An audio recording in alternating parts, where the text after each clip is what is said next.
All right, are we ready? I don't really want to hit the gavel if I don't have everybody's ready. We'll go ahead and start.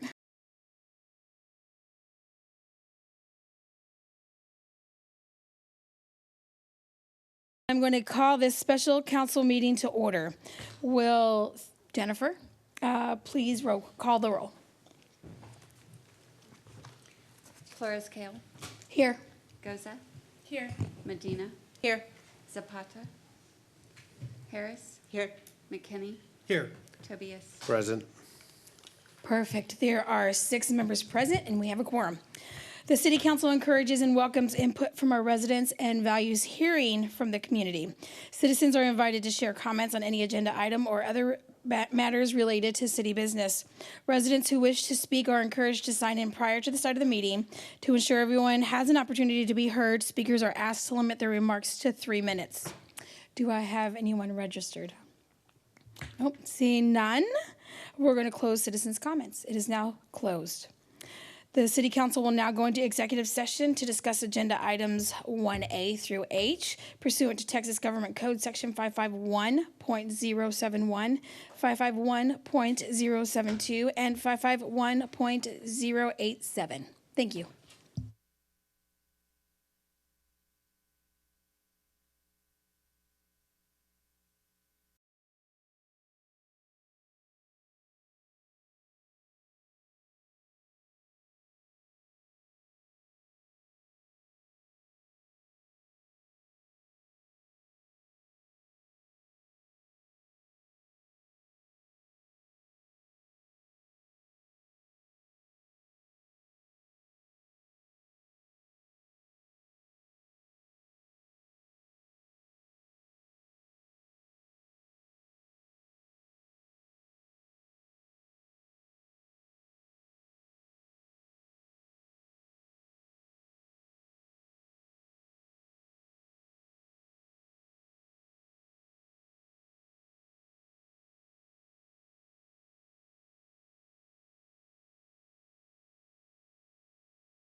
Good evening. I'm asking for a little bit of grace right now. It's my first meeting, and I don't have my contact in. So we are going to call this meeting back to order. There was no action taken during executive, and there will be no action now.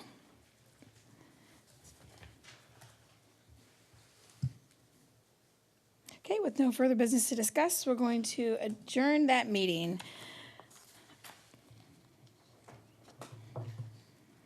All right, today is Tuesday, December 6th, 2025, and the time of the meeting is 7:12. Apologies for us coming out late. I call this meeting to order. If you can, please stand for our Pledge of Allegiance.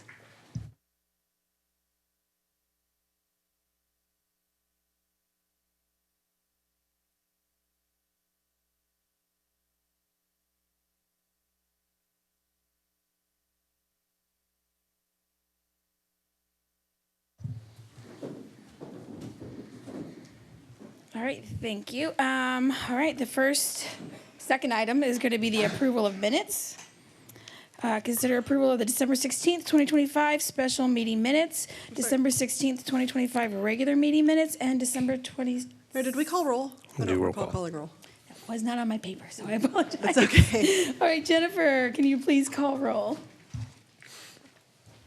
Flores Kale, Here. Goza, Here. Medina, Here. Zapata, Here. Harris, Here. McKinney, Here. Tobias. Present. All right, that's 7. We have a quorum. Now we are going to do the approval of the minutes. That's consider approval of the December 16th, 2025 special meeting minutes, December 16th, 2025 regular meeting minutes, and December 22nd, 2025 special meeting minutes. Second. I don't think there was a motion. Oh, make a motion to approve those minutes. All right, we have a motion by Councilmember Tobias, and it's seconded by Councilmember Harris. All right, the City Council encourages and welcomes input from our residents. Mayor, And can we get a vote? We need a vote. all right, this is going to be all over YouTube. I know it is. All right, can we get a vote by the motion by Tobias and seconded by Harris? All in favor say aye. Aye. All opposed say no. Okay, that passed 7-0. All right. So now we're going to do the citizens' comment period.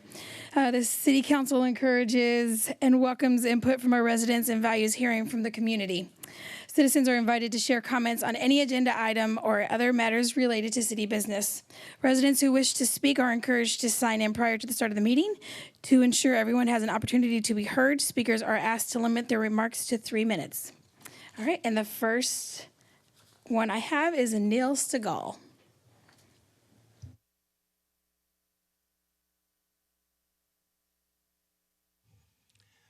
Good evening, Mayor, council members. Good to see you this evening. Just wanted to take a few moments to underscore some things I think are real important about what you do. First of all, I've got to say that your initiative, all of you, in contacting the community, your outreach as candidates, and hopefully will continue, and that you will be able to stay in contact, not just through social media, but also working with the communication department to find as many different channels as you can to contact and work with the public. I also encourage the rough thing, which is to get out and be seen in public at different events, public events or HOA meetings and so forth, to make it real, make it concrete, let people get to know you and ask their questions directly. Second, I would just like to say I'm glad I heard the good humor in the conference room. I heard some laughter a couple of times, it seems. That's a good sign. But, you know, the truth of the matter is that 7 people can have different opinions about the same thing. And because that's true, you know, you're going to face times when you see the work is dull, boring even, sometimes invigorating, but too often perhaps upsetting.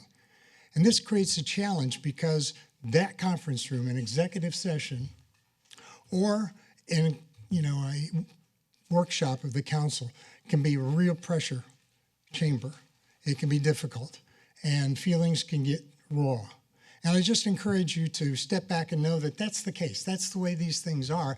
And to all of you, respect each other and speak as directly and clearly as you can with each other, and moreover, to listen so that you can really work together as a group. One rule about that kind of thing is that don't talk so loud you can't be heard. When you know that's happening, it's breaking down. Finally, I'd just like to say you are the highest public servants in the city of Kyle. You're elected by the people. And you must necessarily work with the professional staff here because this is the city management model. You guys have your hands on the wheel. You point this thing in the direction you want it to go. You try to stay out of the ditches. You try to use the taxpayer money wisely, and you put your initiatives out there to move things along. But it's the staff, in the end, that are the motors, the gears, where the rubber meets the road to make the whole thing happen. And it's really good. I would encourage really strong professional relationships among all the staff and all council so that we, the citizens, actually have the best done on our behalf. And I wish you success in terms of your creating an environment that's good for our general welfare, our safety, and hopefully our prosperity. Thank you. All right, thank you. Next up, I have Domingo Castilla.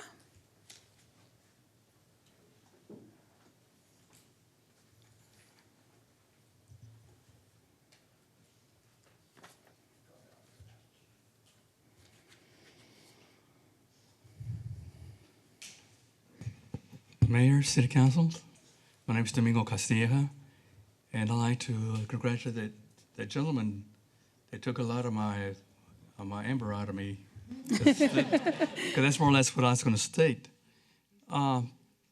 Yesterday, I went to Buda, and the whole town was full. I couldn't find a parking space.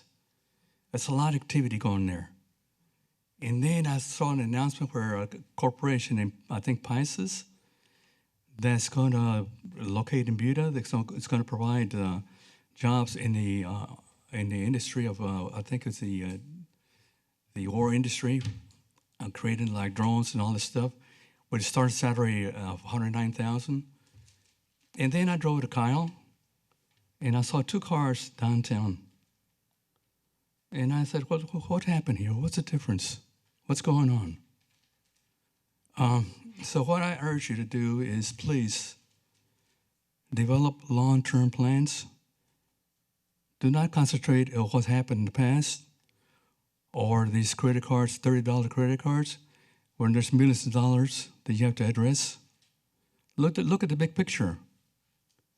I know you guys have the talent to do that, and I know you guys can do a good job. Also rely on your staff, like the gentleman stated. I know Mr. Brian Langley.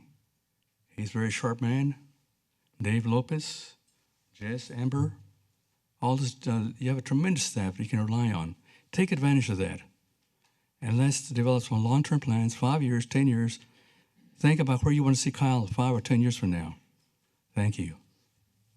All right, thank you. Apologies for the next one. I think it's Michelle.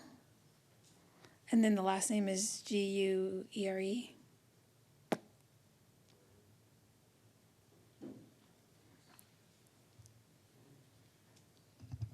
And would you mind stating your name so Michelle, guys. thank you very much. Thank you. I came here because on May 10th, 2022, June 3rd, 2022, July 1st, 2022, those were all the times that we went to Seton Hospital. And those were the times where my kids and my family got put in danger. My husband had a seizure. Well, on September 7th, actually December 5th, he had a seizure. He had a mental crisis issue. December 7th, I went to the hospital. And they failed. They treated me like I was some victim. They treated him like he was a piece of shit, excuse my language. But the system is broken. I try to get help from the cops. I try to get help from special victims unit stuff. I went to Kyle, I went to Buda, I went to San Marcos. Every single one of them, CPS, every one of them turned their back on me. And I just want to let you all know, I want my kids to stay out of your guys' system because their life is in danger and so of all the other kids. Because no one else is standing up for them. And it's not just mine. It's the school system too. Everyone who has a disability, all the kids who have any mental issues, any disability, who has autism, they're making it more confusing for them. And it's not right and it's not fair.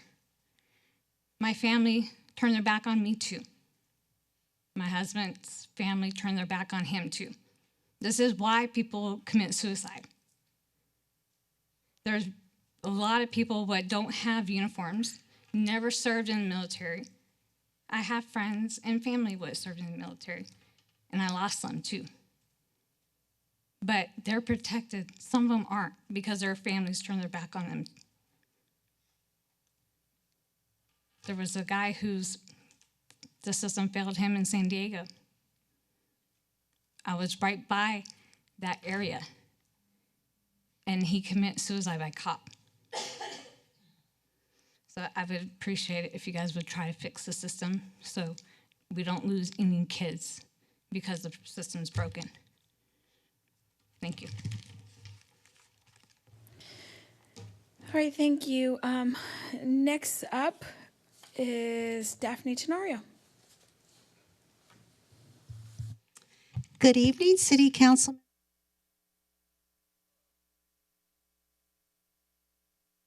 City Council member from the City of Kyle, representing District 6 for 2 terms, and I currently serve as the Hays County Treasurer. So today I wanted to give you a couple of heads up. First, now that you're in your seats, go to TML and become part of the Leadership Academy. It is amazing. It's got some great information, and it will get you ready and going. That, I think, myself, and there was one other council member, it's been several years since we've had leadership graduates on this council, so it'd be good to see some. Okay, so I want to talk to you about numbers. A treasurer talking about numbers, right?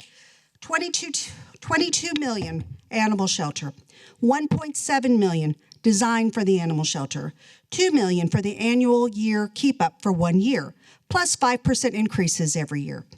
$3.75 million for the land lease, $62.7 million for the admin building for the county, $4.13 million on the design for that building, $100 million for our water bonds, $100 million for our new city staff building, $100 million for our sports complex. Wimberley and Dripping Springs are going to have some expansions of their county buildings as well. When you're looking at all of the prices, I ask you to look at it holistically. As a taxpayer, I'm not just paying taxes to the city of Kyle. I'm not just paying taxes to Hayes CISD. I also pay taxes to the county. I'm asking you to review every single expense. And remember, a bond is not free money. It's a loan that gets paid back by us. Please be mindful of our money. Thank you. All right, thank you.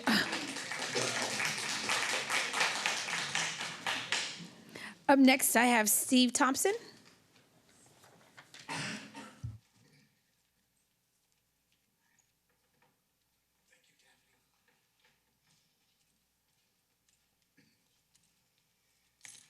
Hi, Steve Thompson. I'm a musician, and I would just like to say that if I could just remind people to speak a little closer to the microphone, especially you. And welcome. I do want to say welcome to Yvonne. I worked on your campaign, and I did get at least a dozen. I got you a dozen voters that I know of for a fact. So, but I want to say welcome to you. Reason I'm here is is the same reason that she just spoke. The audit. There has to be an audit. You ask for an audit. I remember when I first saw you at whatever hotel that was where you had that little meeting, and it was really good. There was lots of pizza too, but anyway, it was real good. And you talked about having an audit, but we need to audit the last 10 years, just almost everything. There is no reason.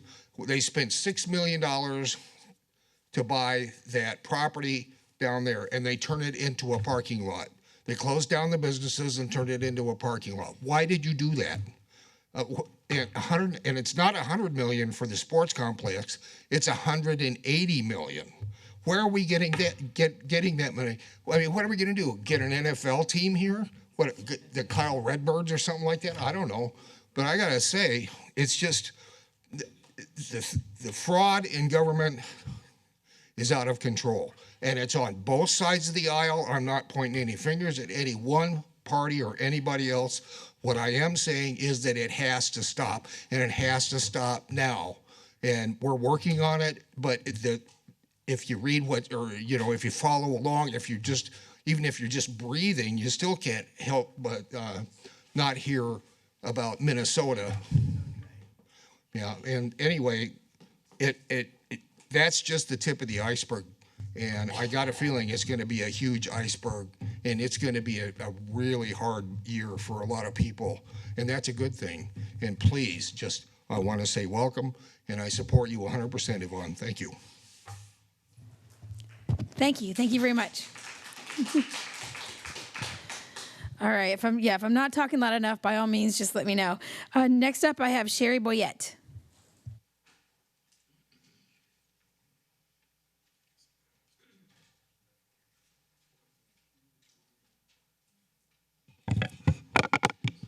Good evening, Mayor and Council. Good evening, everyone who's here tonight. I want to address everyone in the room. I want to ask you all a question. I'm the Hays County Animal Advocate, and I want to ask you all, have you ever loved a dog or cat? Can I have you address us? I'm really sorry. Have you ever loved, I was going to turn back around after I say that. Thank you. Have you ever loved a dog or cat? Just keep that in mind. I come up here tonight because I want to talk about saving lives. We have a plan before us. We need to give it full consideration. The county's been passing the buck on the proposed plan in 20 years now. And I say for decades because it started in about 2006 in minutes that I've gone back and read. They're trying to do the same thing now to Kyle. And we were going to pass a county-led system, and PAWS used to take in the animals. When they stopped, that was about 2002 or 2006. So I wanted to go back on the history. Kyle should learn the lessons of this history and look at the San Marcos Animal Control. Without adequate kennels, staff, programming, and resources, San Marcos Animal Shelter remains over capacity and has been placing the burdens on the citizens of San Marcos.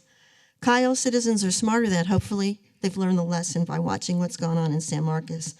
And we don't want to see the old practices of killing for space. I'm sure none of you want to have to answer to constituents about animals that have been euthanized because there weren't enough kennels or enough programs. Your city management will need to be accountable for all the partnerships as we go forward that you are making these decisions on. Right now, we have 41 dog kennels and 36 kennels for cats in the proposed feasibility study. Obviously, that will be expanded, but right now, that's the plan. That is not an acceptable plan. The city of Kyle will be killing animals under that plan. So San Marcos has been at overcapacity for so long. We need answers. We need to take the time to do this correctly. Please take these responsibilities in thorough consideration. I thank you for your delay and your contemplation as you have in your last session before some of you were seated. Thank you for considering the lives of the dogs and cats and for encouraging that there be time for full examination under the proposed partnership for the cost, and also that the western portions of the county be considered. All parties must take the time to do this correctly, be accountable for future growth in an equitable manner for all of Hays County taxpayers and animals, in order that all the jurisdictions be included and the policies of law enforcement be reviewed to provide a sustainable long-term solution, including essential resources, programming, services to save lives. 41 and 36 may be good for Buda, but it would be irresponsible to base this facility on that now. Thank you for the animals. All right, thank you. Next up, I have Nelia Barrera.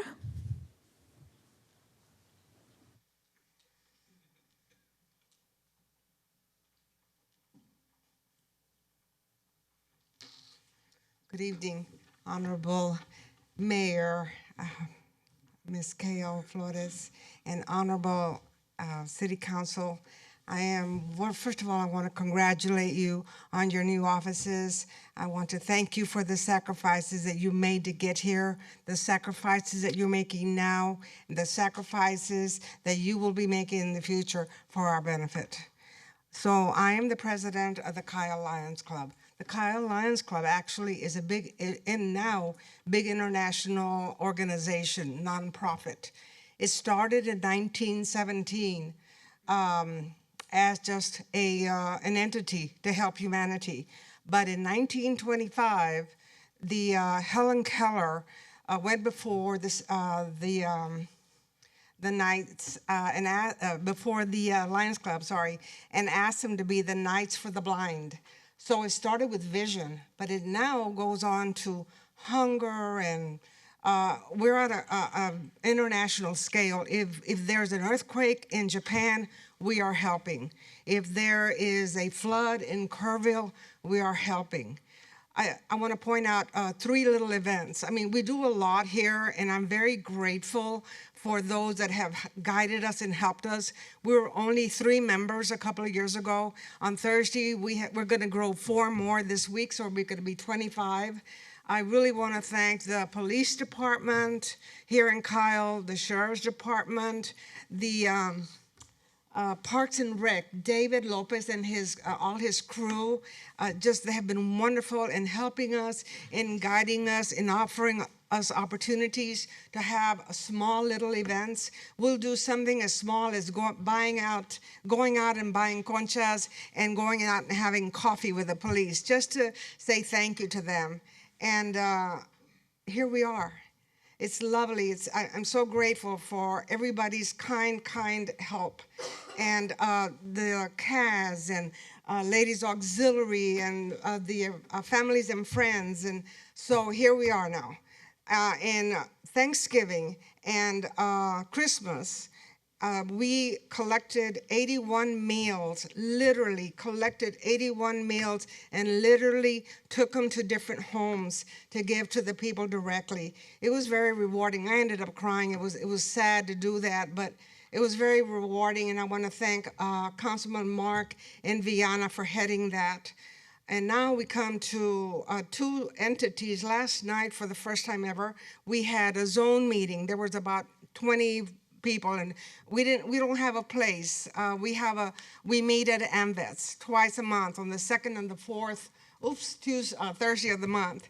So let me go on to just say two things. One is, please, with your permission, we had for the first time a mental health awareness program here in the Falcon Room right after November 11th parade. It was the first time ever addressing the challenges that veterans have. We are now going to have that every 3 months, and I welcome the city council to work with us and get to a better point. The other quick thing that I wanted to say is that there are, in our district, there's 49 clubs, the 2SC3 district. There are about 1,250 members. For the first time, we're gonna have here a midwinter conference. And it was very difficult for us to find a place. We were chosen and asked if we could do this. I didn't know what I was doing, but I said yes. And it was hard finding a place. It was $480 for us to rent a place for one day on next Saturday. So from there, I was I talked to Mr. Tobias. He mentioned the different places that we could go to, but all of it cost a lot of money. And then finally, Johnny Flores and Esperanza Orozco suggested that we talk to the school. So I thank you, Lehman High School, for coming to our rescue, and we're gonna have our event there on Saturday. Thank you. Thank you very much. Next up, I have Deborah Anthony.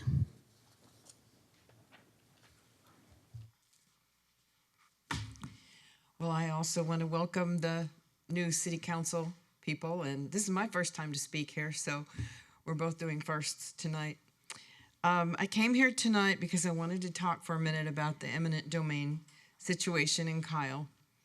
I have some concerns, and so I saw that there were some eminent domain things on the agenda tonight.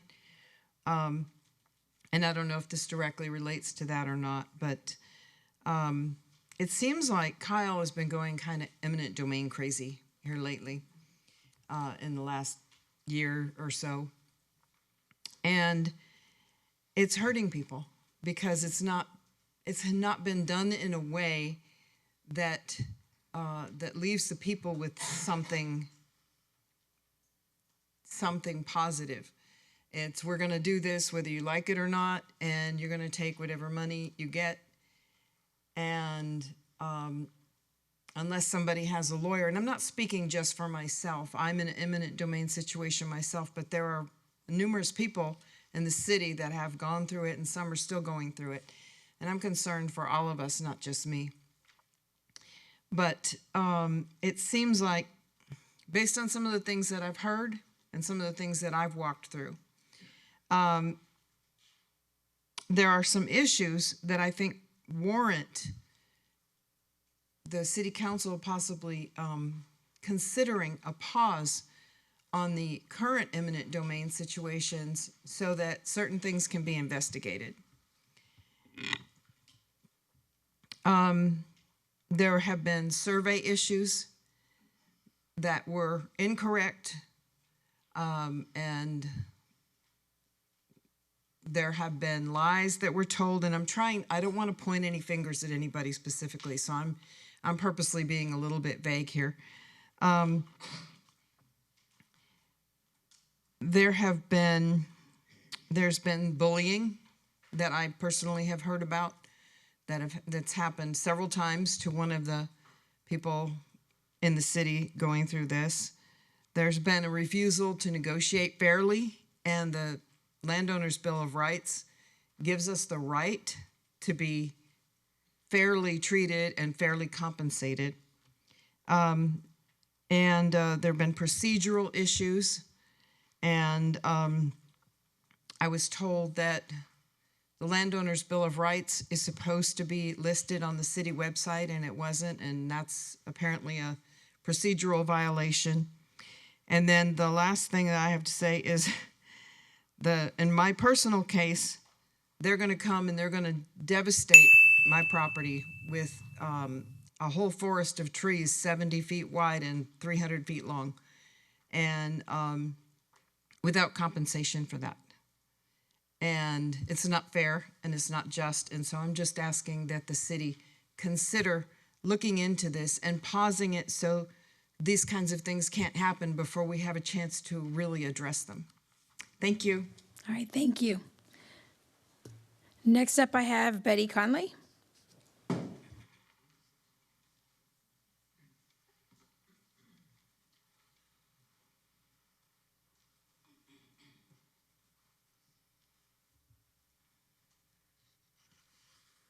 Good evening, Mayor and City Council.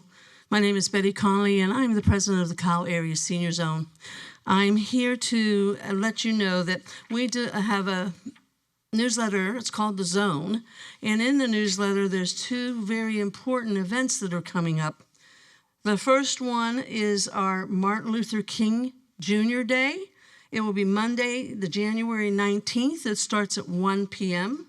We'll have exhibits, kids zone, movie, guest speakers, and more. We'd like to have you attend, and a personal invitation to everybody here. We are also having you save the date.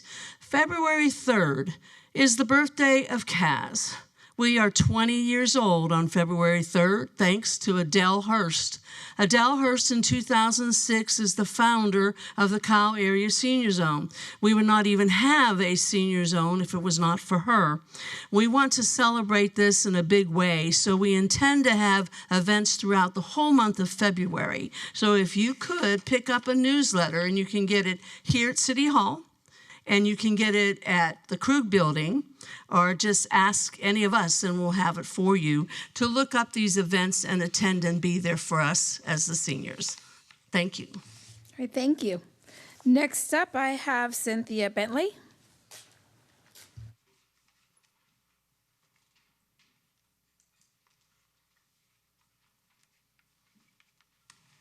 My name is Cynthia Bentley. I'm the proud founder and president of the nonprofit Unforgettable Families and Friends. First of all, I want to say Happy New Year. I have a big smile on my face seeing this beautiful council we have and our wonderful mayor. Unforgettable Families and Friends is the proud recipient for the third year of the Operation Warm Subaru Loves to Give City Limits Subaru in Buda grant to gift our unhoused and our economically underprivileged children brand new athletic shoes and coats again. This is the third year. They have been very happy with what we have been doing, so they gave us this grant again. On January the 29th, from 5 p.m. until 7 p.m., we will bring in over 200 pairs of athletic shoes and coats to give to our children. This is for our children in Hays County, not only just the Kyle Buda area. So I would like to invite all of you to participate. We need plenty little hands and feet for us to bring these coats in. And the Hays County Health Department will be there for flu shots. We will have Dutch Brothers with hot cocoa and cookies from the VFW. We will have books, because you know one of our projects is literacy, and we want to make sure our children have books in their hands to read. So mark the calendar, January the 29th at Gemstone Palace. And again, for the second year, Gemstone Palace is letting us use their facilities at no charge. So kudos to Gemstone Palace. And come out and help us. We will need volunteers to help us to get the items from Morning Star Storage in Buda for about 2:30. Bring it over to Gemstone Palace, unpack, and put all of the items out. Last year, it was a phenomenal event. We had so many tears and joy, thank yous from our citizens, saying that it's just exactly what we need. You might say, well, it's 85 degrees today. We don't need coats. But you don't know in our, our weather exactly. And it's warm today and cold tomorrow. So just mark that down, January 29th, Gemstone Palace, 5 p.m. to 7 p.m. And we will be there with City Limits Subaru for the 3rd year. Thank you. All right, thank you. Up next, I have Larry Stamps.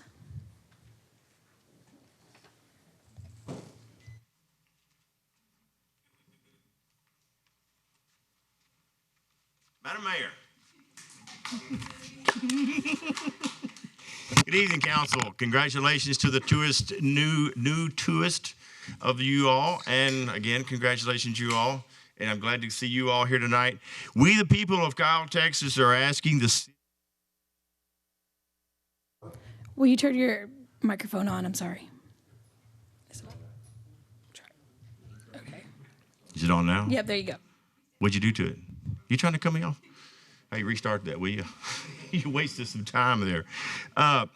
So we're asking the City Council to plan, approve, and fund a full audit of the city's books, departments, financials, and all other aspects relating to the city government, governmental business dealings and operations.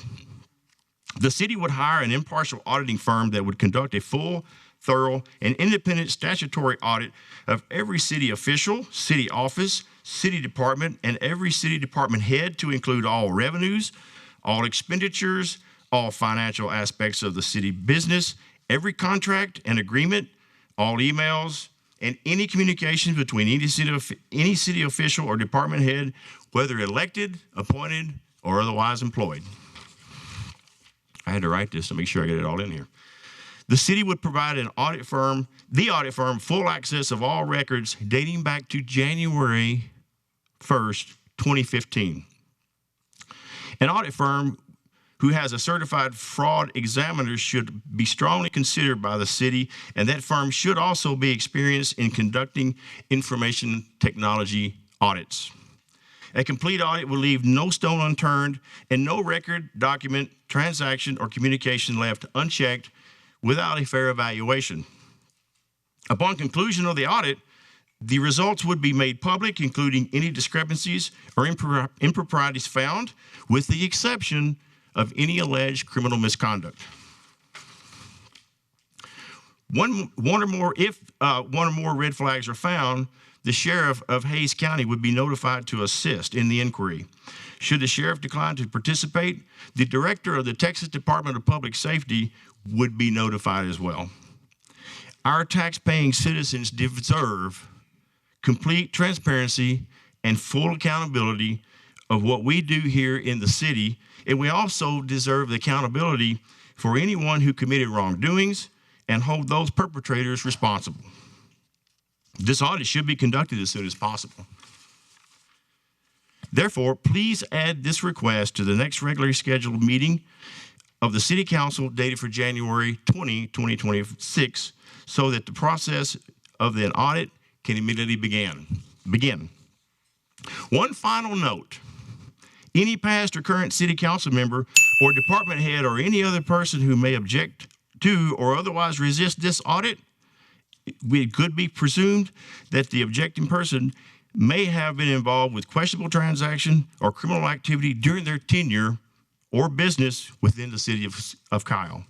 Thank you for your time and your consideration of this extremely important topic. Again, congratulations. Thank you.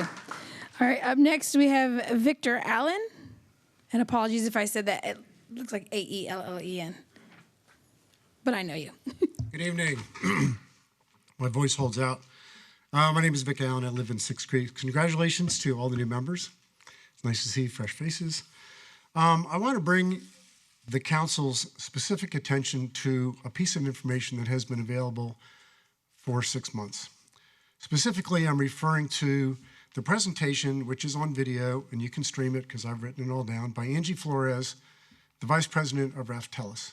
In it, she goes through a very lengthy explanation of how she arrived and the process she arrived at in-city and out-city rates. So I will quote her because I wrote it all down. outside city limit customers can appeal rates directly to the PUCT. And because of this, we consider them non-owners, which means the city has a right to a rate of return, and that takes into account the risk you take serving those outside city limit customers. Historically, the way the cities have charged OCL customers is through a differential, and throughout the state of Texas, that's how cities charge OCL customers. And when we did the study last year, there was an important rate case being considered by the PUCT, and it was for the city of Leander. So, and you have to listen to this because you're going to fall out of your chair. Because we were awaiting the decision of this important rate study, we awaited to make sure that that the PUC ruled, and whatever they did was in line with the way we are ruling. Again, due to the fact that your OCL customers could appeal your rates, we waited to be sure that we have a good foundation and a good basis to how we calculate their rates. So we have that rate study from the PUC to make sure that what we do is correct. The PUC ruled in favor of the city of Leander, which was positive, which was a good thing, but as we've calculated your OCL rates, it's based on that ruling. Okay, anybody have their law degree, or anybody been in real estate? The error of omission, get it? The error of omission. On January 25th, I believe I'm right, Part 7, Presidential Support, the PUC docket number 53063 of Leander, Part 27. The PUC docket 53063 dated January 31st, the commission affirmed that the city must honor the development agreement that requires the city rate treatment for the specific ETJ customers, even when the city imposed outside city surcharges generally. This order recognized that contractual commitments requiring provisions of the city in the same manner, in the same terms and conditions similarly situated retail customers made its corporate limits. In other words, they ruled on it. She didn't tell you. I'm done. You went on bad. So city council gets their opinions based on information that's not fully given to you. And that's an issue that I have, that are you really being informed to where you need to be informed, or are you being misled? Thank you. Up next, I have Larry Golick. Good evening, Mayor, council members. Congratulations. Glad to see new faces on the dais. I'm here to ask the council to place an agenda item for open discussion of a narrow but serious issue: why the city has failed to follow the plain language terms of the Six Creeks Development Agreement and the city's own bond disclosures regarding rate parity. Texas law is clear. Contracts are interpreted by their plain meaning, read as a whole without rewriting terms after the fact. Courts do not ask what a party wishes it had said. They enforce what was actually written and agree to the rules existed for both government and the citizens, to protect both governments and the citizens. The Six Creeks Development Agreement states without ambiguity that water and wastewater service will be provided in the same manner and on the same terms and conditions as service to similarly situated customers inside the city's corporate limits. Inside. That language is not unusual. It is a recognized form of contractual rate parity, and it mirrors language repeatedly upheld by Texas courts and the Public Utility Commission of Texas. The city reaffirmed the same representations to the bond market. In multiple PID offerings, the city told investors verbatim that standard in-city water and wastewater rates would apply to this development, and that service would be non-discriminatory and consistent with in-city policies. Those disclosures were relied upon by investors, rating agencies, and residents.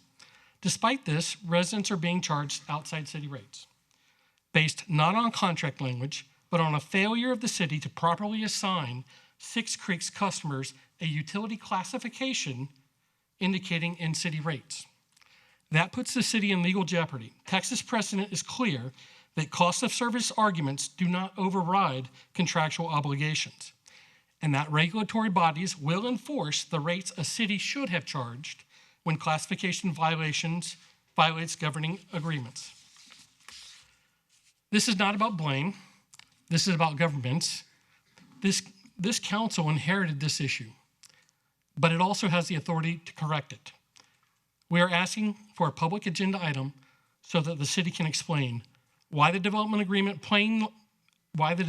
agreement's plain language is not being followed, why bond disclosures stating in-city parity were disregarded, and what corrective action is necessary to avoid litigation, regulatory enforcement, and future bond risk. Respectfully, honoring the city's written commitments is the least costly, most lawful path forward. Thank you. All right, thank you. Next, I have Stephanie McDonald.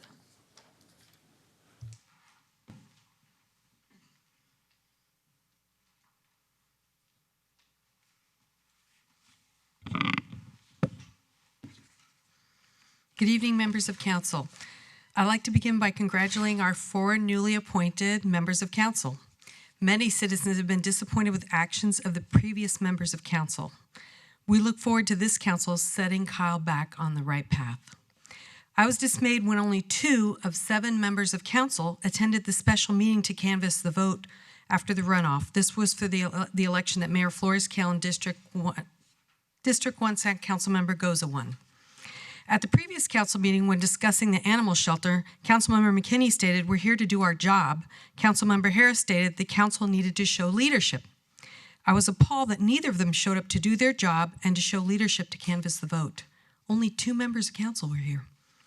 There's been talk around the city that former Mayor Travis Mitchell is going to work with American Structure Point. I don't know if this is an employee or consultant. I don't even know if it's true. But if in fact it is true, I would ask that all prior actions taken by the council involving American Structure Point be examined to determine if there's any conflict of interest and if these are legal and binding.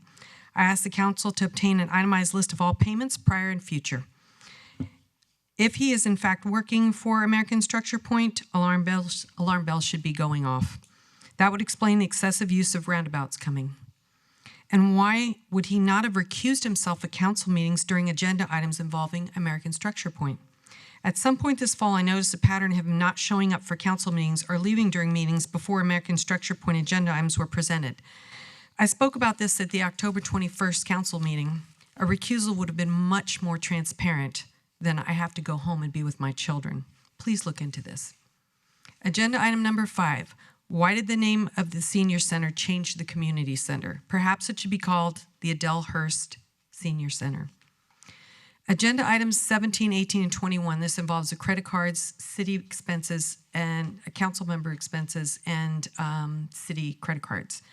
There has been a lack of accountability in council spending. We've seen as much as 10 times an allowable amount for hotel rooms, lack of documentation, et cetera, et cetera, et cetera. Please also look into the stipends that are being given to the executive's leadership. Housing stipends, car stipends, it's an overcompensation. On item 17, I don't know why credit cards would be needed for travel expenses, but I'm looking forward to hearing about those. If you can move those 3 items to the top of the discussion, I'd appreciate it. I'm not really going to discuss the water rates for the ETG. That's already been discussed, but also the Stagecoach Pocket Park. Moving the tree is $1 million. We don't know if it's going to live. It's going to be another $200,000 for 24 months to see if we can get it to make it.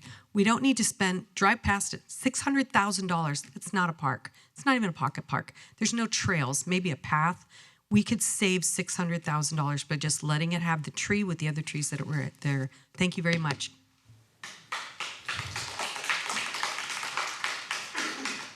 All right, up next I have Alicia Hill. Is it Alicia or Alicia? Okay, Alicia. My apologies. Good evening, and congratulations to the newly elected mayor and council members. My name is Alicia Hill. I live just outside of Kyle city limits here in Hays County.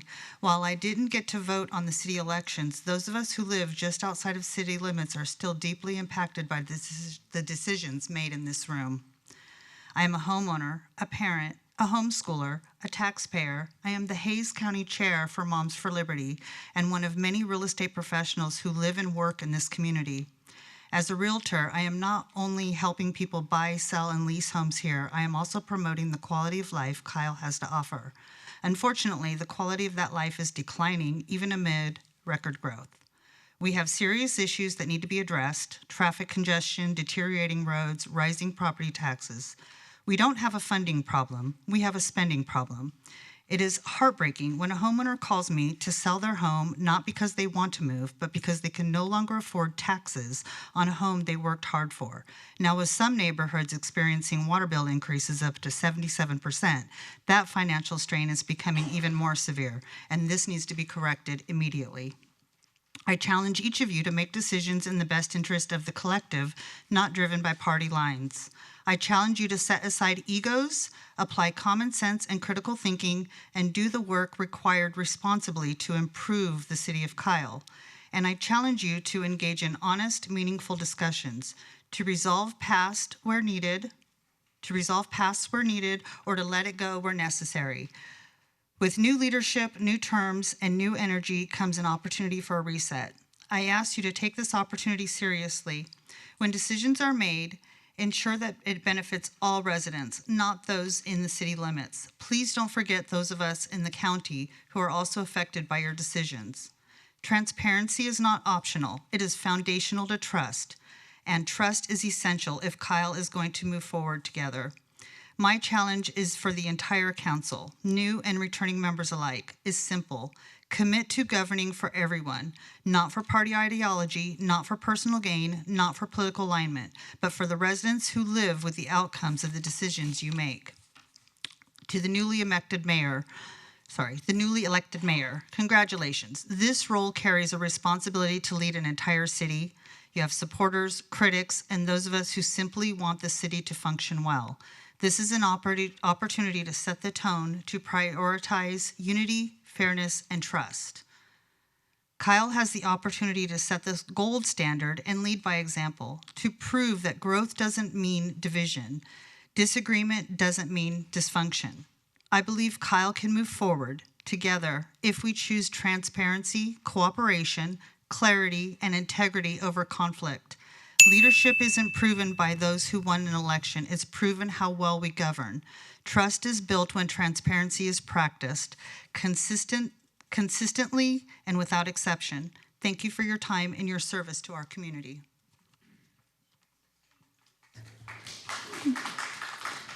Thank you. Next up, I have Jacob Feltz. Good evening, everybody. I am here today. I work with Randstad. We actually provide global staffing solutions. We're based all over Texas, so my job is the director for recruiting strategic partnerships for our major metros in Austin, Dallas, Houston. So the main reason why I'm here today, so we employ over 1,000 people in the greater Austin area.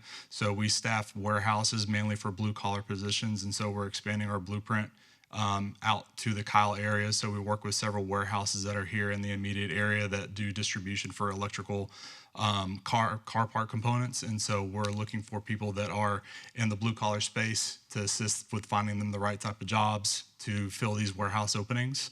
I know we live in a digital age right now, so we have a digital app-based platform that helps these local job seekers find jobs easier. And so hopefully we can get some more people to work and help find them some job opportunities. So thank you. All right, thank you. Next up, I have Howard Connell.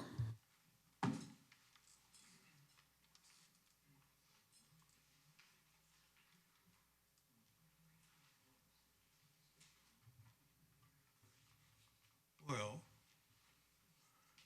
Mayor, we're waiting 3 years to say that. Congratulations to you ladies You're a breath of fresh air, believe me. Thank you for your sacrifice, your hard work. You got a tough job ahead. Since we're talking about credit cards and airing out dirty laundry, whatever, I'm going to tell a little story that I had to live. And it goes to me calling the city corrupt to the core. Corrupt because people chose to be corrupt and not follow the rules. So here's my little story. I questioned a bundle of credit card receipts turned in as a city business expense.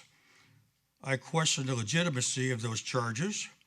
I confronted the city secretary and the city manager, asking to explain how these comply with the city credit card policy. Why isn't the policy being enforced? Why don't you have answers? The mayor and city council have been of no help in helping get these answers. The city manager would not accommodate my request to arrange a meeting with the card user. The city manager's only response was, quote, "Go to the card user, ask him."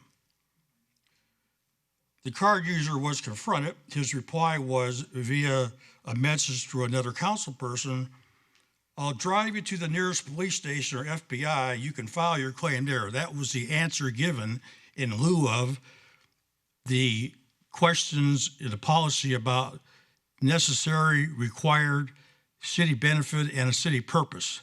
That's the answer I got. "I'll drive you to the FBI." And to make matters worse, our ex-mayor and city manager both refused my call to scrutinize these bogus business expenses that have been submitted during the past 3 years. And I challenge anybody to refute anything I've said, because I've got all the records and the emails, and I have the people, a couple of them are here tonight, to back up that story. You choose not to follow the orders. Brian Langley told me that he follows a policy. Well, if he followed the policy, where were the answers that came from the policy? The question came from the policy. That's what I called it was corrupt when I went to the city council, went to everybody, and I knew I wouldn't get a response. I went to everybody knowing that, but I wanted to be able to say, I told him, I said, don't let it be said that you knew and you did nothing. Well, that's exactly what's happened. They knew and did nothing. And thank you, ladies, for being here and the new council. I hope you work together and clean this mess up. Thank you very much.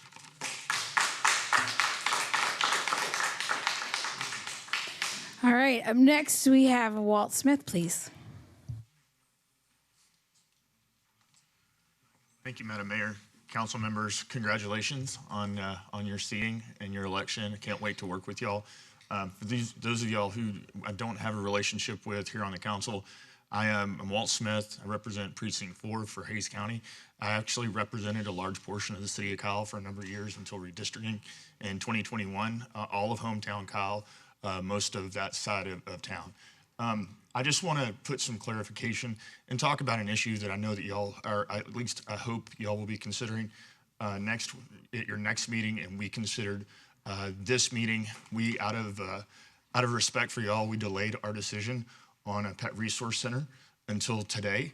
I'm proud to tell you that the member who used to represent the city of Kyle and the 3 members of our court who actually do continue to represent the city of Kyle all voted in favor of the partnership that we would like to move forward with both y'all and the city of Butte, the ILA. I can tell you, for us, this is a long-term decision. And again, I can't speak for the court, but I can speak for myself. For the last 7 years, I've worked very diligently to try to address the pet resource problems and issues that are in the county. We're operating under a short timeline, knowing that our contract with the city of San Marcos is expiring. I will tell you that statutorily, the county is not obligated to do anything on animal control in the state. We are doing this, and we have been a partner with all of our entities out there for years because we believe that it is the right thing to do. In reviewing how we would address this issue, we did a hard reset in March of this year, back on March 25th, and because the path that we were moving down, We heard from numerous animal advocate groups as well as constituents that they didn't feel like they were a part of the process, and the overall cost was going to be absolutely detrimental to both the county and our individual facility and our individual municipalities within the county.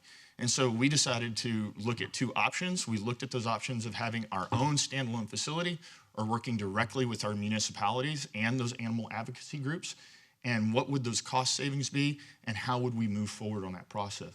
What we were able to determine was we would have millions of dollars in savings at both the local municipal level and at the county level, and we would have a higher service rate if we had a unified system working directly with those animal advocate partners and the local municipalities. And that's what the ILA does. And again, I'm not one of the commissioners who helped negotiate that or work on that ILA with the city, but I can tell you that I've reviewed it myself. I've paid attention to it for 7 years. It has been a labor of love for both me and all of the members of our court. And I would ask that if y'all have any questions, please feel free to reach out to myself or any of the other commissioners that represent the city of Kyle, and we'd be more than happy to talk to you about it. And again, thank you for your time and congratulations on your election. All right, thank you. Those are all the comments forms I have. Does anybody else want to speak?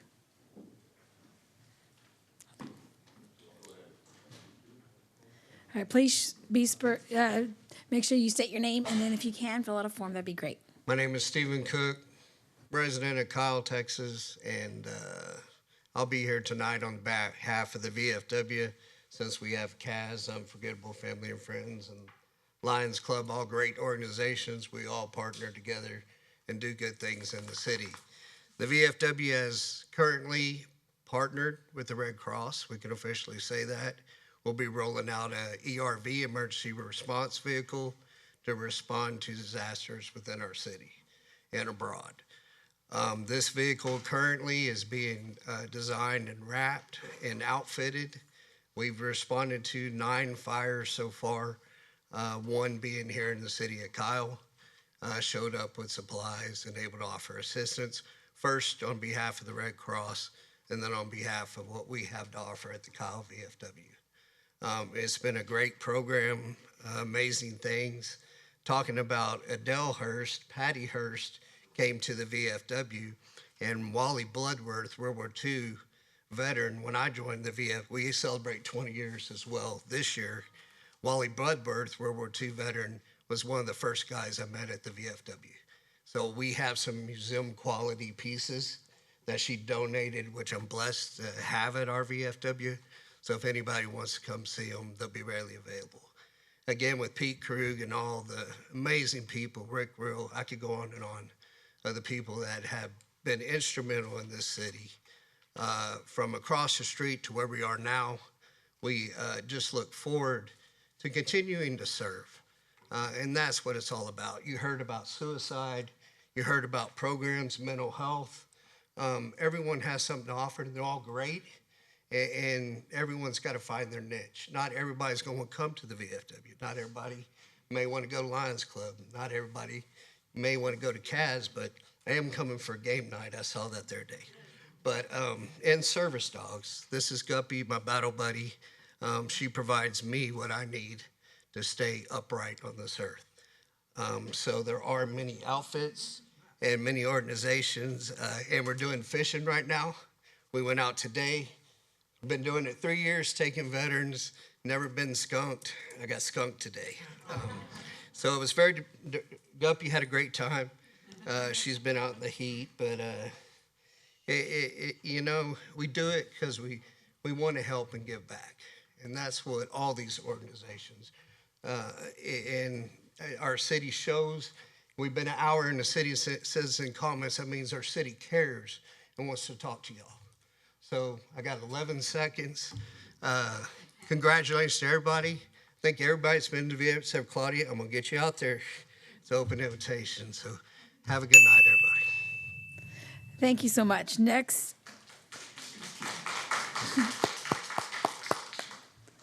All right, please state your name.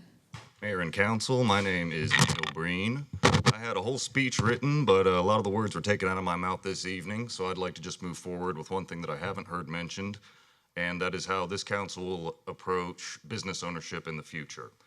It's long been the MO of the council members in this room in the past to raise the bar for business ownership, only to open the gate for national brands and corporate interests. I'm asking that small business owners, and especially prospective small business owners, be granted an equal seat at the table. We've seen planned communities and large national brands enter our city only to shutter their door within a year. I believe that this is the result of the old adage, if you build it, they will come. A lot of people believe that to be some sort of economic principle, but they neglect to consider that it's just a quote from a Kevin Costner movie, Field of Dreams. So what I'd like to see is that small business owners get an equal seat at the table, we return charm to the city of Kyle, and we fill up the parking spaces on that street. Thank you very much. All right, go ahead. And please make sure you state your name. My name is Lord Ryan, and I wanted to say I didn't think my votes would count, especially from living here for so many years, and votes have been disposed of, thrown away, put to the side, and who knows where they went. But my dream came true for two specific women, and I just want to congratulate all of you, but you know who I'm talking about. Second, I want to tell you a little something about my past, how I grew up. Mr. Brian Langley. When I was a child, I grew up in the office, sitting around. Could you please address us? Thank you. I'm sorry? You can talk to us. Oh, okay. Thank you. I was happy to play in the office of Bush Sr., the guy who wore the fire hat for Anheuser-Busch, because of who my father was. And you know what he told me one day? He said, Ryan, you want to be an executive one day? You want to be a business guy? You can't just wear a suit and expect to be a business guy or be a leader. You have to be a leader first. You can't just put on a tie and suit and play games and run a city like it's a game. You have to be an executive. You have to be a stand-up businessman. You have to know what you're doing. Mr. Langley, have a good night. All right, thank you. Are there any other comments? All right, with that, I am going to close citizens' comments. And for those who spoke, if you could kindly just fill out a form, that'd be great. All right, next we have agenda order per rules of council. Are there any items that the council would like to move around? Okay, I am going to open with the fact that there was a suggestion for the last, I think there was 2 or 3 to be moved up by a speaker. Is anybody opposed to moving those up? Which items specifically? I meant to write down which ones they were, Oh, and that's I okay. didn't catch it. I think so- she was talking about the council items. It was 17, 18, and 21, Mayor. Okay, 17, 18, and 21. I was going to suggest that we just kind of lump 17 and 18 together if there's no objection. I think that's a great idea. Yeah, I so have if no we problem with that. Okay, so if we lump 17 and 18 together, and then we move up 21 as well, is anybody opposed to that? No. Okay, I have one more question for the council, because traditionally what our council has done is they've moved it like after consent, after other things. Is anybody opposed to moving it up first in case anybody wants to leave? No objections on my end. Well, for the sake of time, was anybody going to pull anything from consent? Good question. Well, let's finish the agenda order. And if we are okay moving it after consent, then I think consent may go by pretty fast. And so we can put it above consider and possible action. That would be my suggestion. Sounds good. Okay. Do I need to make a motion for that? Perfect. All right. So it looks like up next we have the consent agenda. Does anybody want to pull any for detail? Okay, I would like to pull number 5 for myself and number 6, and number 7. So it looks like we would approve 3, 4, 3, and 4. Mayor, I'd like to make a motion to approve consent agenda items 3 and 4.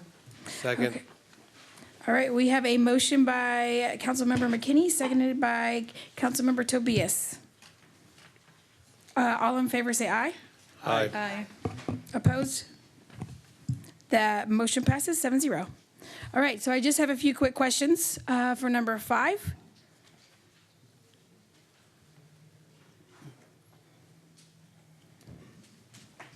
Can you read out the item? Oh, absolutely, yes. Consider approval of task order number 15 with HDR Inc. for construction inspection services of the Kyle Community Center construction project in the amount of $148,282. Yep. So my first question is, what will the job of this contract cover? So this is for the construction inspection. Currently, under Public Works, we have an inspection division, but the internal staff only have expertise in horizontal project, that including water, wastewater type of project, road type of project. We currently do not have internal expertise when it comes to what we call vertical, any building improvements. And I do want to clarify, since there are questions that being asked about the building inspectors. So building inspector reside within the building and code enforcement. Their job is to inspect during construction, a milestone, and also final completion to make sure everything is built in compliance with the city code. However, the construction inspector, they're making sure everything is built according to the plans and specs.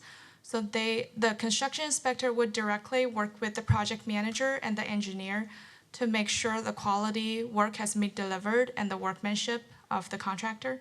And the building inspector work directly with the architect, and also they will let us know. So if there's any code violations and any issues need to be addressed. So they cover different areas, and also the construction inspectors, they will help us process they're part of the process, reviewing pay apps, change orders, because we want people to, both engineers and inspectors and project managers, to triple check any change orders that we approve to make sure the scope is correct, all the quantities are correct, and because we don't have a lot of internal expertise in that, we just want to make sure that someone is on the city side to ensure the quality of this work to be done. They also check for material testing. So because stuff is built in compliance with the building code doesn't necessarily mean they're following the plans. So for example, steel and concrete, when the materials are being sent to the lab to check for different characteristics, plasticity index, that's this construction inspector's job to make sure he okayed the use of these material in the construction. So my question for you, Mr. Langley, is that's $148,000. If we have to do this for different projects, would it make more sense just to hire an inspector for this position instead of contract out for it? I think potentially if we knew we were going to have a lot of those vertical projects that were happening in sequence that we could predict and we knew what those were. This is a new project that we have, and they're not always the same, and sometimes the skill sets are different. But that's certainly something we can look at in the future. Could you explain to me what a vertical project is? A building, something going up. So That's what I was hoping it was. Not a civil project that would be a road, a drainage improvement, things like that. These are things that are buildings that essentially go up a vertical project. So for example, the other example is we have the 1626, the ground storage and elevated storage. We also have CR 158. A lot of those water treatment, a lot of those pump stations that have a chlorine building, and that would be part of the, as considered as a vertical as well. So is that going to be included in the 148,000? That's a different, so you'll actually see a future item that we asked for wastewater treatment plant inspection. Okay, I just see like this is I guess I'm confused because historically, we've had a building inspector that was able to inspect these buildings that worked with the city. So what's the difference between what this inspector will do versus what our building inspector could do? So our building inspector does only the code enforcement part. So, and my apologies, because I don't have any experience in vertical construction as well. So our building inspector would follow the city code, I think it's chapter 17, maybe. And make sure everything is built to the code, including plumbing, electrical, framing. But those are not part of the construction inspector. The construction inspector go out to the site regularly. A lot of times for our project, they will go out every day. But for this, I think they go out 3 times a week, and to make sure everything is built to the engineered, signed and sealed plan.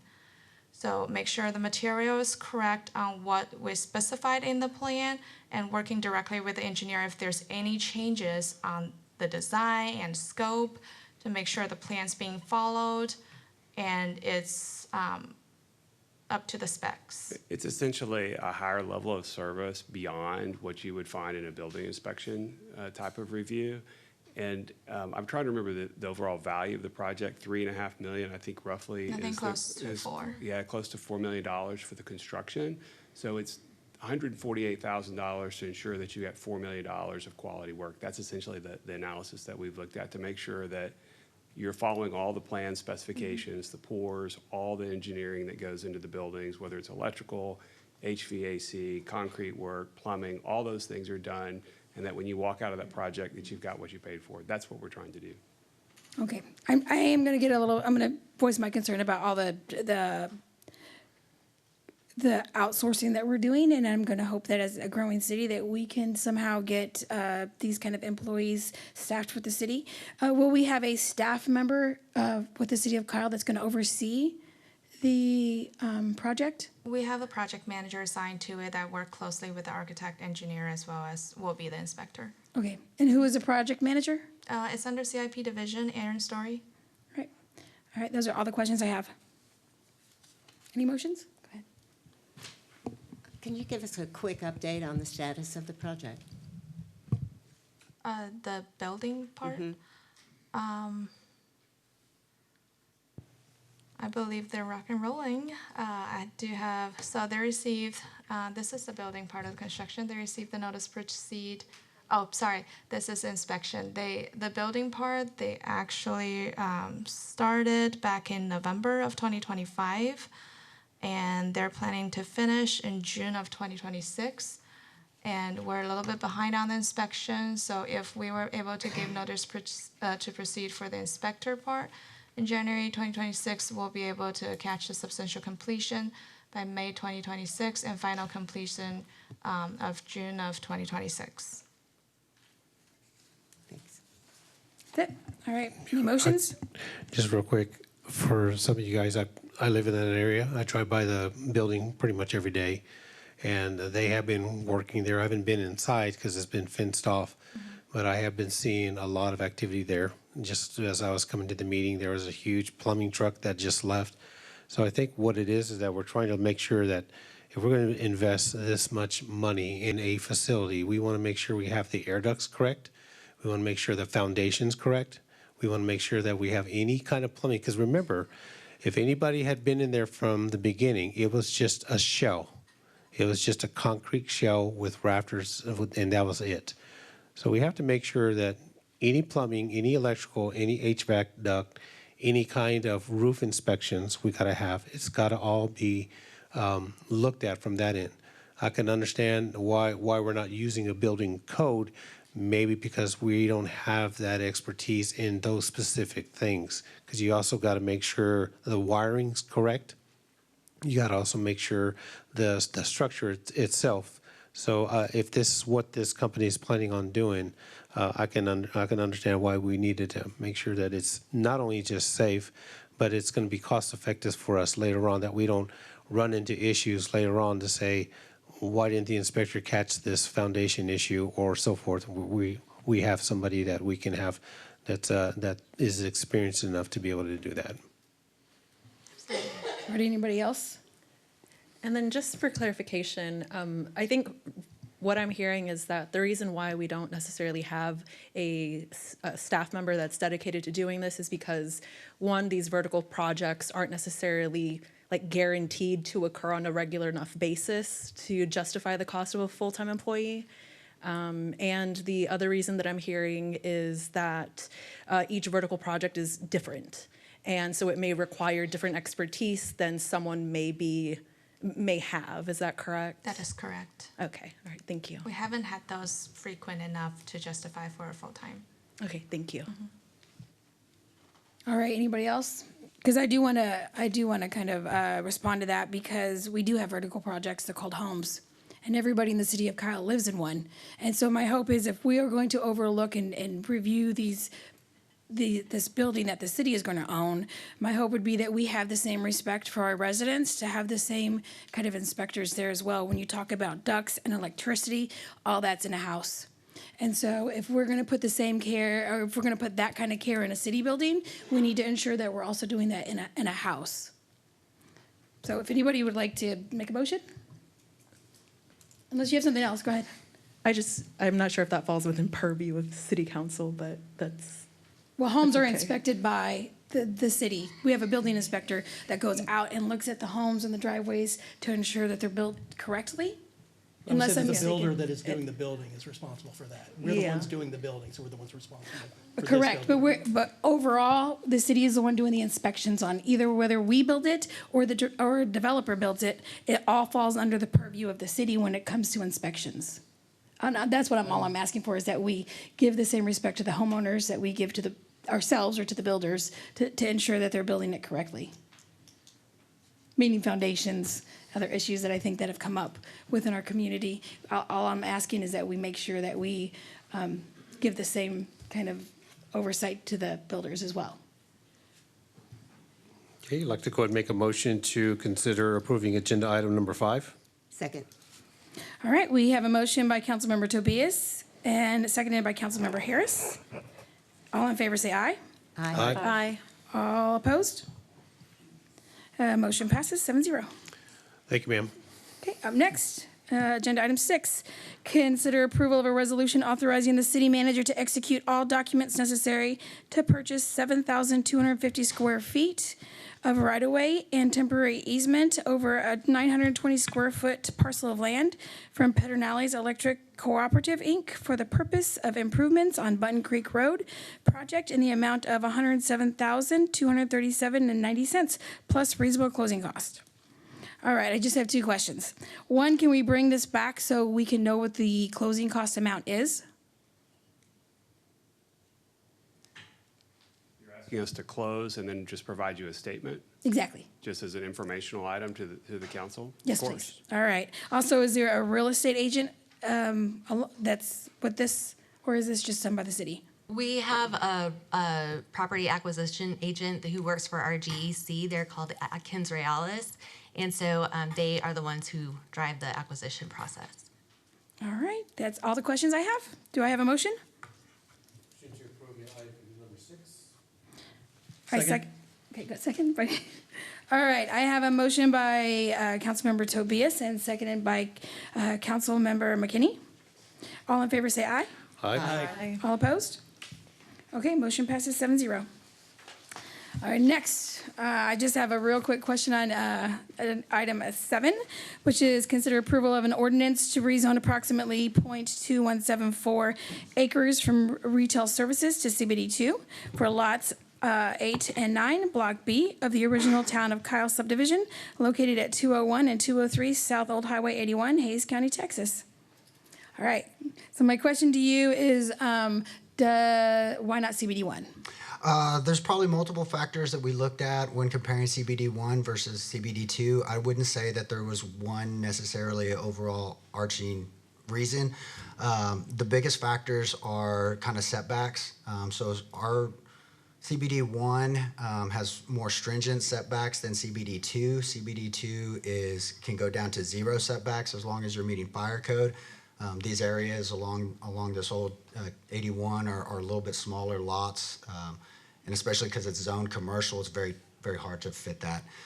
The second one would be the land uses. I think the proposed land use that this tenant is looking at it would work in CBD 1 or 2, but they have some concerns with the impervious cover or building coverage on the difference between those two. So CBD 2 can be up to 100% impervious cover. Now, there's landscaping requirements and all that. They won't get there. But the CBD 1 is limited to 65%, and during their design, they're very close to that already. Again, it's a very small site. And then the third one would be the land uses themselves. So CBD 1 allows some single-family residential. If you look at this area, it's kind of an island on itself. You've got the railroad tracks, you've got I-35, so it's not really ideal for a lot of single-family. And then if you look, there's only about 34 total retail uses that you can have under CBD 1. I think a good example would be clothing stores. You're on I-35, you can have a clothing store, but can only be a resale or used clothing. So you couldn't sell, men's shoes, you couldn't sell women's clothing. So I think from a city standpoint, obviously we're looking at highest and best use. Location, I think, was a factor of all of these that went together and why we supported the CBD 2 over the CBD 1. Would CBD 1 allow for a pawn shop CBD 1 would not. or liquor store? No. Would CBD 2? Yes. Okay. Now, liquor stores are a little different, but if there's, I've heard conversations or discussions about the pawn shops. I would say right now in CBD 2, there are no pawn shops in that zoning district. So if that is the real concern, staff would consider working with council to maybe remove that use from CBD 2. That might be a more appropriate way to look at it, because again, I think the pawn shop was an allowed use because kind of existing zoning and things like that. But if we're talking about our downtown core, preserving our kind of historic core, we do have existing CBD 2 now. Maybe that's a use we want to eliminate from that zoning district. Okay, you mentioned impervious coverage. Yes, ma'am. And you said almost at 65% for that area, is that correct? Yes, CBD 1 allows up to 65%. RS is 85%. Again, it's more for larger lots. CBD 2 is really designed for the infill areas in our downtown core.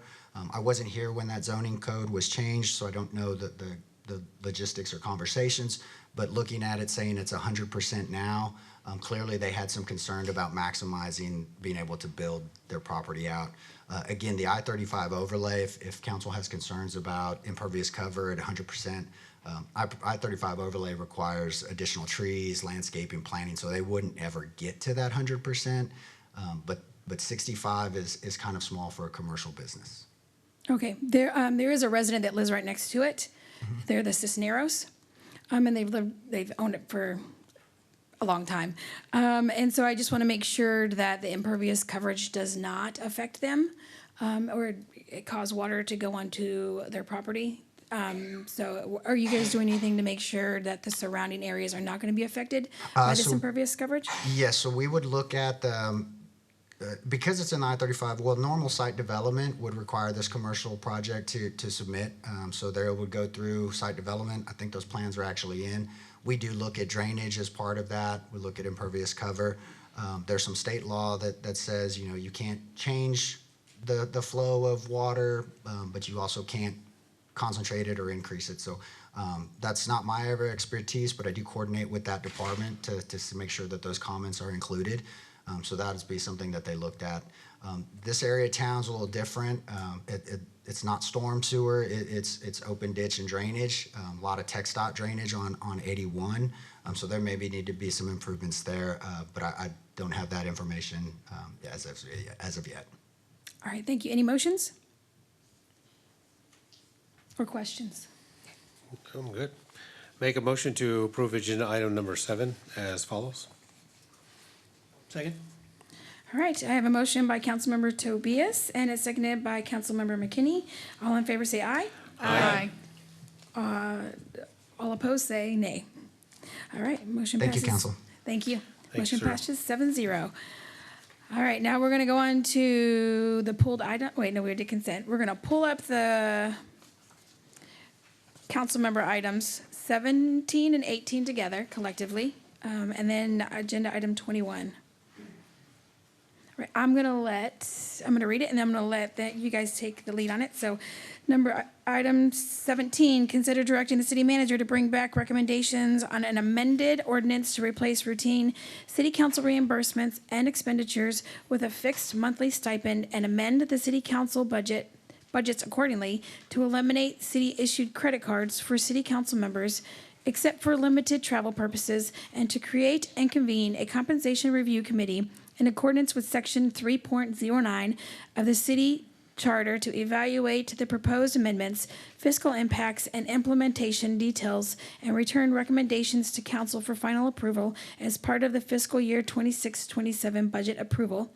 Additionally, 18 is considered directing the city manager to bring back a future item, amending the council expense policy and eliminating the use of city council credit cards. I'm going to give it over to Melissa and Mark. Oh, Councilmember Medina and Councilmember McKinney. You can call me Mark, it's all right. Right. I'll let you go first if you like. Okay. So, as we all know, as a community, city council credit cards have been an issue for years. There's been some discrepancy as whether they were brought into play back in 2017 or later on into closer to 2022. Regardless, they've been in the city for quite some time.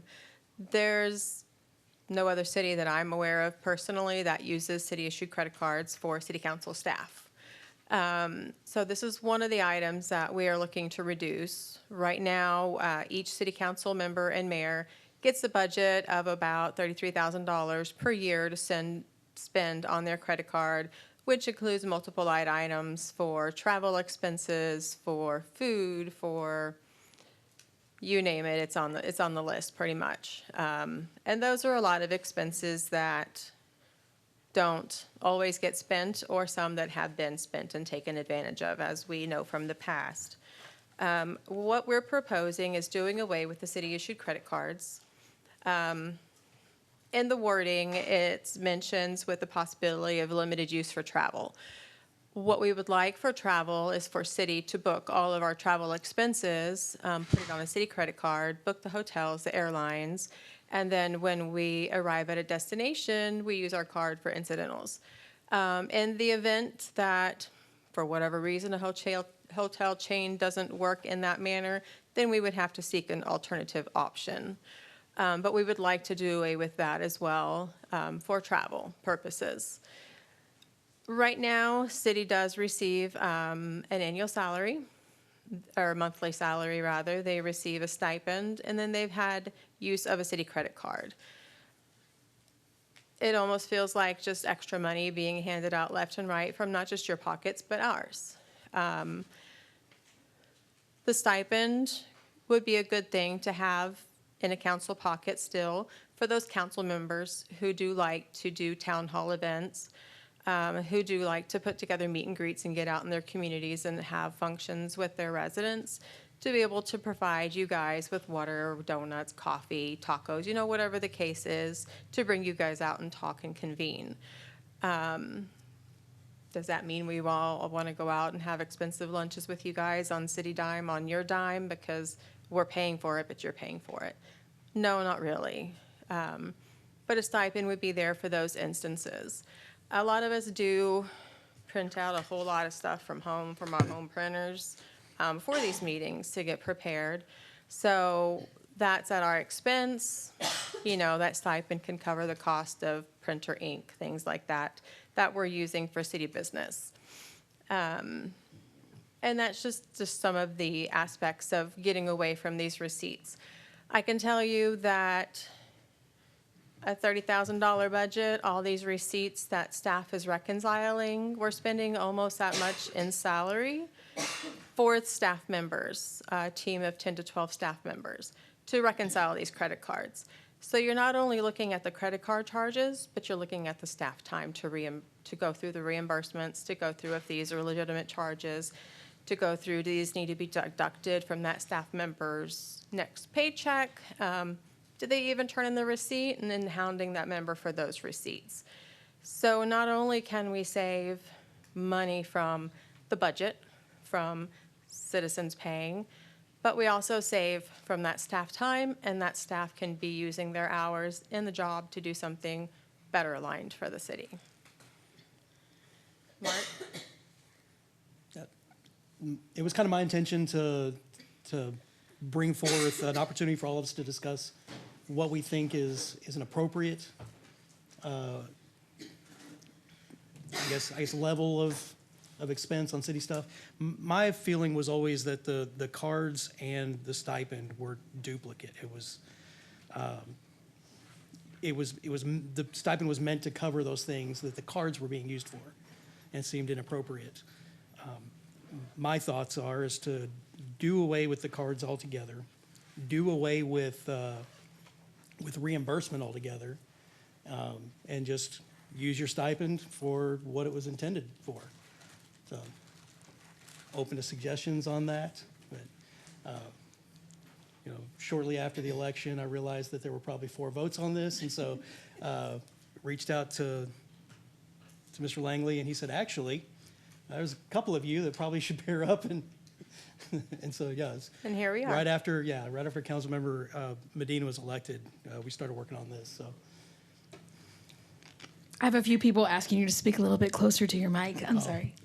He's My saying really apologies. great things because I think we all agree. All right. So, anybody else have anything? I have the agenda item afterwards, and really, my goal in this was, I think, along with the other two, is to eliminate the city credit cards, which have become an issue, and I've dealt with them. I thought they were brought to us in 2021, but I'm told maybe 2017, but I remember when they came, and immediately, probably within a year, became a real issue.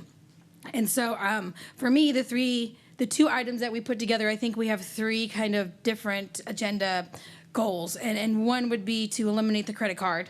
And then another would be to create a compensation committee. And then another may be to direct the city manager to bring us some kind of policy back. I know reimbursements can be complicated, but I think if we're likely to spend our own money, that we're going to probably do it less. And so I would agree with a reimbursement for those people who do. I remember being very active in Snowvid. If you guys remember that, it's this crazy snow blizzard. And I did use my own funds in order to buy some pizzas and do some other things, and I was reimbursed. Not that I wouldn't have done it, for free, but if there are some things that council members want to do, I think they should have that opportunity to at least get reimbursed. So I don't know if anybody else has any other thoughts on that? For council members McKinney and Medina, can y'all just speak a little bit more to the compensation review committee portion of the agenda item? So the last time a compensation committee was in place, let me dig through my notes here, was 22, I believe. In 22. So we are a year overdue of putting together a compensation committee to kind of decide what compensation package the city council should follow. They typically discuss the monthly salary, the stipend that was added in probably about 2-3 years ago. And then they kind of go through the line items and how much should be allotted for the line items on each budget item that's on the budget for the credit card usage. Okay, and I guess my next question would be for Mayor Cayo Flores. What is necessarily, I guess, the difference and why both are on the agenda? Because I feel like they're similar but also in conflict. So I'm trying to understand both. I believe mine was a little more simplified. It was just me trying to figure out a way to how do we eliminate these credit cards and yet allow for reimbursement. So mine was strictly to cut off the credit cards, have staff create a policy, and then bring it back. I don't think they're in conflict. I think they're actually sync up pretty well, other than the fact that they have the agenda item 17 also includes the compensation committee, which I'm all on board for. It, you know, that it comes back every 3 years. This was supposed to come back in 2025, and it didn't. So now we have an opportunity. I would recommend not making any suggestions to the committee, just asking them, hey, what do you guys think? You know, how do you want to see our compensation? And then allowing them to give us their feedback.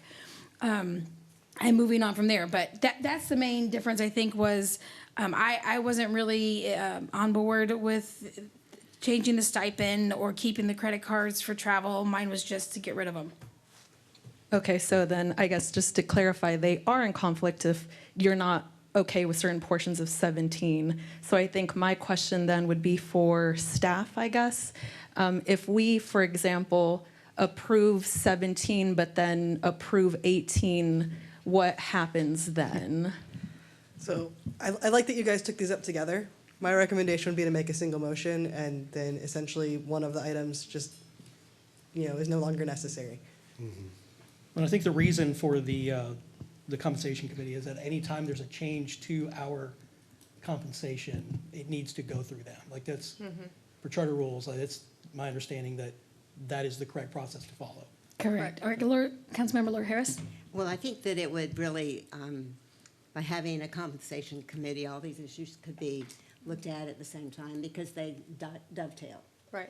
And the issue of the credit cards is about expense reimbursement, basically, and budget line items. And I think that the compensation committee would be a great idea. Let's go ahead and do that, and have that committee address planning for all of these items.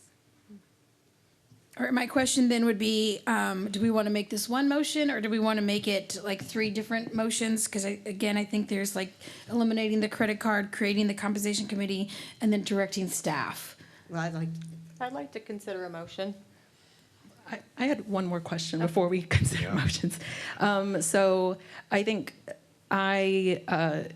think that we should move, that's just my personal opinion, think we should move forward with, I guess, the different parts of this. But I think what I'm worried about is if we're not breaking all of these up into different motions, then we might be effectively pre-deciding outcomes by combining all of these directives into one, which then would create some sort of overlap and constraint around what the compensation committee does by prejudging the work that they are set out to do. So I think like I would feel more comfortable just having them be different motions, like agreeing to them, but just be different motions. Just as a note, I consider the credit cards relatively separate from the compensation committee. The compensation committee looks at how you're paid. The credit cards were a method that council approved at some point that allowed them to pay the expenditures on a credit card. Compensation committee is really supposed to look at like your salary, your actual compensation, and then council's supposed to set their expenses in the budget. I'm okay with the compensation committee providing recommendations on how to set your expenditures, but the charter provides that annually the council will approve the expenditures and the methodology to determine which ones are reimbursable by ordinance. Okay, I think my worry was just making sure that because it's in the same motion, in the same like item, making sure that we're not just telling the compensation committee to only look at credit cards, but just to kind of do an entire review instead. But yeah, I think that was like I said, the question that I had about it. Okay, Councilmember Goza had her hand up. My question was answered already. Perfect. Okay, Councilmember Tobias. All right. Great subject and conversation, right? It's been a long time coming on this subject. Okay, so first of all, kudos to both you, Councilmember McKinney and Medina, for bringing this forward. We all know this has been a pressing issue from the residents as being transparent. And Mr. Connell, we've had many discussions, Mr. Howard, right, about all this. So I respect everybody's opinion on that. So I think it's great that, yes, it's combined, but you're right, Councilmember Zapata, that, if we want to eliminate the credit cards, I think the majority of us might be feeling that way, which is fine. But then again, you're also saying, okay, well, what about budgets for travel and so forth? Because again, there are conferences, that we might want to attend, or some classes, like such a TML, and things like that come at the end of the year. So we would have to figure something in that sense. But then again, I would prefer the compensation committee to review all of that, and whatever they come up with as far as their recommendations, to review that, and then we can vote on that. I hate for them to be prejudged in the sense, this is what we want. We're going to take away this, but wait a minute, we don't want to eliminate this as well. So I think doing it in separate budgets, separate motions would help.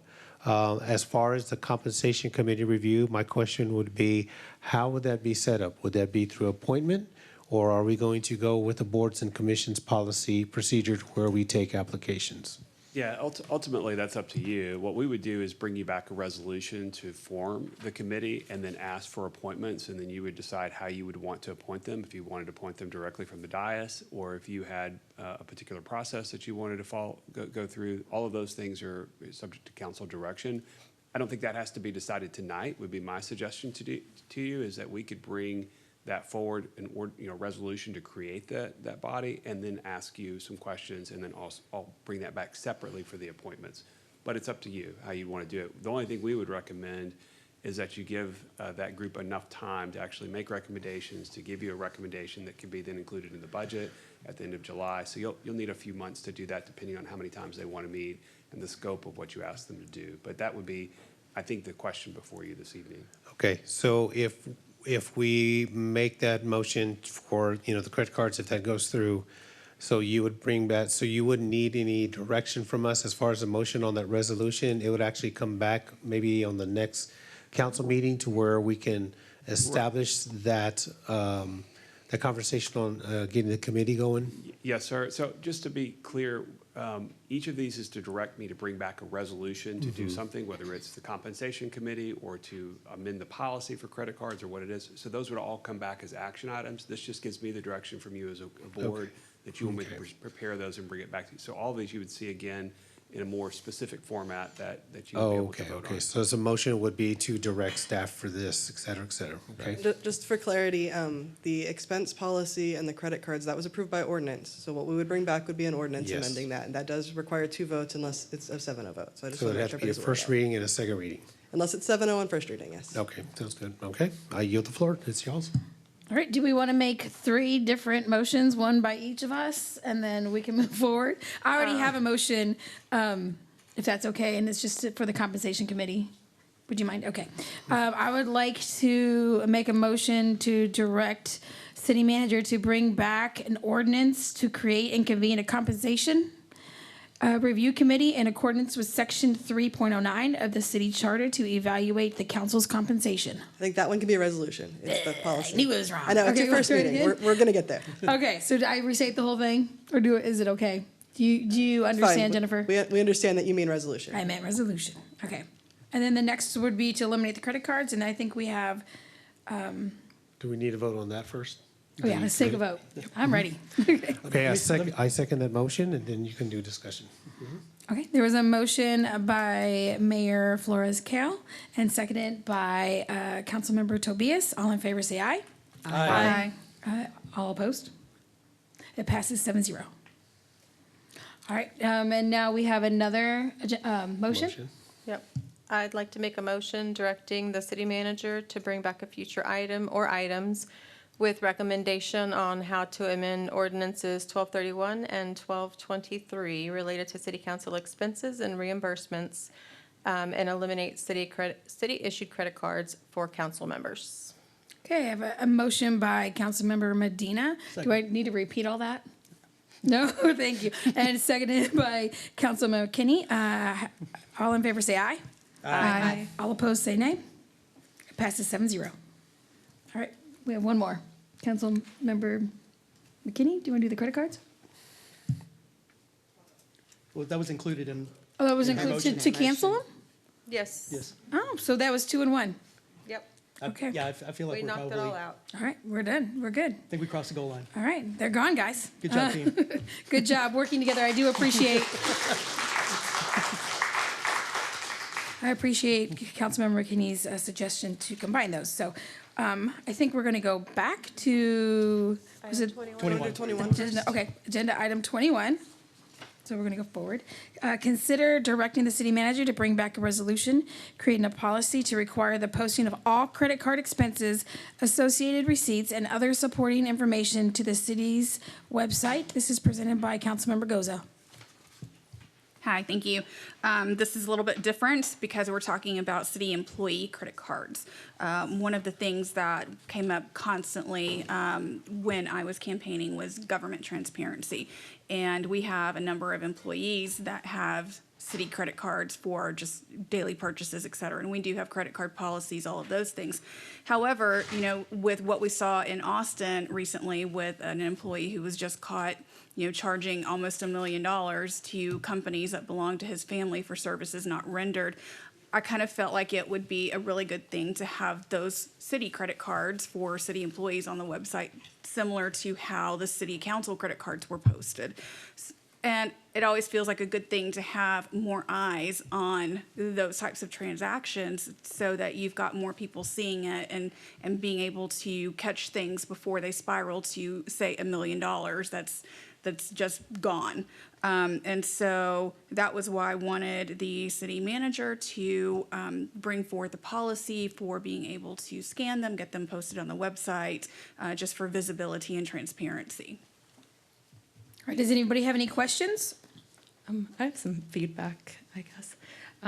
So I think, one, I'm just a little concerned about this item. I guess for clarity, prior to this meeting, I did send an email to the city manager who then forwarded it to the different authors of the items this evening, asking that each author of the items provide a brief policy memo or narrative that just went over the problem statement, the policy objectives, relevant background or history, legal authority and constraints, fiscal impacts, operational impacts on staff workload and timelines, alternatives considered, and risks and potential and unintended consequences, along with whether the item itself was informational, policy setting, or intended to lead to action.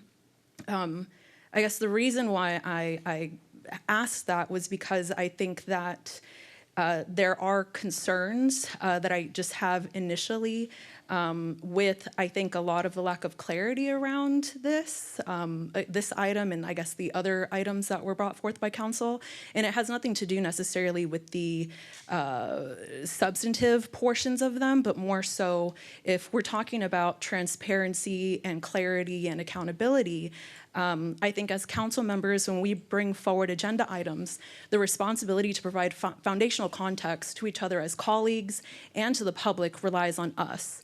And so without that preparation, council risks inefficient meetings, unclear direction, and a public process that lacks transparency and coherence. I think my concern here is about setting clear expectations about how we operate as a governing body. We require staff bring forward items with staff memos, background documentation, fiscal context, operational impacts, and clear objectives so both council and the public can understand what issue is being addressed, why it matters, and what outcomes are being sought. I believe that same standard should apply, if not more so, when items are initiated by council leadership, because doing so is practicing efficient, transparent, and accountable governance. I think my concern around item number 21 in specific is we just finished a conversation about city council credit cards and how the total operational costs of fiscal impacts and the operational time that staff puts into managing just reconciling these cards is around $30,000 a year, and that's just for the council members. And so when I look at item 21 and we're talking about applying that to all city employees, that is going to skyrocket. That there's a large fiscal impact with that and a large operational workload impact with that as well. And then I think the other issue is that if we're talking about transparency and accountability, simply posting credit card items doesn't actually solve the root of any of that. It's a Band-Aid, but it doesn't actually get to like the real root of like what real accountability would look like. And so I think the other issue that I have is that we could potentially create a very punitive environment for our staff. For example, like if KPD, for example, when they fill up on gas, having to provide that receipt and that receipt getting posted and someone sees that, hey, one day it costs $23 to fill up, but then on another day it costs $46 to fill up. Like, what's that about? Like, are they spending extra money? I don't want to create that sort of environment and that lens over staff, especially when I feel like if we're really trying to root out whatever issues it is that you feel exist, that doesn't really get to it. And so I think my question would be, the reasoning for item 21, does that have to do with like actual found issues? Is it based on obligations that you made when you ran? I guess I'm trying to understand the overall intent and purpose of it, so that way I can honestly try to help figure out like, okay, how do we create a real policy that gets to just the root of it? Because I don't think that this is it. Any other comments? Councilmember Tobias? Okay, thank you. I kind of see both sides, right? Right off the bat, transparency, that's all we want. We want to know what everybody's spending money on, because we hear it all over the place. We got, yes, I read that article about that employee in Austin. There's other things that go on. Of course, we had our issues here. I'm looking at it from a security standpoint, because if you're dealing with a lot of credit cards that have a lot of numbers, those numbers could get into the wrong hands. If it gets displayed on Facebook, or no, not Facebook, but it's going to get displayed on a website, how secure would we have to make that website? What would be the cost to make sure that website is in real time, it is mandated, and who would be the ones that are reporting? Are we going to have everybody that reports every time they need to go get balloons for the Public Works Department or for the parks? Or again, we don't have fuel stations for our trucks, do we yet? We don't. So these maintenance workers or police or whoever it is, they have to have a specific card to go in fuel. And it makes that point there where it's like if one truck's getting, if there's somebody going to really dissect, and there could be, one truck filled up for $65, the other one was $71, is that person going to feel like, well, I don't want to get my name out there because, it's up high. But is there already something in place that you have for each department to go through each one of their expenses, whether it's monthly or anything like that, to where it's kind of, a checks and balance kind of deal from that already? Is there a policy already set that you have on that measure there? That was going to be my question as well. Is there something already in place? Because I know we get our compensation annual report every year that shows all our expenditures, but is there anything, I think maybe this is what Councilmember Goes is trying to get at, is every credit card that a city employee uses, that we have a documentation of that? Yes, sir. I'll be glad to answer that. So yes, we do have a procurement card policy. We also have a procurement policy as well. For each of the procurement cards that are given to employees, there are monthly limits to what those cards can be spent on in terms of dollar amounts that we have. There's also transaction limits, individual transactions, and monthly limits on what they can be. Those department cards have to be reviewed by supervisors after those charges are made. The supervisors review the charges and either accept or deny the charges if there's any issues. The receipts are then documented. They go to the procurement office. Joshua Crowley's here, Assistant Director of Finance. They're reviewed there. So there is a process that's looked at there. Those are also considered as part of the annual financial audit, which we're currently in an annual financial audit. An independent audit firm does that every single year for the city. Those results will be presented to you most likely in early March, but the procurement cards are a clear part of that audit and they are looked at. With that said, if council is looking for more transparency on those, we're certainly willing to post that information. If we posted that information, the account numbers would be redacted, and that would be a process we would have to go through to redact that information to make sure that information is not shared online. That would be some cost. I don't know what that cost is. We'd be happy to take a look at that if that's the direction of council to do it. I will say that a lot of discussion about credit cards and procurement cards is what we call them for employees. These are meant to be for low dollar, high volume purchases, that they're the most efficient way to procure that good or service. That if you went through a more traditional purchase order or typical procurement process, it would cost you more to get that good or service. So that's the reason for them, it's efficiency. And it's about trying to be cost effective in our purchasing processes that we have. But the procurement cards themselves are a relatively small portion of the overall spend that the city has. Purchase orders that we have, certainly payroll, all of those things are part of the larger expense that we have for the city. And through that, one of the things that we do for transparency is we try to provide the online budget book. I think we had a presentation a couple of months ago about that, about some of the things that we're trying to do to show where you can see all of those expenses by department, by division, so you can see real-time information. It's not just procurement card information, it's all expenses that are there. So I offer that information just as you consider the issue. There's a lot of things that are being done with that, but we're here to try to address it in any way that you see fit. I want to say, I do support Councilmember Goza's intent on this. Don't get me wrong. I know that we want to start looking back at what our expenses are. We want to be more transparent in that sense, right? We, especially now, this was one of the highest budgets we've had for the city. And so that's been on a lot of people's mind. So how would we go about doing something that she's requesting on this end? How would we process that in a more transparent way, but also a more secure way?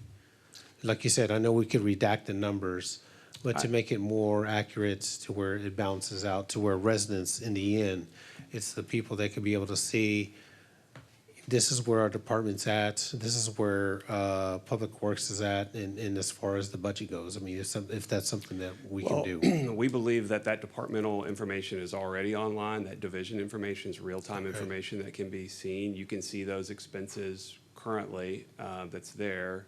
The largest portion of the budget that you're referencing, Councilmember, is the $600 million. It's all mostly capital. About $450 million of that is capital. CIP, so those are big projects. And on those projects, we have tracking pages and things like that we show the status of those costs and what are happening. But we have a lot of those. Perhaps there's a better way to show that if we're trying. But if we're not hitting the mark on some of those things, we're happy to do it any way that you think is helpful. But I think we simply, if the council was interested in posting this information, we would need to come back with a policy of how it would be redacted and give you that kind of fiscal information, how to do it. Or design a new website or something to where City of Kyle, transparency page or something like that. We could just say, this is where we're at. And it also shows if we travel as well, or just where all our travel expenses are, like where we've been and so forth. If people want to look at that. Sounds good. I yield. All right, I just want to make sure we hit everybody up before we talk twice. Yeah, just one quick question, or maybe two quick questions. Mr. Langley, you mentioned that every year we do an external audit for city staff credit card usage. We do an external financial audit, and a component of that is looking at our procurement cards as well as all of our procurement programs. That is a part of the review that your auditor performs. That auditor also reports directly to the city council, not to me. They come here annually and provide that presentation. Off the top of your head, would you know how much we spend on that?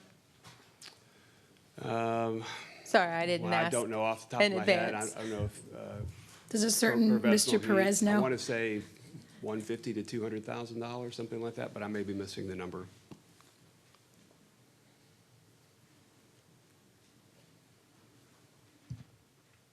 Mayor and Council, for the record, I'm Pervez Mohi, City's Director of Finance. The question is the cost of the audit or the monthly amount we spend in credit cards? No, how much we spend on the audit, being that it's external and it's not something our city staff is doing. It's about 160,000 in round numbers. Okay. I was just curious because I know for city cards, that's done internally by your department, correct? For city council? We do not audit any credit card transactions. Okay. Is that handled externally as well then? The external auditors look at all our transactions. Okay, including. Revenues and expenditures. Okay. But they do not examine 100% of those transactions. They Okay. do random sampling testing. Got it. Just trying to kind of understand what the audit itself covers since this will be my first time seeing one. Now, internally, when credit card transactions are processed, they're reviewed by the employee that's incurring the expense. They process or upload their invoices, receipts. Then it goes to the next level review, which would be their supervisor. And ultimately, the department heads are responsible for all credit cards for that department. Then it goes through Joshua Cronley and his team. They review it, goes through the accounting staff. They make sure that the accounting attributes are right, that the departments are correctly charging to the correct line items, to the correct departments, and then it goes through. The bank automatically withdraws the monthly amount charged. So that happens up front, and then the credit cards are processed. Okay. And then would you say, I think I lost my train of thought, but would you say that throughout that whole process, through the procurement cards and the different departments that it goes through to be processed, that staff compensation for that to be done is about as much as for ours to be processed or more, since there's more staff members? It's spread out throughout the departments, citywide.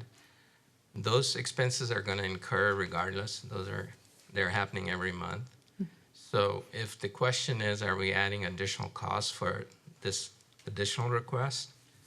There will be slight cost, but not adding a significant amount of cost. And for redacted information such as the card numbers, is there any other sensitive information on each receipt that might need to be redacted? So the statements are electronic in an electronic format. So for example, my card, it will have City of Kyle, Pervez Mohi, Director of Finance. It will have my card number, but not the entire 16 digits. It will have just the last 4 digits. And then it will have all the transactions. Then when I receive that statement for the month, I upload all my receipts. It's scanned in. Then it goes through the process. So if we were to upload, as I think requested in the line item, the actual receipts to a city website, aside from redacting part of that credit card number, would there be other sensitive information that would need to be So- redacted on the receipt itself? Under state law, I want to note the last 4 would be redacted to prevent any kind of access code information to access the accounts. So that would be on every receipt probably, or at least on every, on every statement would definitely have it. And then some receipts do, depending on where you do your transaction, some don't. The other thing I can think of off the top of my head that could be immediately sensitive is the city is not permitted to release personal information about employees. So if your personal phone number is on the receipt for some reason because you buy it from a company and that's the number you give out, Purchase we'd order have to number? redact that. Okay. Or something along those lines. So Okay. those are things that I can think of immediately. There may be others. There's a lot of things that could appear on receipts. I only see the ones I see, and I see like specific types of receipts because honestly, most of my credit card transactions are AG opinions. So that has different information than you might have if you go to Walmart or HEB a lot. So I wouldn't know what everyone is. I know that it does take substantial time for Jennifer's staff currently to redact the council credit receipts. Okay. All right, do you have any questions over here? All right, So I it do. would- Well, I'm sorry. Okay. No, you can go. Yeah. Roberts, Mr. Mohi, please don't leave. I'm just trying to give everybody a chance. If everybody's already spoken once, then we're going to go with people who haven't. So I have several questions that have gotten brought up in this discussion. And so I'm going to preface with the fact that both Austin and Houston have annual audits, and both of them, within another audit, found major issues. And so you can't pay me enough for us to build trust with our community. So I don't really want to think about the cost in terms of whether or not we do something. So my first question to you is going to be, how many staff credit cards do we currently have? I believe it's close to 100 active cards, 93. 93 active cards. Would you happen to know how many staff credit cards we had a year ago, and then 2 years ago, and then 3 years ago? Not off the top of my head. We have increased the number of cards as we have increased the number of employees over the years. Okay, so we have 93 credit cards. So am I correct? I thought I heard that the department heads review the credit cards? Technically, they're supposed to. They're responsible for their entire budget. Okay, so who pays the credit cards? So the credit cards, the bank automatically deducts from our account, city's bank account, each month. Then the departments reconcile their individual credit cards. So if there are personal expenses by mistake, sometimes people do make mistakes, they reimburse the city back. But that happens after the bank has already been paid. And that's caught by you, or is that caught by? Typically, is at the department level, they'll catch it, or the purchasing staff will catch it. So what do you see? Like if during the process, you're a city finance director. Yes. And you're in charge of making sure we're in good standing and paying things right. So do you get an opportunity to see the credit card statements? I did not see the individual statements of the 93 credit cards that we have. I did not see the receipts that we have. I'm relying and trusting the process of individual review at different levels. What I see is the bank statement at the end of the month, the total amount that is deducted from the bank for credit card charges. Okay, so how much did we spend on credit cards last month? It ranges. It's not a set amount every month.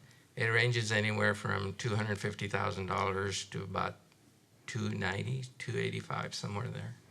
So there's approximately, we'll just say $275,000 a month in credit cards. And those are yes. being overseen by the city or the directors for efficiency. The employees, the supervisors, the department heads, and then outside of the departments, you have the purchasing staff that review those, and the accounts payable staff. Okay, I'm going to do some quick math real quick, because these are quickly adding up, and it kind of makes me uncomfortable. If we have $275,000, give or take, in 12 months, we're looking at $3.3 million. Is that correct?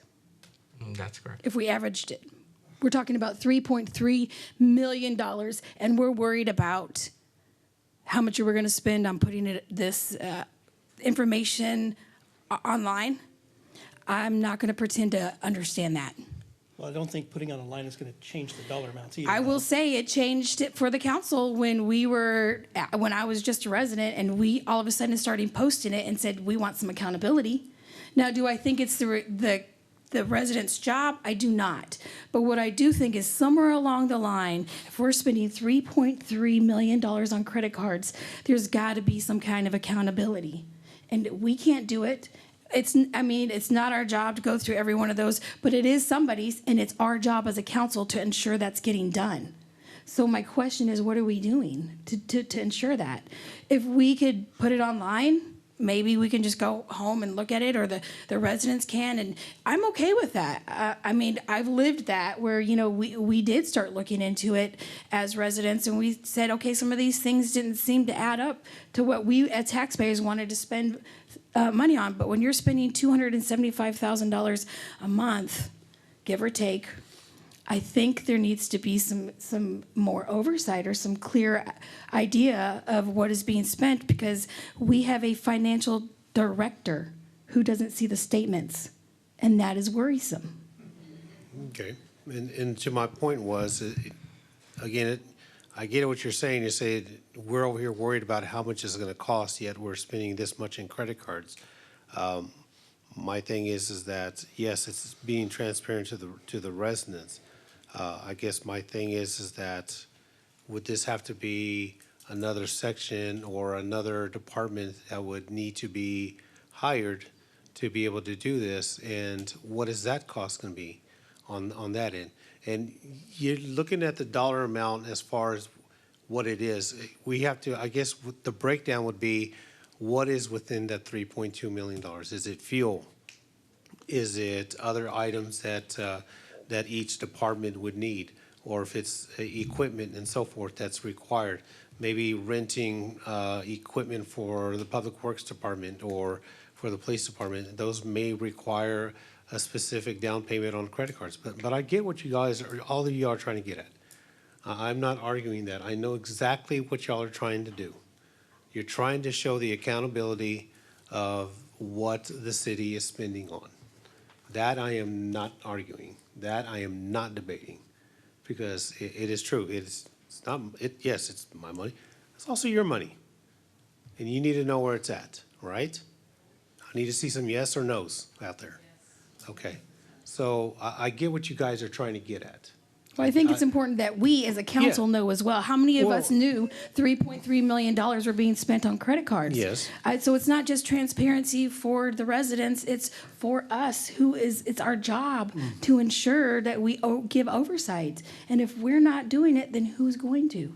That's where I think a lot of it is that we have to rely on our city manager and the department heads to make sure that even though it's that large amount of money that's being spent, that it is being held accountable. And that's where you build that trust in that sense.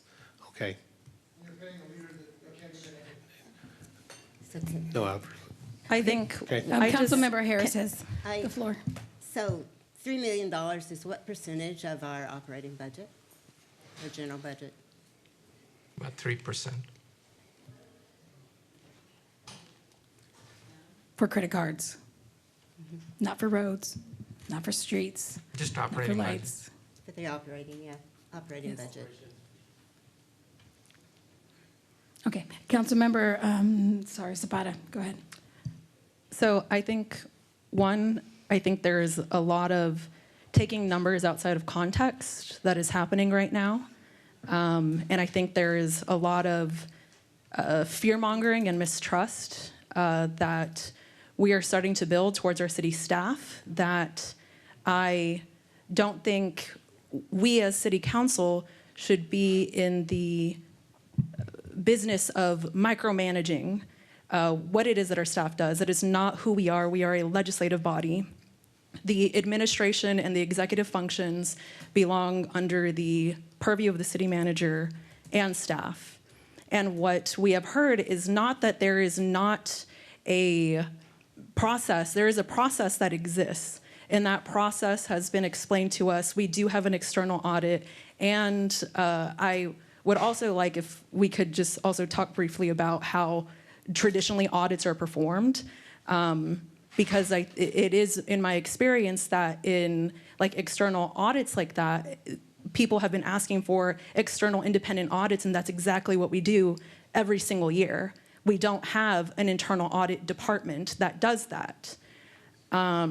So I think, one, there needs to be an understanding of the audits that are performed, how audits are performed, and what our role is as council, because I think it has to be understood that these are procurement cards, not necessarily credit cards.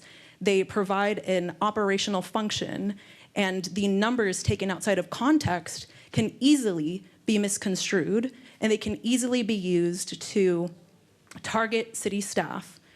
And to me, that is a very unfair thing that is happening right now, because those are operational costs. That is something that exists within every business, within every city, within every county, within every state department, federal agency. Those are all things that exist. And we are not saying that we don't have a process. We just had it outlined to us what that process is, what we are, I think, trying to figure out is, and what I am trying to understand, so that way I can help get to the root of whatever the issues that you all feel do exist. What I'm trying to understand is how do we actually do that versus spending time placing and just building mistrust with our staff who have already, like I said, outlined that there is a process and that we do have these external independent audits that happen every single year, and that auditor doesn't, that auditor actually comes to council, doesn't report to our city manager, but reports directly to city council. I think like I understand the fear and the trepidation because of the costs that and the numbers that are being talked about. I completely understand that. I think what I am concerned about is that every data analyst will tell you and understand that numbers without context don't mean anything. And we need to be able to have the context in which this information exists, and I believe that's given to us every budget season. Every single time we go over the budget and have our budget workshops, those things are discussed. And I'm just fearful of creating an environment where we micromanage our staff, where there is not a trust that is placed in our independent auditors that perform the audits every single year, and that, like I said, just takes numbers outside of context, even though a lot of those are operational costs. And I don't want to sit here debating whether or not, you know, Public Works could fill up their tank for $75 or not. I think that there is a lot. I understand and validate the emotions that exist, but I just think that there is a much better way to go about it. All right, anybody else? Can I comment? So we have policies and procedures in place for the council credit cards. And as I was going through everything, like because they were listed online, I was able to pick out an alcohol purchase that was paid for, that was not deducted out of a council member's pay. There were medicines, which were clearly against policy because they are personal items. Those were also paid for by the city. Those things were missed, even though we have a policy in place. When I pulled city manager's credit cards, we could see that there was a lunch where wives went along. There was no city business conducted, so that should have been a personal lunch, not paid for by the taxpayers.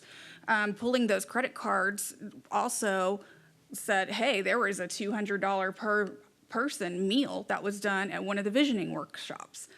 A lot of people did not find that to be the best use of our taxpayer funds. And so without having that access to that, you're limiting what people see. And maybe they're not going to be happy with that type of spending, but it's not, they either have to request it via public record or they just don't get to see it in order to know those things and be able to have a voice in those things. All right. I just have one question. In comparison to the policy that council had in regards to the city council credit cards, it's my understanding that the procurement cards have extra added layers of policy and oversight than city council credit cards. Is that correct? Yes, I would say that's correct, yes. Can we kind of just go over what those differences are since there's comparisons being made right now? Yeah, again, I don't know if I have that all at my fingertips, but we're happy to do that. One thing I would offer to the council is we could certainly come back with an overview of procurement, expenses, what we're doing here, what are the major categories of costs that you see. We'd be happy to provide that if that's something that you're interested in, to give you some context about areas that you'd like to have more detail on. I think there's a lot of costs. It's a big organization, lots of transactions and lots of dollars that go through it. And so giving you context about all of those would be helpful. So you could try to understand if this is a major area that you want to focus on.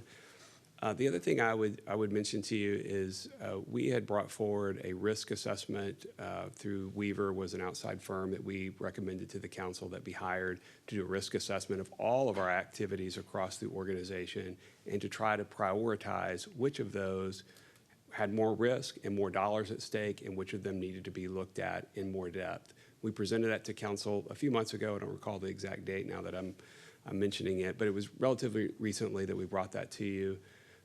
Procurement cards is one of those high-risk activities. It's always seen as something that could be looked at in more detail. We could certainly do another engagement to look at that as a procurement card audit. Right now, we've engaged a firm to look at payroll. I know payroll is another item that's on the agenda this evening, but payroll is one of the largest expenses that we have, and to make sure, even though it's covered in the annual financial audit, external financial audit, that we do some additional work on that and processes to make sure that we're doing everything we can to make sure those dollars are spent the right way. So that's something we're already currently doing. You could be an additional review of procurement cards, more review if you want to do that, or if you want to just put them online, we can do that. But we're happy to do any of those things that we can to be helpful in this regard. But I do think there's a lot of activities that go on in the city that are worthy of discussion as we go through it. So that's been our mindset as we've looked at those things holistically across the entire organization to make sure we spend dollars wisely. All right. So hopefully that's helpful. Thank you. I do want to just state fiscal responsibility is not micromanaging. It's not fear-mongering. It's not mistrust. It's not that I don't trust our staff. It's actually, according to our city's charter, our responsibility. And if people need to know the verbiage, it states that we are, as council, to provide for and control all city finances. So we can't control it if we don't understand what's going on. And so, yes, I agree that $3.3 million is a big number, and maybe I'm wrong. Maybe there's nothing to worry about. All we have to do is just look at the numbers, look at the statements, and show us. There's nothing wrong with that. I'm not up here to be anybody's friend. I'm not up here to do anything other than to provide oversight to the residents that elected me to do so. So moving forward, I'm not sure if anybody wants to make a motion or if we want to provide any direction to staff. But I think we've talked long enough that we can move on from this one way or another. Brian, would we need something in a form of a motion to be made, or would you be able to bring back exactly what you said about bringing a resolution to bring the context, the procurement cards to review at another meeting or the next meeting to give us a rundown of what the expenditures are? Or would you actually need a motion like containing on agenda item number 21? What would be the easiest for you? I think the cleanest thing for me is if council wanted to direct us to do that, to give us that direction as a motion would be fine, to bring back a policy discussion and an overview of procurement. Okay. If you want to do that as a separate issue, or if you want to make it as part of this, I'm not sure where the direction is on the council, but if that's the direction you'd like to give us, any way you want to provide that, probably as a motion is the simplest way. Okay.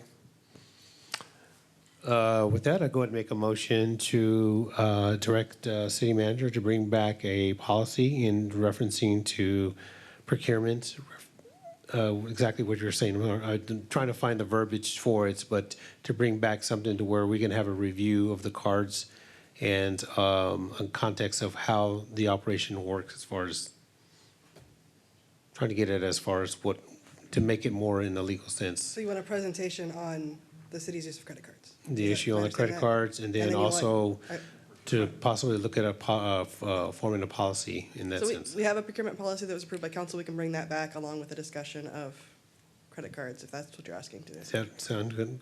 Okay, I just want to make sure that staff has clear direction. Yes. Do you That's guys fine. understand what it is that Councilmember Tobias is making the motion I'm for? going to try to state it in my own words to make sure Yeah. I've got it right, but you'd like staff to come back with a presentation of the procurement policy, including details about a procurement program, procurement card program, purchase orders, and overall spend of how those are processed, managed, and reviewed. Do you want anything added? Because I thought, Anything added? I only wanted Councilmember. it to be the resolution creating a policy to require the posting of all credit card expenses, associated receipts, and other supporting documents. Okay. I was not wanting to overview all of the process because I've already read it. Okay, so I'd like to amend my motion then. I'd like to go ahead and amend my motion to go with consideration directing city manager to bring back a resolution, creating a policy to require the posting of credit card expenses associated with receipts and other supporting information on the city's website. second, so we're going to vote on the amendment first, and then we're going to go back and vote on what you On just the said. agenda. I don't Okay. think there was a second on the motion, was there? Nope. I second. That- Well, no, but Oh, there the was no orig- second, so on the we're not original good. We don't motion, need so to I do think it. he's just Perfect. replacing his motion. All right. Okay. So the motion as it stands is the agenda item, Yep. and made by Councilmember Tobias, second by Second. Councilmember Goza. All in favor, say aye. Can we have some Aye. discussion on the motion? Okay, go ahead. Sure. I would just like to say that at no point have I felt like our staff has done anything inappropriate. At no point have I felt like they exceeded our allowable budget on items. Our newest update on our website goes into extreme detail on where our taxpayer dollars go. While I do not at all disagree with the intent behind this, because I am 100% in favor of transparency, I don't feel like this is the best use of our staff's resources. Councilmember Harris? I understand and agree with your original motion, Councilmember Tobias, which would direct the city manager to bring back information. I'd like to see how this would be implemented. I'd like to see a cost-benefit analysis of it. I know that, in some of the instances where staff fraud has occurred, it's very rarely been credit card use. It's been, and then specifically in talking about the Austin one, it was expenditures that were made by a high-level purchasing person, not on a credit card. And in Ulen, it was directly by the mayor. So those were not credit card issues. So I don't want us to confound the issues. This is very narrow. It is audited. If we want to see more information, that's fine. That's the part I would not like, just automatically saying, bring back the resolution next. I mean, that's what the whole bring it back and give us more information would be for. Well, once the resolution comes back, we can I would like have a lot more information before we like- make this decision. Well, Okay. we're just voting on a policy, to bring back a policy. bring back So within that to policy, bring we should back- be able to have that information Be presented able to to us. dissect, take in, take out, and so forth on that, and who knows, maybe by that time, we will have the information there provided by the city to where we can, if it means that the policy that is being brought forward, we can amend what we have and then go from there. I think if right now, it's just a start, and we can build from there. And to your point, we don't even have to approve this policy when it comes back, but it's gonna give staff the authority, because according to the rules of council, we cannot just work with staff in order to get things done. We have to direct staff in an area where we're like, okay, this is what we'd like you to work on, and then bring it back. And then when they bring it back, we could say, you know what, we really, I don't want to say I want to waste staff time, but if we're interested in getting this information out and figuring out how much is spending and what kind of policy that could look like, then that's what we have to do is direct them, unfortunately. Well, this is part of the budgeting process. And this is, you're trying to retroactively second-guess the budget.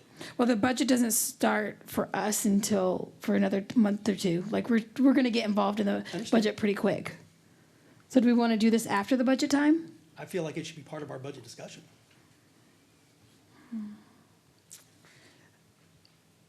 Well, if they bring back the policy, we don't have to approve it. We can just postpone it after we get it until the budget time and then discuss it then. But at least we can look at the policy, give ourselves time to read it and really understand what it is that they're going to do. And then if we disagree with it during the budget, we can just say we're not interested. It's just right now, we're just considering having the manager, city manager, bring back a resolution of creating a policy. of what is stated here. And then from there, I know it'd be another agenda item that we would have to discuss, but just for the transparency reason for the residents, it just shows that, you know, we are trying to look at the expenditures that we are having as a city in another sense. And that's the way I guess I'll support that in that end. Can I just ask a clarifying question? Because I think I'm getting just a little confused. Yeah. Because I think we're talking about like a presentation that encompasses one Yep. thing, and then this agenda item, which is very different than what the presentation, what the original motion that you made was. So I think just so that way I'm clear, Sure. and so I think it's clear to like everyone watching, listening, and that's present. What the motion is right now is specifically about creating a policy to require the posting of all credit card expenses, associated receipts, and other supporting information to the city's website, correct? It has nothing to do with a presentation being brought back. Okay, thank you. All right, I would actually going to call for a roll call vote on this one.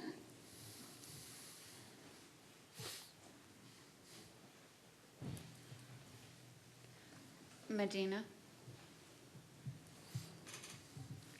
Aye. McKinney, No. Zapata, No. Flores Kale, Yes. Goza, Yes. Tobias, Yes. Motion passes 4-2. You didn't call. Oh, sorry, I'm so sorry. You didn't call. Harris, No. Okay, motion passes 4-3. Okay. And I just want to make sure staff has an understanding of what we want. Clear? I don't. It's essentially the exact item. Okay, Just bring perfect. back a policy of how we're going to post the information. You got it. Thank you. Okay, up next, we're going to go back to consider impossible action. Agenda item 8. Consider approval of a resolution finding public convenience and necessity and authorizing the use of eminent domain to condemn, if necessary, a public utility drainage easement over 2 parcels of land containing a total of .4478 acres from certain real property owned by Preciano Maldonado and Maria Hernandez Maldonado for the public use and purpose of construction of drainage improvements for the Kyle Parkway / Lehman Road extension. And this will require a roll call vote. Good evening, Mayor and Council. Amber Smites, Deputy City Manager for the record. In November of 2022, City of Kyle voters approved Proposition A. It's a road bond for 8 transportation projects across Kyle, totaling 10.3 total miles of new location, reconstruction, and widening projects to improve the city's transportation network. This project will extend Lehman Road from Button Creek Road to Daisy Lane and Kyle Parkway from Daisy Lane to the new Lehman Road. The new segment will be 4-lane roadway, 2 lanes in each direction, a sidewalk along the length of the new roadway, 4 proposed roundabouts at Lehman Road and Button Creek Road, Lehman Road and Daisy, Kyle Parkway and Daisy, Kyle Parkway and Lehman. The project will improve mobility and reduce congestion in Northeast Kyle, and you can see the project limits on the map there. The background, we issued a task order to Cobb Finley in March of 2023 to complete the design. The alignment and design features were approved by council in January of 2024. The project will bid in spring of 2026 with the anticipated construction completed in fall of 2027. To acquire the easements needed for drainage, survey was completed and appraisal was performed on the needed tract. Property interests include a drainage easement of 19,509 square feet. Improvements within the easement include drainage.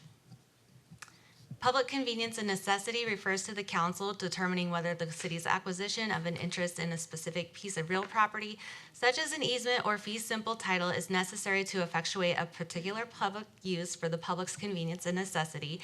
In this situation, the PCN finds that the Kyle Parkway Lehman Road Extension project is necessary and required to promote the public health, safety, and welfare of the community, and that the acquisition of the identified property is required to complete the project. When the property owner and the city are unable to reach a negotiated agreement, the PCN authorizes the city to initiate eminent domain proceedings if necessary to acquire the needed property. So tonight we are asking you to approve a resolution finding public convenience and necessity. All right, does anybody have any questions? All right, I do. All right, so we were able to obtain from staff a timeline of how this process worked. And so I was able to get a pretty good idea of the communication and the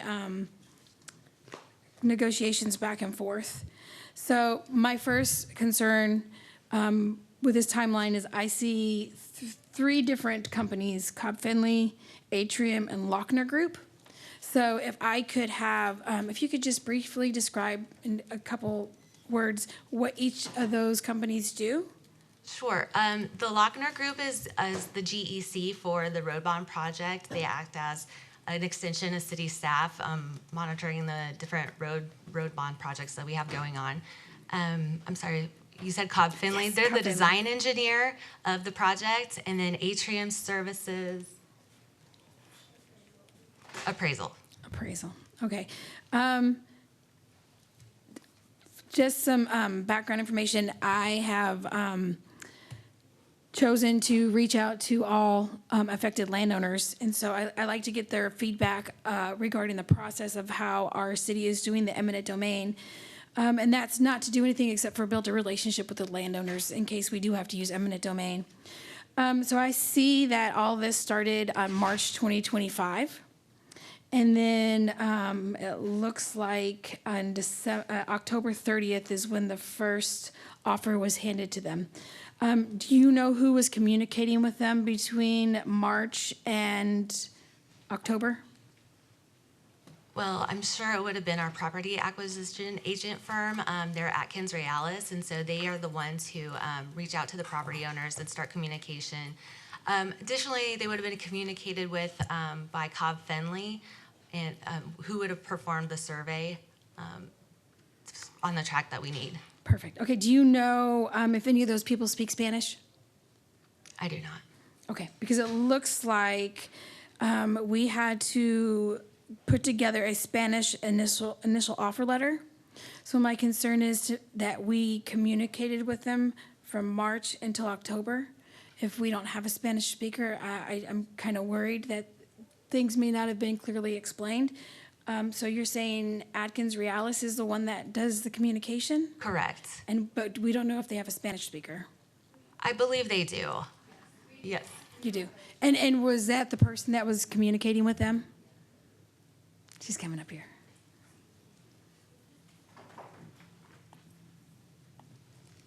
Hi. My name is Lisa Norris. I'm with Atkins Realis. And I'm sorry, so yes, we do have a Spanish translator that works with our office. And yes, he was in communication. Perfect. Thank you so much. You're welcome. I appreciate that. Yeah, no problem. And then I also see on 10/30 is when we mailed the certified letter. And then, let's see, we mailed the letter 10/30, and then December 1st was the final offer letter. But I didn't get the green card for this one. And so I'm looking at the dates. If we mailed it 10/30, I would say that was a Thursday. So you have Friday, Saturday, Sunday, maybe Monday, 11/3, they probably received it. I don't know because I don't have the green card. I would just figure, because this was mailed by certified mail and regular mail, that they probably got it on the 3rd. So you're looking at 27 regular business days or 19 business days to give them an opportunity to respond before we gave them the final offer. Is that correct? We comply with state law with regard to the initial offer letter and the final offer. Okay. Yes. I'm just going off of the timeline that was given to me, and I'm not sure. I see that the counter offer was declined.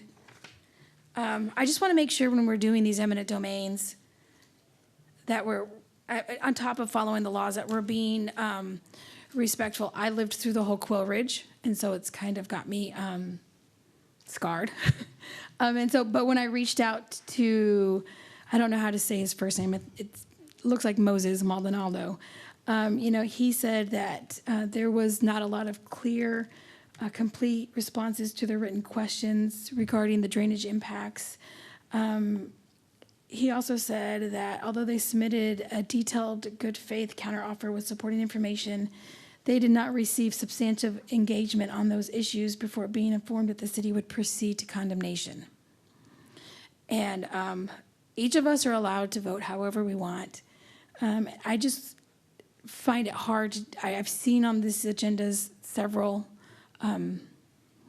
eminent domains, and for me, eminent domain is used when there is an impasse.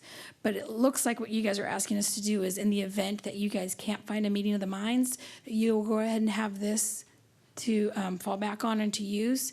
And that's not a way I want to see our city use eminent domain. And so that's not a dig on anybody. It's just my personal preference. Having seen people being affected, for me, even though I know there's a rush to get this done, I feel like taking the extra 30 days to allow them to get a response or to negotiate is well worth the investment of time, even though the roads are going to be 30 days behind maybe. And so that's what I have as far as voting for this project or for this eminent domain. I'm just not comfortable doing it. Sure. I think the goal of acquiring the property is saving taxpayer dollars, right? Because every day that we let the project go on, I believe it's a 0.5% to 1%, and Brian can quote the number. But what that means, it's real money. It's several $1 million if we let that go. And so it's been the goal to acquire the property as quickly as we can, get the projects to bid, so we can spend the taxpayer dollars wisely. If I could just comment on that, Mayor, certainly share your comments about trying to make sure people are treated with respect and have plenty of time to work through issues. I believe we've done that in this case. We have complied fully with the law and to make sure we give ample opportunity between our initial offers and final offers for those to be considered. We are at an impasse, in our opinion, in terms of the amount. And as Amber pointed out, we are trying to move the project forward. There's certainly opportunity for us to continue to negotiate between now and a special commissioners hearing on the issue. We'll continue to do that and want to do that, but we do need to start that process so that we can get a timely acquisition of the property to build the road that the voters have asked us to do and the council's asked us to do on the project. So that's the reason why it's here. Certainly respect the views of the council, but that's why you're here. I appreciate it. This road is going to lead to, what does it lead to? What development? It's on Bun Creek, and I can't recall what the developments are in there. It's vacant land right now. It's vacant. Yeah. I just want to make Yeah. sure that It will develop after the roads are constructed, though. Okay. That's important to me too. Like if this was something that hey, we have a development or this is going to help residents right away, then that's some eminent domain that I would be willing to talk about or to be open to. But knowing that this goes to vacant land, I think kind of makes me want to impress even more that we have to be. Well, it also improves the current conditions. It'll impact everywhere east of Lehman High School. Right. Okay. Everybody heading west. I see it. I was included in, I was on the board that created that bond.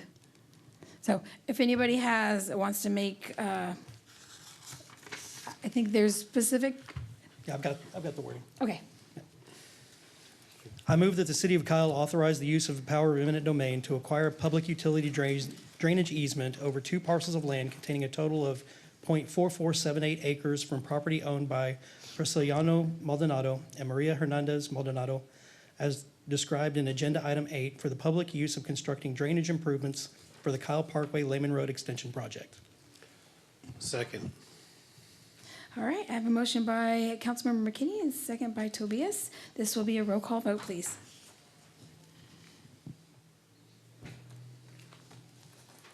Tobias? Aye. Medina? Aye. Harris? Yes. McKinney? Yes. Flores Kale?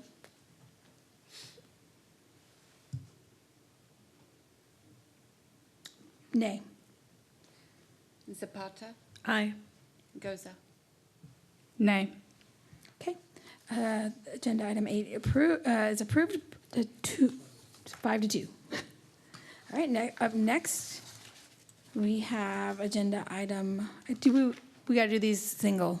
Correct. All yes. right. All right, this is going to be consider approval of a resolution. Yes.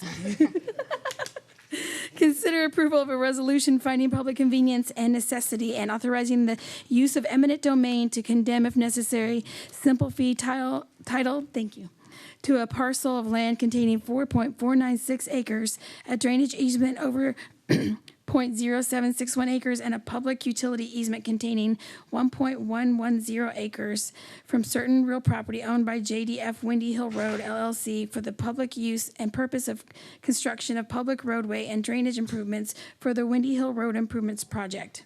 This will be a roll call vote. Does anybody have any questions? Amber Smites, Deputy City Manager for the record. We have 3 of these, and they all belong to the same property owner, and it's for the same project. So I'll go through the complete presentation for this one, and then I'll be brief in the next 2, if that's okay.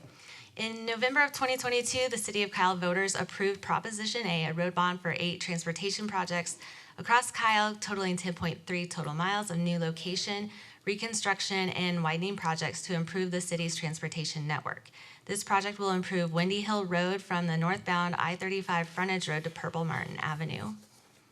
The project will widen existing 2-lane road to 4 lanes with a center turn lane. It will realign the existing roadway to smooth the curves between the project limits. Additional improvements include roadway illumination, the sidewalk along the road, roundabout at Windy Hill and Cherrywood. And you can see the project limits on the map there. The background of the project, the alignment and design features were approved by the council in January of 2024. A task order was issued to LAN to complete the final design, and it was approved in March of 2024. The project is in the bid phase. We expect it to be awarded in spring of 2026. Construction duration is 460 calendar days. Anticipated construction completion in summer of 2027. Information about the site. To acquire the right-of-way and easements needed for the roadway, a survey was completed and an appraisal was performed on the needed tract. Property interests include fee simple right-of-way of 195,843 square feet, a drainage easement of 3,315 square feet, a public utility easement of 48,361 square feet. Improvements within the right-of-way include roadway reconstruction. Public convenience and necessity refers to the council determining whether the city's acquisition of an interest in a specific a piece of real property, such as an easement or fee simple title, is necessary to effectuate a particular public use for the public's convenience and necessity. In this situation, the PCN finds that the Windy Hill Road project is necessary and required to promote the public health, safety, and welfare of the community, and that the acquisition of the identified property is required to complete the project. When the property owner and the city are unable to reach a negotiated agreement, the PCN authorizes the city to initiate eminent domain proceedings if necessary to acquire the needed property. So we ask that council approves the resolution finding public convenience and necessity. All right, does anybody have any questions, comments? Yes, Councilmember Harris. What percentage of the properties that are in PCN go to eminent domain? Members, Kent Sick, assist the city with real estate acquisitions. I do not know the exact percentage, but it's going to be on the order of 10 to 15% of the How ones. much? 10 to 15% of the ones that go from PCN to actual hearing. So very few end up in hearings. They get settled at the PCN level. Yes, ma'am, that fluctuates, but that's been the experience, rough experience thus far. Thanks. All right, any other questions, comments? I would say that, I do share your concerns. Like, I voted for more PCNs in 1 year than I thought I would my entire life. It's because we've got these road projects I going know, on all over the and when we place. say, we're prioritizing roads, like, this is the ugly side of what that actually is. So I get it. All right, so I reached out to Cricker Dacey, who is the nephew of the two Dacys that own this land. So this land is owned by a nonprofit. So anything that they receive goes right back to the nonprofit, which goes back into that area. So I will say, when I talked to Cricker, he told me he thought you guys were still under negotiations, and he did not realize that this was placed on the agenda. Moving forward, I think it would be ideal to inform the landowner that this was going to be on agenda, just so if they had something they wanted to say or come out and speak, it gives them the opportunity. I completely understand it's their responsibility to keep up with it, but I think in good faith, showing them that, hey, we're going to let you know, if you want to come out, you can. But besides that, I also have some questions, because on the timeline that I received, I see June 16th, there was a revised offer made. However, I don't see an initial offer.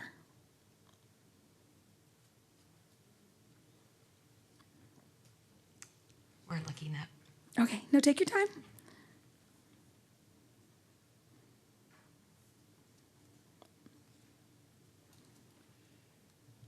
I also don't see a final offer.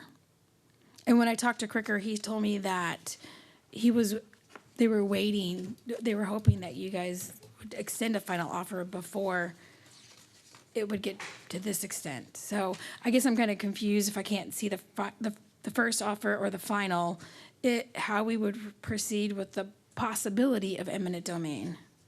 I believe the green cards belong to the offer letters. You say green card, you're referring about a certified Yes, letter certified, yes. receipt Right. that's been submitted. All of these PCNs that are being presented have an initial offer and a final offer that's required by law. We can get you the dates. We did not know that was going to be a question this evening, so we can certainly try to look that up as we wait. But they've all been provided that. Kent Sick, our legal counsel, has reviewed all of those to make sure they're in compliance with the law. And we discussed them with counsel in executive session as well. Okay, which I'm not saying that it wasn't offered. I just, as a council member, as a mayor, this is the information that I want to see when I'm voting on eminent domain, because I don't see on here that there's a final offer, and I only see the revised offer made. This is why I wanted to have this timeline so I could have some information. So when I'm up here, I don't have to. If that date was on here, I wouldn't have to bring it up now. We're happy to provide that in the future. We're happy to do that. I just don't know if we have it tonight. Okay, do we have a final offer that was presented to them? Yeah, Kent Sick again, the initial offer was sent on September the 19th and the final offer on October the 23rd. We tried to respond to that information request as quickly as possible, but we definitely make sure that there's an offer and a final offer before we get to PCN. And when was that final offer sent? October the 23rd. October 23rd, okay. Some time ago. And, we can't Because really- September it says that Mr. Dacey waited for their owner's appraisal before submitting a counteroffer. December 3rd, received counteroffer from Dacey family based on appraisal from Bowbridge property. Advisors counteroffers appear to be based on appraisal for Part 2, utilizing subdivided land appraisal theory for the whole tract. We're really not supposed to talk about the course of the open course of negotiations. I'm not adding prices to it. I didn't discuss prices, just the process. Yes, ma'am. So this one made me a little bit more uncomfortable than the other one did, because I don't see any backup regarding the final offer and the initial offer that was made on September 19th comes after June 16th, which says there was a revised offer made. So I was confused as to the timeline of this. Every offer and final offer is supported by the city's appraisal report. Okay, maybe, if we could just have that in our backup, that would be terrific. So does anybody want to make a motion? I move that the city of Kyle authorize the use of the power of eminent domain to acquire 4.496 acres of land in fee simple, a drainage easement over .0761 acres, and a public utility easement over 1.110 acres, all from property owned by JDF Windy Hill Road LLC, as described in Agenda Item 9 for the public use of constructing public roadway, drainage, and utility infrastructure improvements for the Windy Hill Road Improvement Project. Second. All right, we have a motion by Councilmember McKinney and seconded by Councilmember Harris. Can I have a roll call vote, please? Flores Kale, Nay. Goza, Nay. Medina, Aye. Harris, Yes. Tobias, Yes. McKinney, Yes. Zapata. Yes. All right, motion passes 5-2. Next up, we have agenda item 10. Consider approval of a resolution finding public convenience and necessity and authorizing the use of eminent domain to condemn, if necessary, simple fee title to a parcel of land containing .0431 acres and an electrical easement containing .1012 acres, as described in Exhibits A and A1 to the resolution from certain real property owned by JDF Windy Hill Road LLC for the public use and purpose of construction of public roadway and utility infrastructure improvements for the Windy Hill Road Improvement Project. Roll call vote will be requested. Amber Smites, Deputy City Manager for the record. Again, this is the same property owner and same project as was presented previously, so I'm going to abbreviate the presentation for the sake of time. It's Windy Hill Project, project limits, here's the schedule. On this particular site, we did perform a survey and an appraisal. Property interests include fee simple right-of-way of 1,879 square feet and an electrical easement of 4,409 square feet. Improvements within the right-of-way here include roadway reconstruction. And so we would ask that you approve the resolution to find public convenience and necessity at this project. All right, thank you. Does anybody have any questions or comments? Would you like to make a motion? I just have one or two. I just want to reiterate what Councilmember McKinney mentioned earlier. No one wants to see anyone lose their piece of property or have damage done to their piece of property without having the opportunity to negotiate back and forth. But we did vote to pass the road bond in order for these roads to go somewhere. Something gets lost from someone. And then just a question on the verbiage, just to clarify for those who may be watching at home and unsure. It does state authorizing the use of eminent domain to condemn if necessary. And just reiterating Mayor Flores-Kale's comment earlier that the property owner didn't realize he was no longer under negotiations. Even though this is on the agenda, we still are trying to negotiate. This is just in the event we can't reach a negotiation. Yes, ma'am, that's correct. Thank you. Just wanted to make that known for everyone else. All right, when I talked to Cricker, he did say that he was more, they're not fighting the eminent, the taking of the land. He just wanted a good faith negotiation. And so although I understand, some people voted for this on the road bond, I want to go back to the fact that many people did not realize how much eminent domain was going to be used, and that's been stated as well. And so I am not trying to be difficult. I'm just trying to, provide some support for the landowners in Kyle who feel like they just want the ability to have a good faith negotiation. So We want the same. motions? I move that the city of Kyle authorize the use of the power of eminent domain to acquire .0431 acres of land in fee simple on the electrical easement over .1012 acres from property owned by JDF Windy Hill Road LLC, as described in agenda item 10 for the public use of constructing public roadway and utility infrastructure improvements for the Windy Hill Road Improvement Project. Second. All right, we have a motion by Councilmember McKinney, seconded by Councilmember Harris. May I please have a roll call vote? Zapata, Yes. Harris, Yes. Goza, No. Tobias, Yes. McKinney, Yes. Medina, Yes. Flores-Kale. No. That motion passes 5-2. Next up, we have agenda item number 11. Consider approval of a resolution finding public convenience and necessity and authorizing the use of eminent domain to condemn, if necessary, fee simple title to a parcel of land containing .2474 acres and a drainage easement containing .1600 acres, as described in Exhibits A and A1 to the resolution from certain real property owned by JDF Windy Hill Road, LLC, for the public use and purpose of construction of public roadway and drainage improvements for the Windy Hill Road Improvement Project. Amber Smites, Deputy City Manager, again for the record. Again, the same property owner, same project at Windy Hill. Here's the limits, project background. In this particular site, we need fee simple right-of-way of 10,778 square feet, a drainage easement of 6,969 square feet. Improvements within the right-of-way include roadway reconstruction, and again, we did perform a survey and an appraisal here. And so we would ask that the council approve the resolution finding public convenience and necessity for this project. All right, any questions, comments, or motions? Move that the city of Kyle authorize the use of the power of eminent domain to acquire .2474 acres of land in fee simple and a drainage easement over .1600 acres from property owned by JDF Windy Hill Road LLC, as described in Agenda Item 11 for the public use of constructing public roadway and drainage improvements for the Windy Hill Road Improvement Project. Second. All right, we have a motion by Councilmember McKinney and a second by Councilmember Harris. Can I get a roll call vote, please? Goza, No. Flores Kale, No.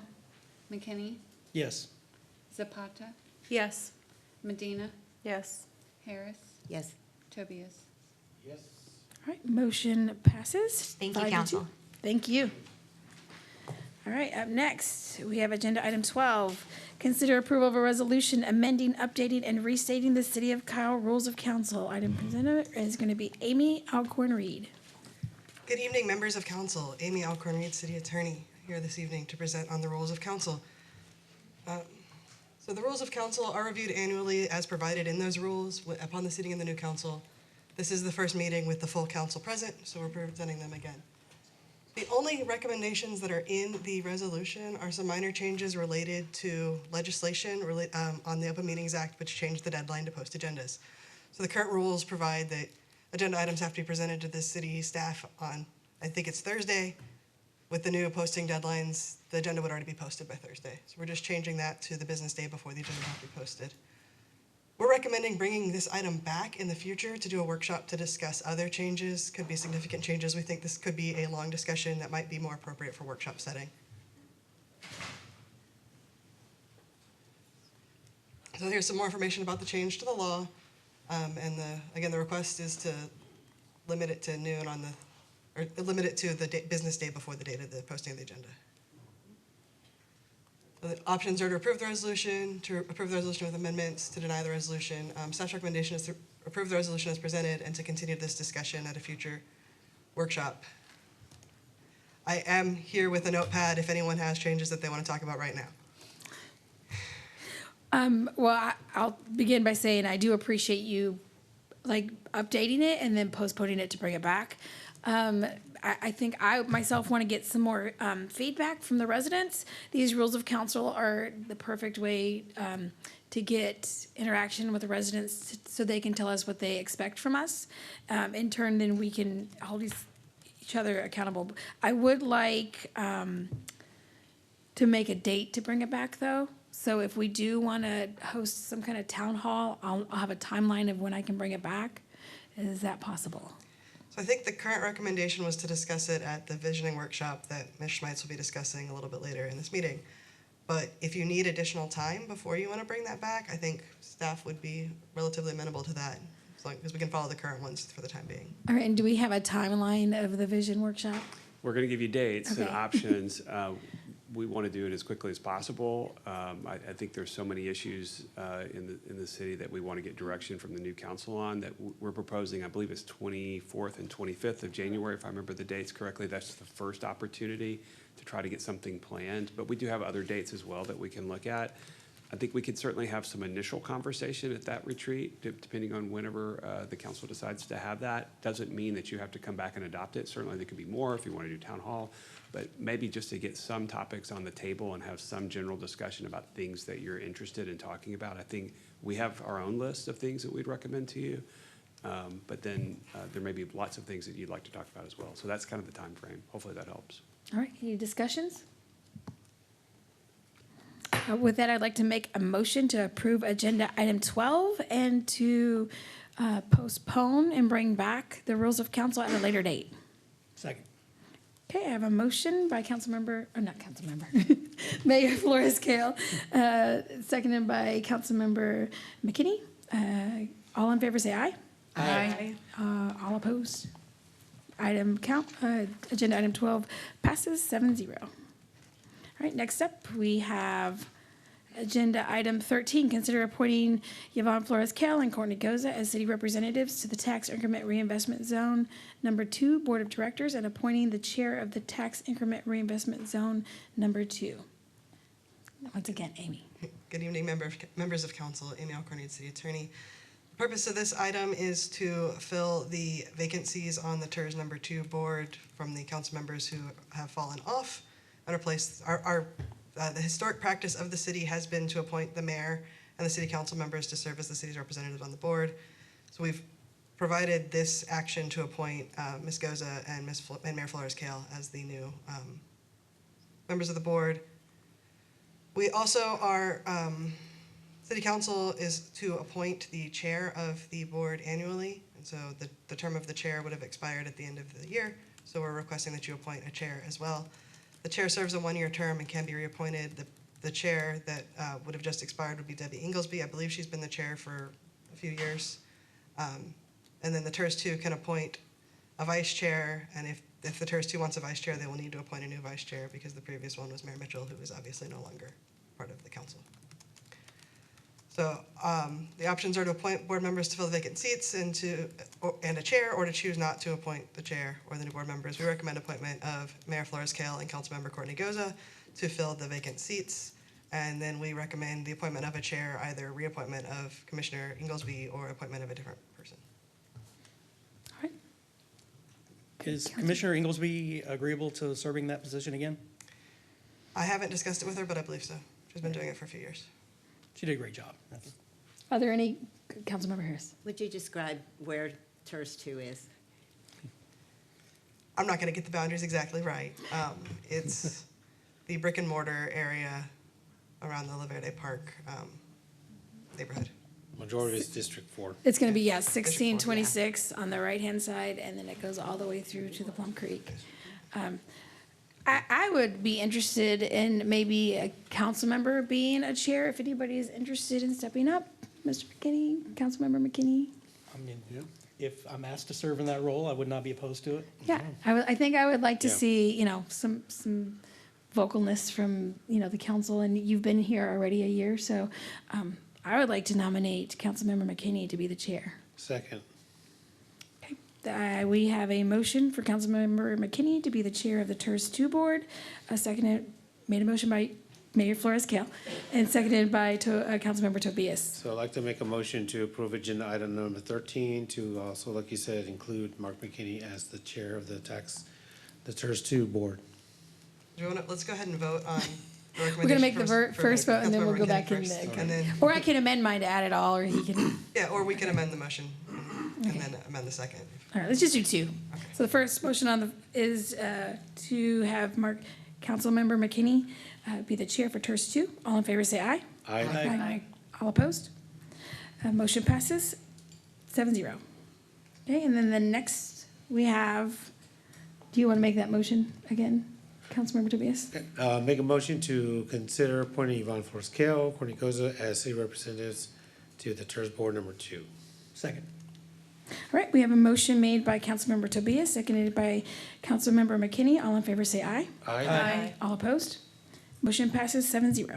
Thank you. Thank you. All right, next up, we have staff reports and presentations. We're going to receive a report, hold a discussion, and provide staff direction regarding the council visioning workshop. You were fast on that one.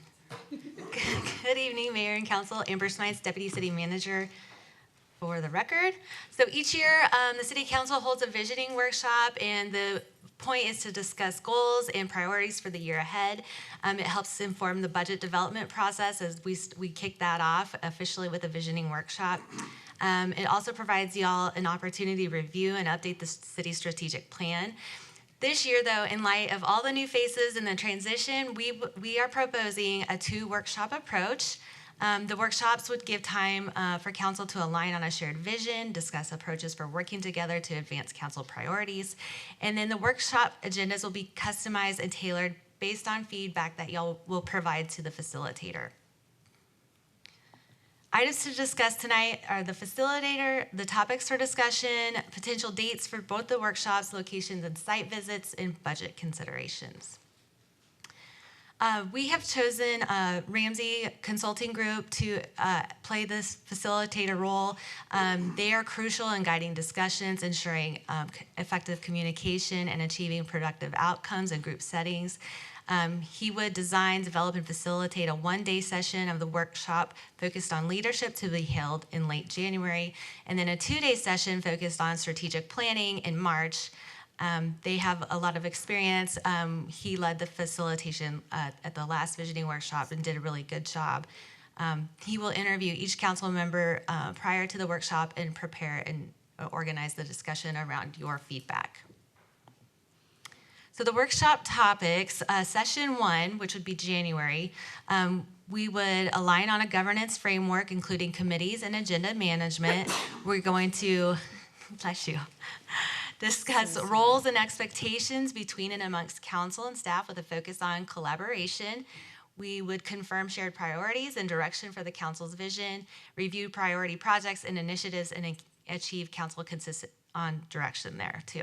Session 2 would be a little bit more focused on strategic planning, so update to the strategic plan, a look at our key performance indicators and performance management dashboard, our CIP program, planning and oversight. We would take a look at the downtown facilities and master plan, and then budget process review, and then any other topics that y'all might want to talk about. Potential dates for session 1, we are proposing Saturday and Sunday, January 24th and 25th. Again, it would be structured around leadership. And then session 2, we are proposing March 6th, 7th, and 8th. That would be Friday afternoon, Saturday, Sunday. We would begin at 6 on Friday and then end at 12 o'clock on Sunday. Those dates were chosen. We considered the spring break for HCISD and then also the NLC, which some of you like to attend. The locations have varied throughout the years, but they're typically chosen in cities where the council can visit different developments, city facilities, infrastructure, or programs that may be relevant to Kyle. And the goal has been to visit aspirational developments and or projects that would be applicable to Kyle and something that you might want to bring back to Kyle. Having 2 sessions, though, provides the opportunity to host both locally and off-site if the council wishes to do that. Potential locations include Kyle, Georgetown, McKinney, Denton, and Grapevine. In Kyle, things to see, we could do a tour of our city facilities, our parks, our water utilities, transportation, public works, our library, police department, and city hall, and anything else y'all might want to tour. Places to host. If we meet local, it has to be large enough to accommodate the group and the breakout sessions and the public if they would like to attend as well. And so we're proposing the Kyle Public Library, the Public Safety Center, City Hall, possibly a room at the public Palm Creek Golf Course in Texas Old Town. Georgetown, things to see would be downtown Georgetown. They have a library, they have a new parking garage, a redevelopment approach, and execution. We could stay at the Summit at Rivery Park. It's a hotel and conference center, and it's a mixed-use development. Places to stay, Sheridan, Austin, Georgetown Hotel and Conference Center. In McKinney, things to see, also downtown McKinney, they have a library that's under renovation, parking garages, a new City Hall municipal complex, and we would just be looking at their redevelopment approach and execution there as well. They also have a sports complex, if you would like to check that out. Places to stay, Sheridan McKinney Hotel and Conference Center. Denton, things to see, the Denton Square in downtown, shops and restaurants. They have a civic center, and then also their redevelopment approach and execution. And then they have a hotel and convention center, and we would stay at the hotel and convention center. Grapevine, things to see, downtown historic Main Street. They have Harvest Hall. It's a food and beverage hall attached with attached hotel and public parking garage, a convention center, public library, the rec, the REC, City Hall, and again, the redevelopment approach and execution. Places to stay would be the Hotel Vin at Harvest Hall and Gaylord Texan Resort and Convention Center. So budget consideration by session, for if we stayed in Kyle, the total estimated cost would be about $9,150. Depending on where we host the location, it could be a little more. We might have to rent the meeting room if we didn't stay at a city facility. Off-site, it would be about $26,750 to go to North Texas. So decisions for you all tonight are the dates. Are we good with these dates? And then the locations for each session, and then the budget. But those numbers are wrong on that slide. It's actually these numbers. But we would be bringing back a resolution to you to schedule the workshops and approve the budget. Questions? Questions? Go ahead, Mayor. I'm gonna let you guys do all the talking. Me and Councilmember Tobias have been waiting to do this in Kyle for almost half a decade. So I know I'm always a fan of doing it here in Kyle, but I really would like to hear what other people have to say. I would be almost adamant that at least one of them be here. Agreed. And I would prefer the first one. Okay. Councilmember Harris? I wouldn't object to having one of them here, but I have really benefited by the visioning workshops I've gone to that have been in other locations. We've seen some very interesting things that we can bring back to the community. I love seeing what other communities are doing, and especially ones that are similar to us. I also think that it requires us to concentrate on the job we're doing more when we're out of town. There are a lot of distractions when you do your workshops in town. Anybody else? I think just a question on the hybrid approach. I think I'm good with that too.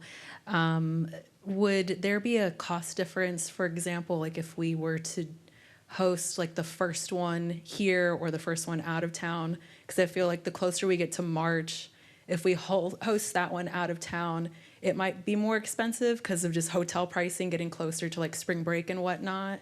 So I think that's just the question that I have with that. You're right. It does increase a little bit more in the March timeframe. We could bring some more precision around what that would be if you would identify, an offsite location that you would like to stay at. We could call and actually get the room pricing. Okay, so for example, if we did one offsite, it would actually be better for us to do it the January one because it'll cost less because we'll do it offsite and then have the one that would be more expensive be hosted here. I mean, it won't be that dramatic of a change. I mean, It may depend on the location too. For example, if you went to the Gaylord Texan, which is a large destination resort type place, that might be affected. I suppose it could be. I'm not sure if it's as much in Denton or McKinney or Georgetown. But again, I don't have those numbers specifically, but I just wouldn't expect those places to have as much of an impact. But I suppose it's possible. It's a good point. I hadn't thought of it. And I think one of the things we want to make sure we do today too is kind of nail down the dates that everybody's available. It's really kind of hard to get everybody scheduled for that. So we could certainly look at, as Amber said, we could check it and bring it back to you. That way you'd have a little bit better information. Agreed. I think once we get the dates, then you can just put in where we plan on staying, and then you could figure it out which one's going to be cheaper. Yes, for the budget tonight, I used the GSA rates for North Texas Metro, and then also for Kyle. Sorry. Would anybody be objective if we moved it a weekend of the 31st and the 1st of February? Because there's a drill team competition on the 24th. If not, I can still make it if everybody's available. So you're asking the 31st? In the 1st? Okay. If possible. If Certainly not, staff could be there. The only thing I would point out is the facilitator is unavailable in February for a pre-planned issue that he's got. Then I can make this work. I can make it work if it's 24th, because he was really good last year. And y'all need to show up on time. He's very strict. He is very, very strict. I liked him. I know some other council members were kind of dragging in, but he was very strict. I really appreciate what he brought to the table. As far as from my point of view, I have no problem with the Public Safety Center in the training room. It's open, it's nearby, and I understand, you know, we want to go to see other places, but my thing had always been, when I go to these things, I'm ready to work. I'm ready to sign in. I'm ready to, you know, there's times where if we had food brought in, which is great, we can stay there and focus on that. We have to take our breaks.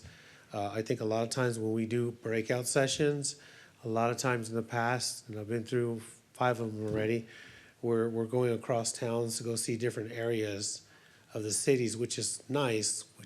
But at the same time, my whole focus is that we're there to come together and go over things that's going on with the city. So the more time and the more hours I can spend with all of you and city staff to really nail down and get to work, because this is a very important year for our city. We have a lot of projects that are starting to get up and running.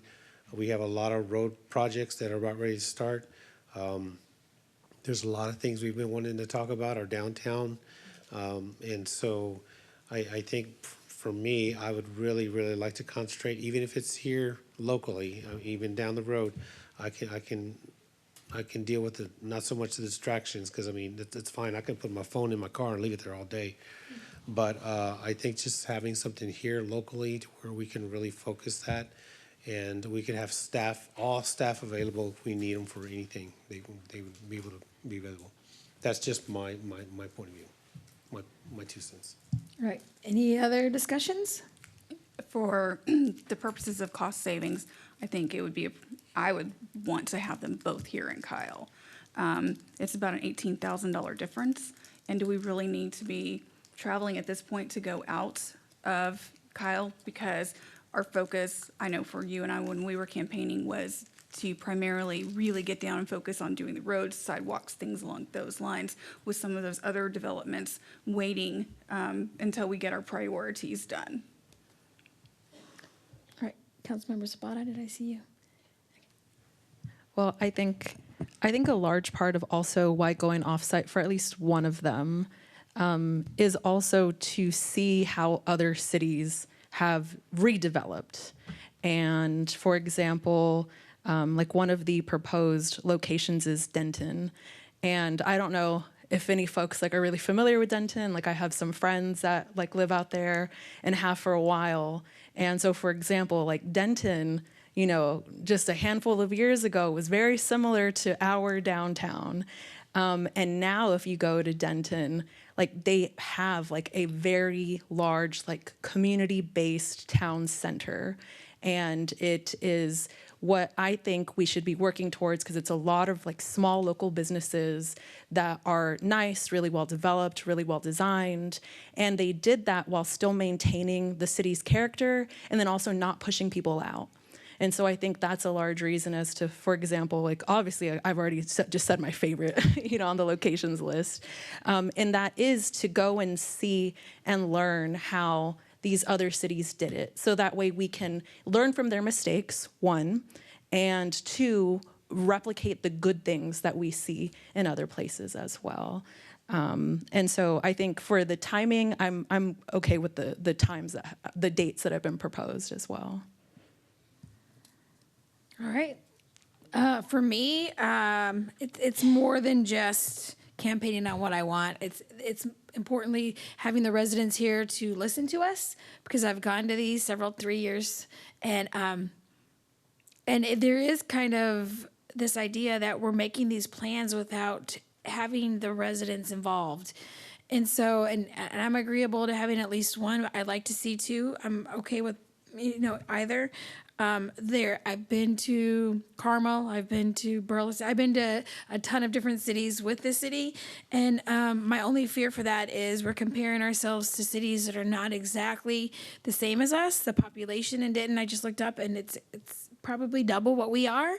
And so making sure that we're going to cities that are relevant. I do like a good downtown, and I think Georgetown has a great downtown.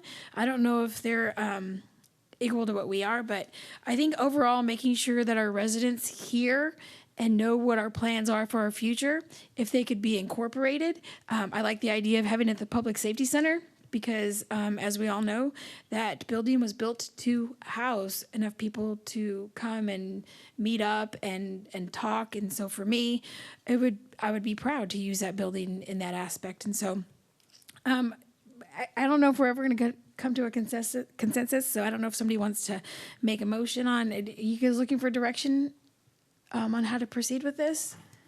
Do we want to just do the dates for now? Right, so it's something I don't think we need a motion on per se. We're just looking for general direction. Again, as Amber mentioned, we'll bring back an action item to have you vote on a resolution with the budget in the specific locations. But I think what I'm looking for, and I think what I've heard is 2. These dates seem to work that we've thrown out. Is that correct? Would you repeat them again? I think Amber, can you go back? I want to Yes. make sure I get them right I have them myself. on my phone. Yeah, January let me- 24th and 5th, and I think March 6th through 8th, is that correct? Right, March So those 6th through the 8th. Those dates work for everyone, that we can have those dates? And then I heard the January 24th, 25th, that you'd like to have that at the Public Safety Center.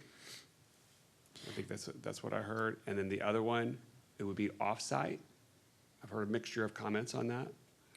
But off-site, and I know I heard a strong play for Denton, but is that the consensus of the group that that's what you'd like us to plan for? Could we run back through them? Okay. Sure. Okay, Kyle, Georgetown, McKinney, Denton, and Grapevine. Okay, and Kyle, city facilities. Georgetown, they've got a library in downtown. They've got a new parking garage. And again, we would just be learning from their redevelopment approach. They also have the summit at Rivery Park that we could go see. It's a hotel and conference center, and there's mixed-use development there. Places to stay, the Sheraton Austin Georgetown Hotel and Conference Center. In McKinney, we would see downtown McKinney. The library is currently under renovations, parking garages, new city hall, municipal complex, and their approach to redevelopment. They also have a sports complex that we could look at. Places to stay there are the Sheraton McKinney Hotel and Conference Center. In Denton, they've got the Denton Square / downtown. They've got shops and restaurants, a civic center, and again, their redevelopment approach, a hotel and convention center as well. And places to stay would be at the hotel and convention center. Grapevine, they have a downtown / historic Main Street. They have a harvest hall with food and beverage hall attached with attached hotel and public parking garage. They have a convention center, public library, the rec, and city hall. And places to stay would be at the Hotel Vin at Harvest Hall or Gaylord Texan Resort and Convention Center. So that's So on the second vision workshop, would that be more of site visits versus the actual leadership discussions? Because I'm also looking at when we travel, we also look at the time to travel and the amount of, again, if we're going up north, I mean, that's a 4-hour drive to this facility. And are we gonna need to get there the night before? Let's just say we're gonna get there the night before. What would be on the agenda for that Saturday? And then, of course, the drive home on Sunday. Sure. So I wanna make sure that we spend as much useful time, in my opinion, if we were to go that route.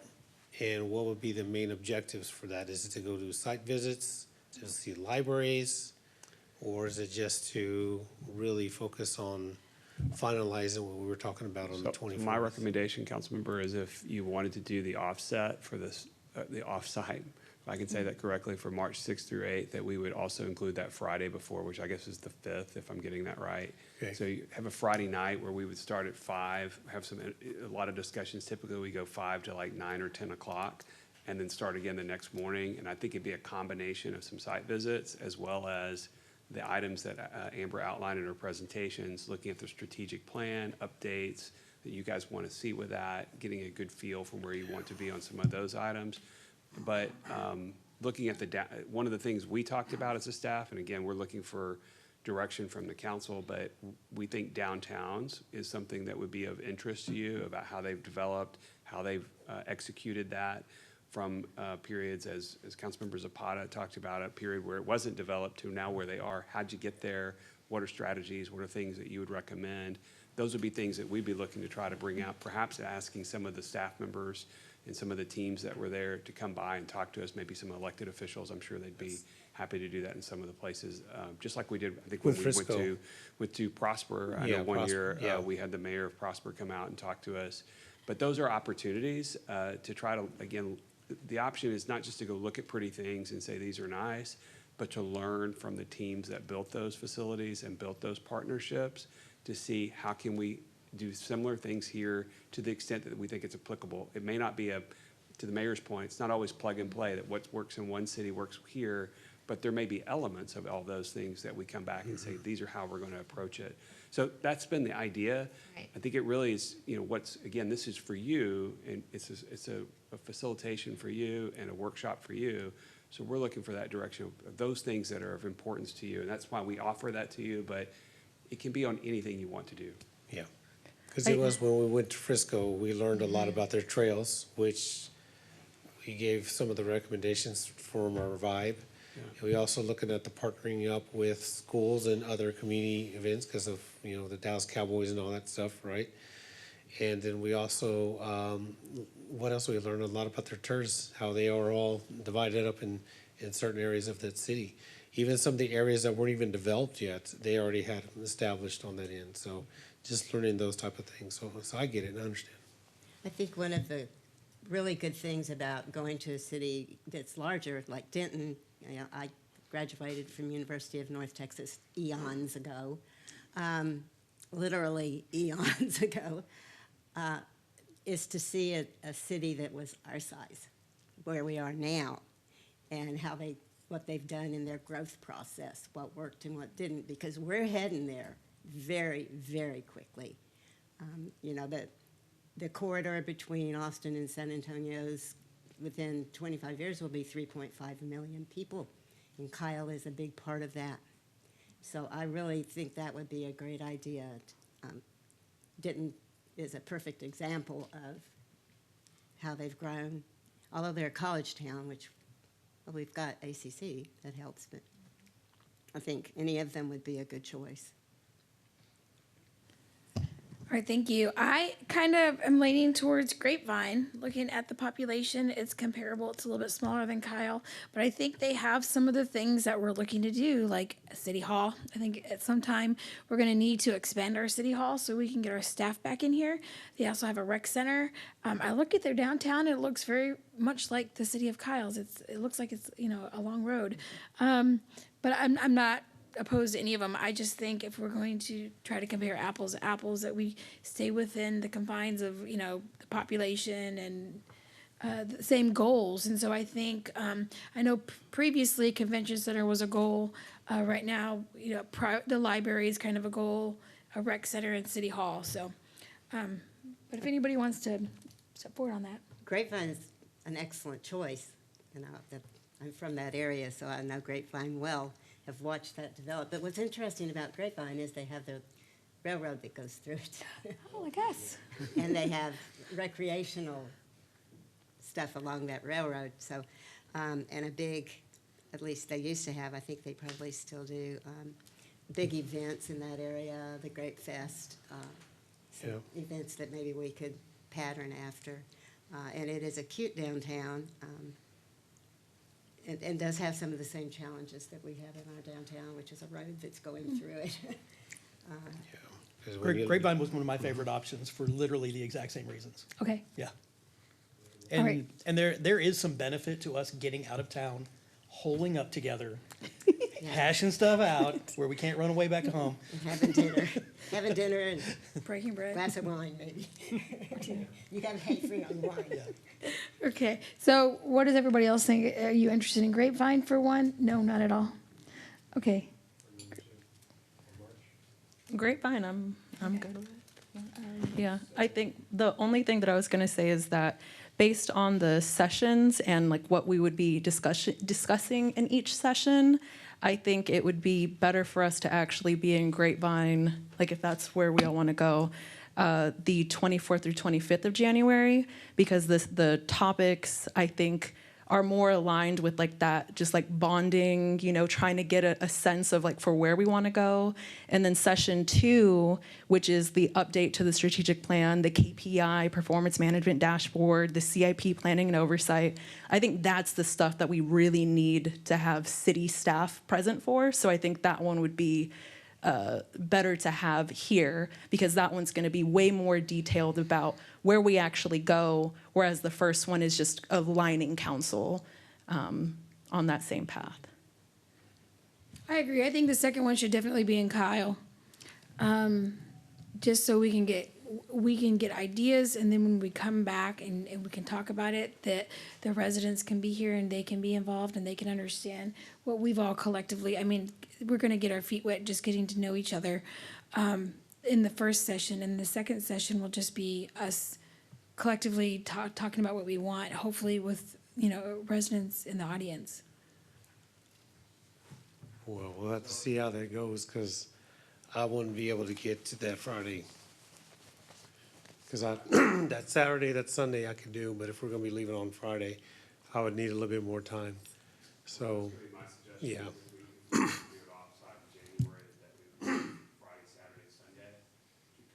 Sorry, you're good.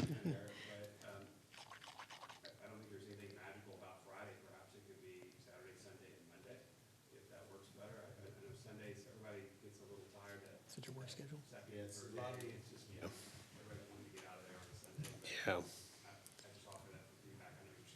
Yeah, it is. I would have to give myself time. Like the March one for being an offsite, I'd be able to have to request that, like tomorrow morning when I'm there.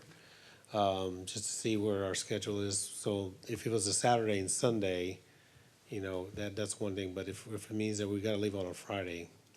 But I don't wanna slow anybody else down if that's the consensus. If Well, it means- maybe the other, I didn't mean to cut you off. No, So no. maybe the other thing is we go all day 24th, all day the 25th. Yeah. You know, just go longer. Typically, we're trying to get out like a half a day on Sunday. Maybe we just say we're gonna go longer. Yeah. Yeah, it's gonna be important that everybody is there for the whole thing, and so we wanna make sure that we are, willing to negotiate our Yeah. schedules with that, so, and Mr. Councilmember Tobias is, important. So the two schedules, could we just flip them? Where the one where we want the public here would be in January, which would also be better as far as getting hotels, because it's so close. Well, I think what we were originally planning was that the first one would be here, you know, locally. I think that's what I'd heard, but then I'd heard the opposite was let's do that one off-site in January, and then the one in March would be local here at the Public Safety Center. Am I hearing that correctly, of what you guys wanted to do? I believe what Councilmember Zapata said was, and I agreed with, was the first one would be away and the second one would be here, because that would give us time to acclimate and then come back. And then when we discussed it, we'd have a good idea of, you know, to what to share with the residents. Councilmember Harris, I just want to make sure I answered that properly for you. Maybe I didn't understand your question exactly, but. Well, maybe I'm confused. Okay. I'm saying that perhaps for the January sessions, we could be here. Okay. And And that's if the it's, opposite. if we want to flip the workshops, you know, which workshop do we want here? It's that one. Which one is off-site? That's in March. Yeah. Well, Are you saying doing the strategic planning workshop in January and doing the leadership workshop in March? Yeah. Well, Okay. Well, That would, go ahead. is well, I there a just say, reason?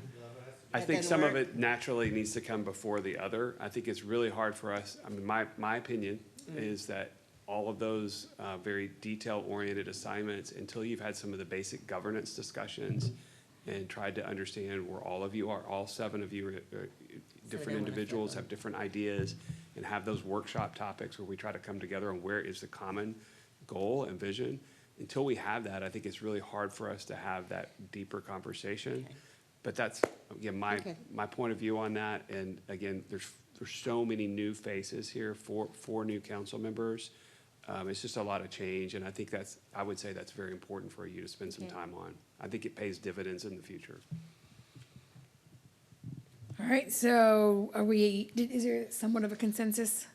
I mean, I think we picked Grapevine. Grapevine, I think I've heard that, and that would be the January 24th, 25th meeting, correct? And that we would focus on those things, and then March 6th through 8th, we would look at, of doing that here at the Public Safety Center, correct? Correct. Anybody Okay. have And- opposition? And if I've summarized that correctly, then we'll bring that resolution back. We'll go ahead and start working on the planning for, Well, if you're going to bring a resolution for that back, it puts us right at the week that we've right, got I to think leave I'm just, town. right, I'm just hearing that those are the things that you want to do. What we like to have, and the reason I always recommend the resolutions is because there are sometimes not unanimous support for what the direction will be. And I like the council to vote on the expenses that you're going to incur on these. The reason I do that is because I've seen councils that have not been happy with those, and the staff gets blamed for, why are you spending money going here or there? It's a council decision. I want you to make sure you know what those costs are, and you clearly give us direction. That's the reason I would bring that forward, to make sure you all know what those costs are as best I can project them for you at that time. Could I make a recommendation then, if we're going to go to Grapevine, that we not stay at the Gaylord? Right, and I would recommend. I know that area well. I'm from North Texas, so the Venn Hotel is right there in that area, right next to the street. You know as well, Councilmember Harris. It's walking distance to those areas, so I think that would be a better location than the Gaylord Texan, honestly. I don't think any of us are planning to go to the water park or anything like that, so that's why you go to the Gaylord, but this would be a different type of hotel. I think it'd be great for us. That'd be my recommendation to you.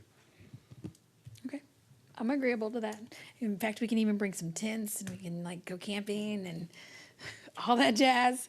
Okay, so do you have the direction that you need? All right, then we're gonna go ahead and move on. Thank you. Thank you.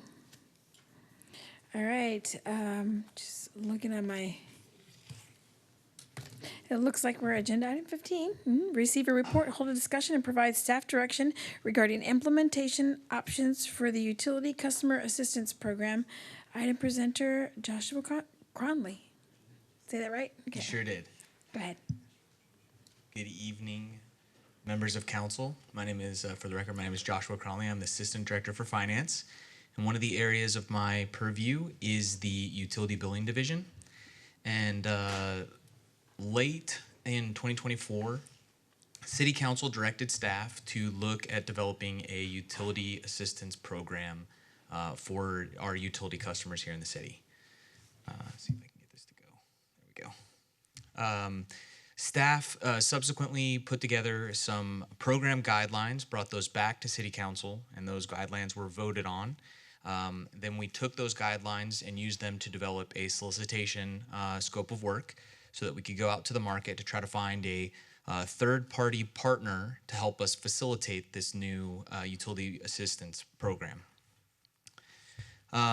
Looking back, the UCAP was designed around that model, and the goal was to have a third party independently validate the need that these residents may have and compare those to databases of need that the city doesn't necessarily have access to.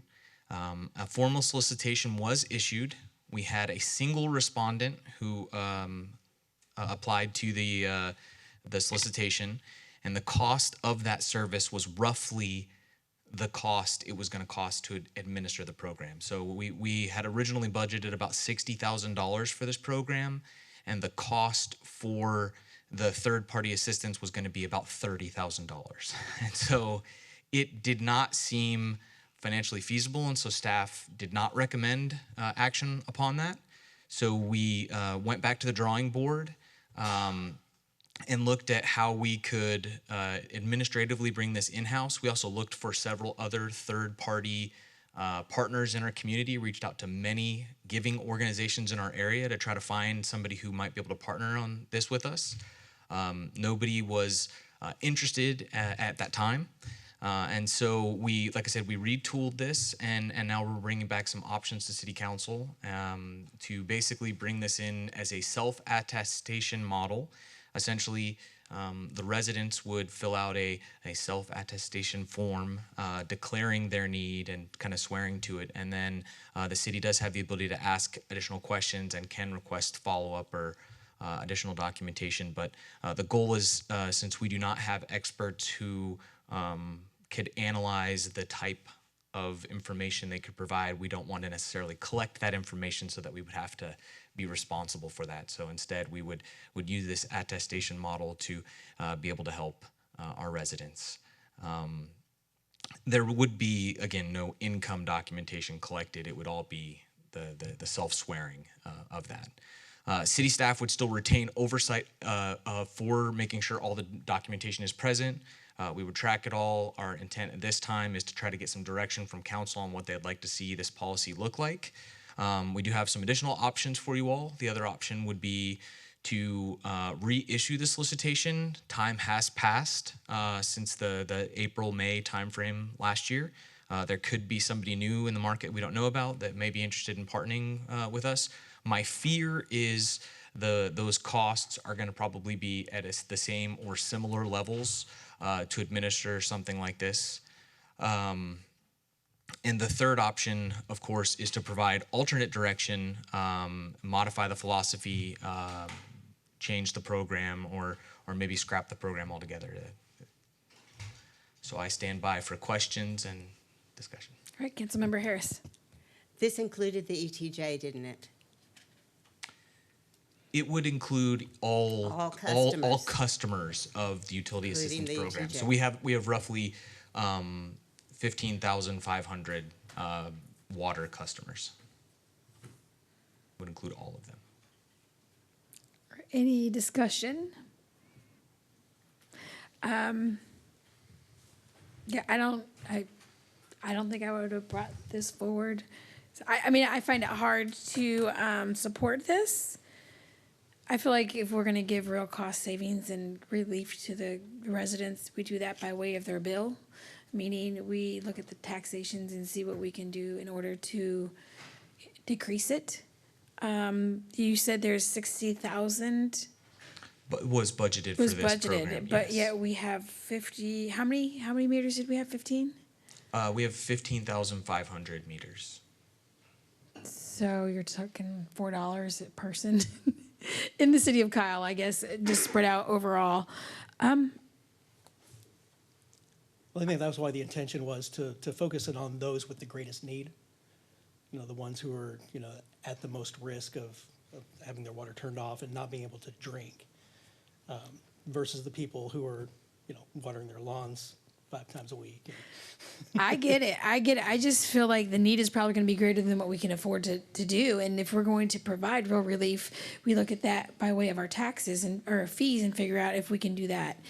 That way, I would be confused to know how this would be applied. Is there like a bill amount that they can't get over? So if somebody has like $1,000 bill, do they get $1,000 or do they get $500? How would that work? The program guidelines that some of the previous council kind of outlined what the initial help was, and so I didn't bring those back today because that really wasn't the point of topic. Now is in order to try to facilitate this program that was asked of us, we looked at trying to find a third-party partner and we're unable to do so. So now the option would be to bring that in-house. It's the only other option we could do to get this up and running for the council. And so the goal today was, since we knew we had new members, was to bring this back to council to see what the interest was and what the direction would be to go.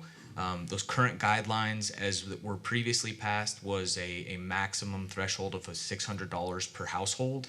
And there were several other pieces to that guideline. There were monthly, caps that could be placed on fees that could be incurred, so we could try to help people not snowball. Currently, it's a percentage of the bill that continues to compile once that snowball starts running. And so our goal was to try to put some parameters around those to try to stop people who have fallen into hard times from getting into a hole they can't dig themselves out of. But again, that's not what we brought today. Today we were trying to bring forward the program itself and its viability and talk about what direction the council would have direct staff to undertake. If if the council has now changed its priorities, we could absolutely look to do this in a different way. This is, again, a program we were bringing at the request of City Council. So just to add to that briefly, utility assistance programs are common in the industry, but there's lots of different ways to do them. You can have them strictly be donation-based, so you could have opportunities for ratepayers to provide donations that could be used to help those in need. I will tell you, my experience on that is it's very few dollars that come through those programs, so you just don't typically get a lot of dollars that are available. So a lot of times communities will look to try to provide some additional means to that, to where you can provide better assistance. It's never enough for sometimes all the needs that's out there, and there is that balance that I think you guys were talking about of, how much is coming from ratepayers versus those that are in need. It's always a tough balance from a policy perspective. But that's, again, as Joshua pointed out, our previous guidance was to budget for this, to put a program in place, and we were bringing that forward. We're just looking to see direction. How do you want to do it? We had hoped we would have this nonprofit standard that we would be able to kind of use going forward, but it just didn't work out here. And sometimes the dollars aren't really, the city our size, it just doesn't make enough sense to have a service like that. And then I just want to say one thank you for that additional context as well. But I think the other part is that I think this is a fantastic program, and I think it needs to be up and running ASAP. And the reason that I say that is because, for example, even when I was block walking, and this was during the federal government shutdown, we all experienced the outpouring of support that food banks, for example, experienced. And even for individuals, some doors that I knocked on were affected by the federal government shutdown. And those are things that, yes, fall outside of what City Council is able to do, but our residents are still affected. And I also do understand maybe the hesitancy that some members might have with doing the I can't even freaking pronounce the word, whatever that is. Attestation, yeah. Yes, where they verify it themselves. And I understand some of the hesitancy that might exist with that because, you just have fear of people abusing it, right? People that may not actually need it, but who are taking something that others might greatly need. So I was wondering if it might behoove us to adopt maybe a sort of phased approach to it, to where we allow for individuals who are, for example, receiving SNAP, WIC, Social Security, disability benefits, and that's the documentation, just that proof of them receiving those assistance from those programs is what they submit as proof in order to qualify for some of the assistance that we do have laid out. I feel like that might be a good kind of middle ground that would allow this very necessary program to get started, and to also make sure that we're doing what we can to ensure that those who most need it are receiving the benefits. And so I guess one question that I have with that is, if we were to do the route that I just suggested, where it's those that are on Medicaid, SNAP, CHIP, WIC, Veteran Affairs Supportive Housing, for example, individuals who have that support, would we need to do, could we do that in-house then? Because we're not doing necessarily income verification, we're just asking for those documents, or would that create an entire new? I think we could put together a policy that could try to capture those things if that's what the council would like to see, and bring that back. And we probably would make some recommendations to adjust the levels. Right now it's based off of about 3 months worth of the average household. If you consider the average utility bill is about $150 per individual, that would for 6,000 gallon household. That would roughly be about 3 months worth of work. But we may retool that if we're, if staff has to verify some of those things. I'm looking a little bit at my attorney now to make sure. I think we could probably collect some of those documents, but it just gets very difficult because we're not, certified to make sure that, you know, I can't go into the database for SNAP and say, yes, they're really a recipient still, or, so they're just to know that there's still ways that that could be abused as well. Yeah, and I think that goes for, I think, anything, right, that we do. And so, but I think at least having some method of, you know, protection that we can say, hey, like, you know, at minimum, we're requesting these documents, you know, you can provide those. We accept, you know, if you submit that, hey, you're getting Veterans Affairs supportive housing assistance, you know, we trust the document that you submitted that certifies that. So yes, you can get some assistance so your water doesn't get shut off. I think that is important and necessary. We can look at options for some sort of combination of the resident, you know, swearing that they have a need and what that need is and what documentation it is that we're comfortable accepting and keeping as city records. Okay. Councilmember Harris? It's been a while, but I think this was probably my initiative. And the reason that I brought it up initially was there was a woman who was somewhat disabled who was paying her bill late every month because that's when her SSI check came in. And she was therefore getting a fee every month that was adding to the cost of her bill. And it was a request to see what we could do about those fees for people who so they didn't get behind, or adjust the billing date, you know, some of the simple things that they needed. I think that $60,000 probably is a very low estimate of what this could potentially cost. And it would be difficult, I think, for us to just turn people away. Oh, well, this month we've used up all our money. That would be really sad.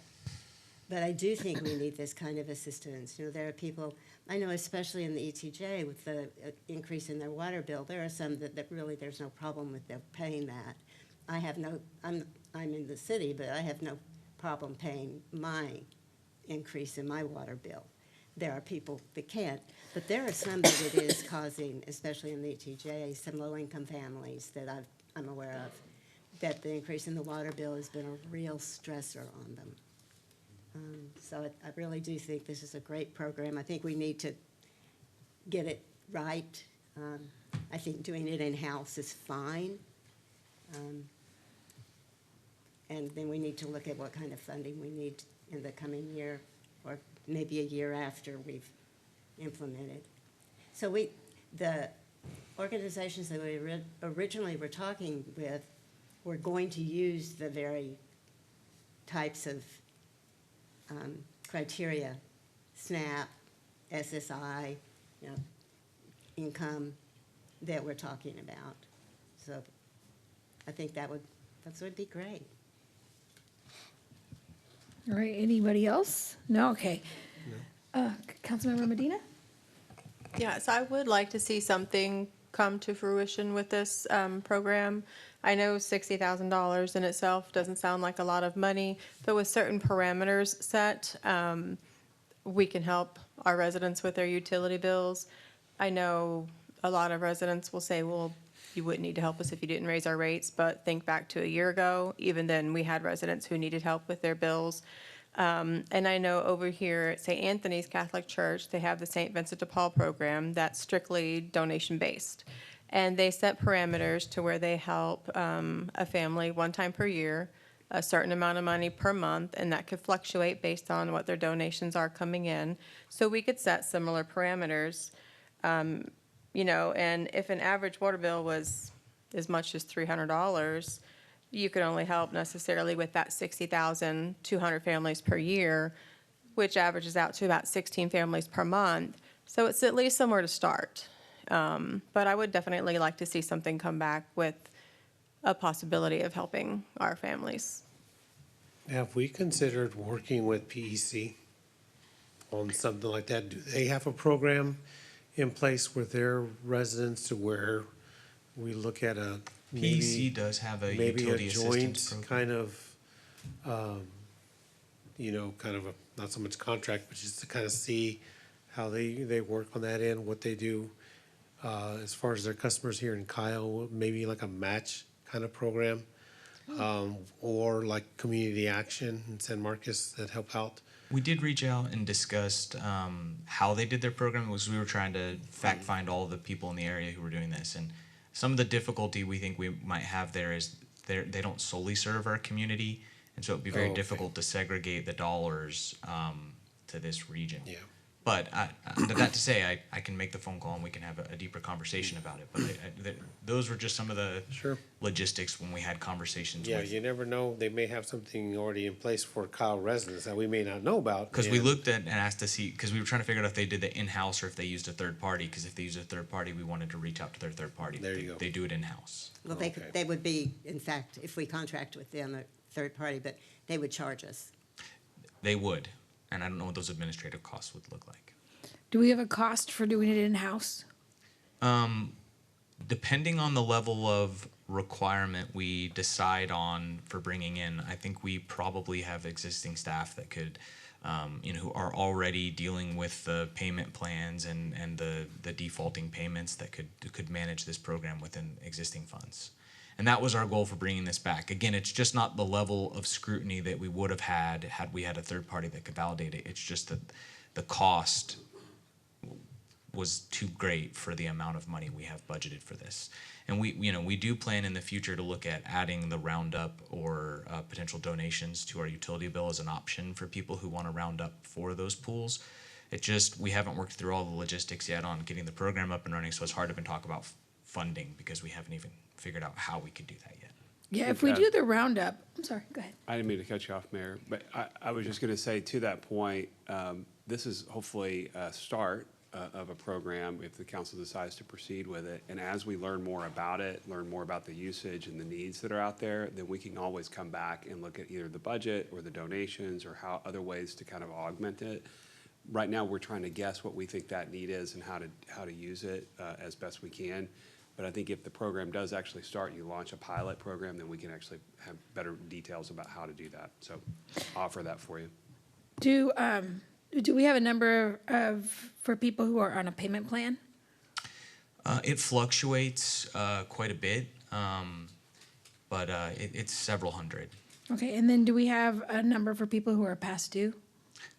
Not with me. I'd have to look that up. I'm sorry. Okay, I think those are going to be good factors in deciding how this program would work. I also think maybe the city can do things.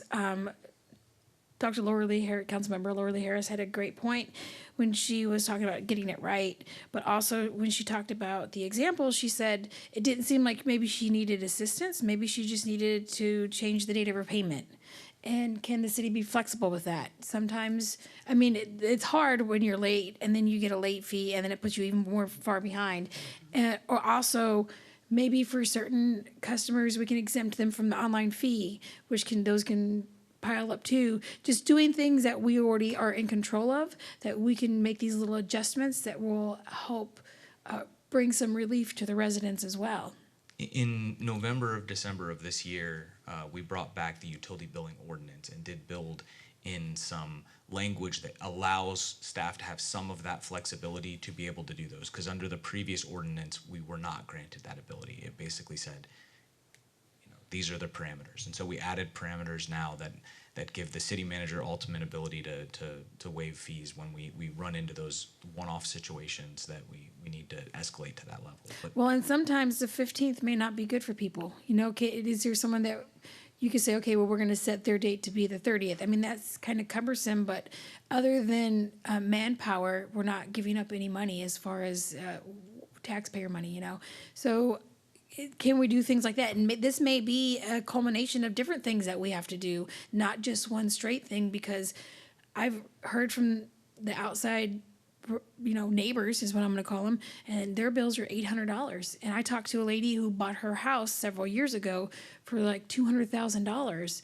So now you have these people who live in a predominantly, Six Creeks is a nice neighborhood, but when she bought her house, it wasn't the $500,000 house that it's probably appraised at today. And so she may not be able to afford her $400 or $500 water bill. So maybe making adjustments on payment dates. I love the Roundup program. I think that's great. Every time I go to HEB, I have to decide, do I want to round up or do I not? But I think it's a good prompt for people, because I would probably say 8 out of 10 times I'd click yeah, round up. So I don't know what it is that you guys want from us. What we're looking for direction on, are you comfortable with us proceeding with the in-house program that Joshua has outlined, with some of the additional elements related to SNAP and some of the other programs, of us trying to add that to the eligibility? And then we can bring that back to you with an actual policy and ask you to vote on that policy with any other direction that you have. But that's the number one thing. I think, just looking head nods again, this is general direction for something that's going to come back as an action item. But I think that's what I'm hearing. Is that correct? Mm-hmm. And I know You for may be a sure. victim of your own success, but I have complete confidence in you and your staff to be able to handle this internally. Yeah, I think one of the logical extensions from this that maybe in the future we want to discuss is having somebody that can do some counseling with people about, how do we, for instance, the woman that's getting a really big bill and it's surprising her, maybe making sure that we check the home to make sure there aren't leaks, that we're looking at her water pattern, since we know now from our new meters what that is, looking at, is the billing appropriate?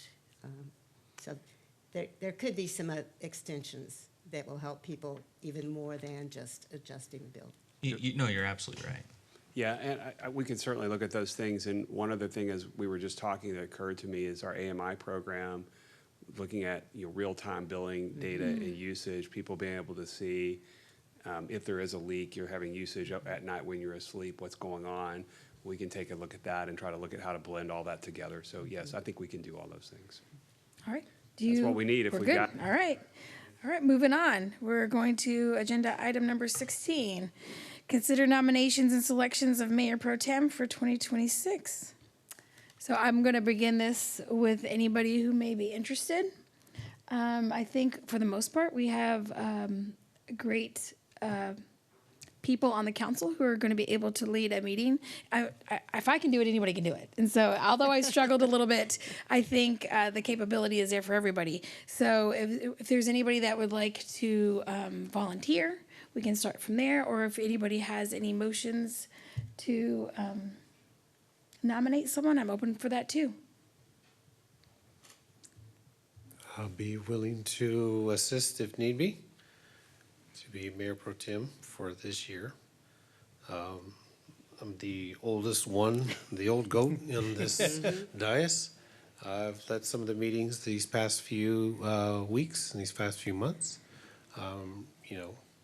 So if there's anybody that would like to, by all means, to want to take the helm too, I'd be willing to support them as well. Well, Councilmember Tobias, you have served as Mayor Pro Tem one Yes, year, ma'am. right? Mhm. In 22. Had you asked for nominations before volunteers, I would have suggested Nominate. Councilmember Tobias. Well, I know He's some- done a phenomenal job running meetings in the past. He's got Thank you. my All vote of right. confidence. All right, in that case, I'd like to make a motion to select Councilmember Tobias as Mayor Pro Tem for 2026. Second. All right, I have a motion by Mayor Yvonne Flores Kale and a second by Councilmember Laura Lee Harris. All in favor say aye. Aye. Opposed? All right, passes 7-0. Thank you. Thank you. All right, next we have agenda item 19. And this is my agenda item. Consider directing the city manager to bring back a presentation on January 20th, 2026 regarding the city's existing and anticipated bond debt, including 1, the total amount currently owed by the city for bonds, 2, the amount of additional bond debt anticipated to be incurred over the next 5 years, 3, the anticipated property tax rate increases necessary for Kyle homeowners, and 4, the rate increases necessary for the water/wastewater utility customers. The reason why I bring this now early is so we can prepare for our budget season. I'm going to have a couple of agenda items that are going to bring awareness to our council. This is not a dig at anybody. This is purely to educate our council. Many people have not kept up with the budget. I make it a point to do it every year. And so what I'm asking for is just a city manager to bring back a presentation, to have all this information. I've also had residents ask for the bond information, and I think it would be a perfect opportunity for them to get a good idea of where we're at. Any questions? Council Yeah, member? I seems like I remember seeing this information before. Is that a question for me? Yeah. Yes. Am I just imagining that? No, ma'am. I shared this with the mayor when we met a week or two ago, that we had a pretty detailed presentation that we provide in the budget process. So we've shared it publicly and with this council in the past. But that, yes, you have seen it before. Well, some of us have. We have 4 new council members. So it's available? Is it? It's readily available? Well, that information that we had at the time, yes, it is available in that presentation that we did as part of the budget process. And I think we did it a couple different times when we adopted the budget back in September. But if the request is that we update the information, it would take a little time to do that into the detail that you're asking. If you just want me to come back and give you the same information that you had before, we can certainly do that. But if you're asking, It's the information that went into this yes, current ma'am. year budget. But if you're So it's asking us current. to do, update all the projections, all the information, all those, I would ask for more time. I think that would be very difficult for me to turn around. I do have to post that agenda with all the backup in 6 days. Right. No, that's fair, and we can push it to another date, because what you're saying is this is not information that's already been put together prior to, so this is not exactly what's been presented in the past, but something that you would have to collect information, and I think it's really good information to have as we move forward with our budget season. Well, I think that's the question is, are you asking for the same information that we presented just a few months ago? Yes, we could turn around that very quickly just to give you that, but it would be the principal interest, all those things need to be recalculated. And then the projections you're asking for on water rates and property tax rates and those things, those take some time to put together as we look at what do we think the preliminary values are going to be, what have been our audited financial numbers that we get, which we'll get those again at late February or early March. So it's typically we bring that forward to you in the April-May timeframe as part of the budget process, that we show all of that, and then we have that in the context of everything that's coming forward. If you want it sooner, we're happy to try to do it, but that's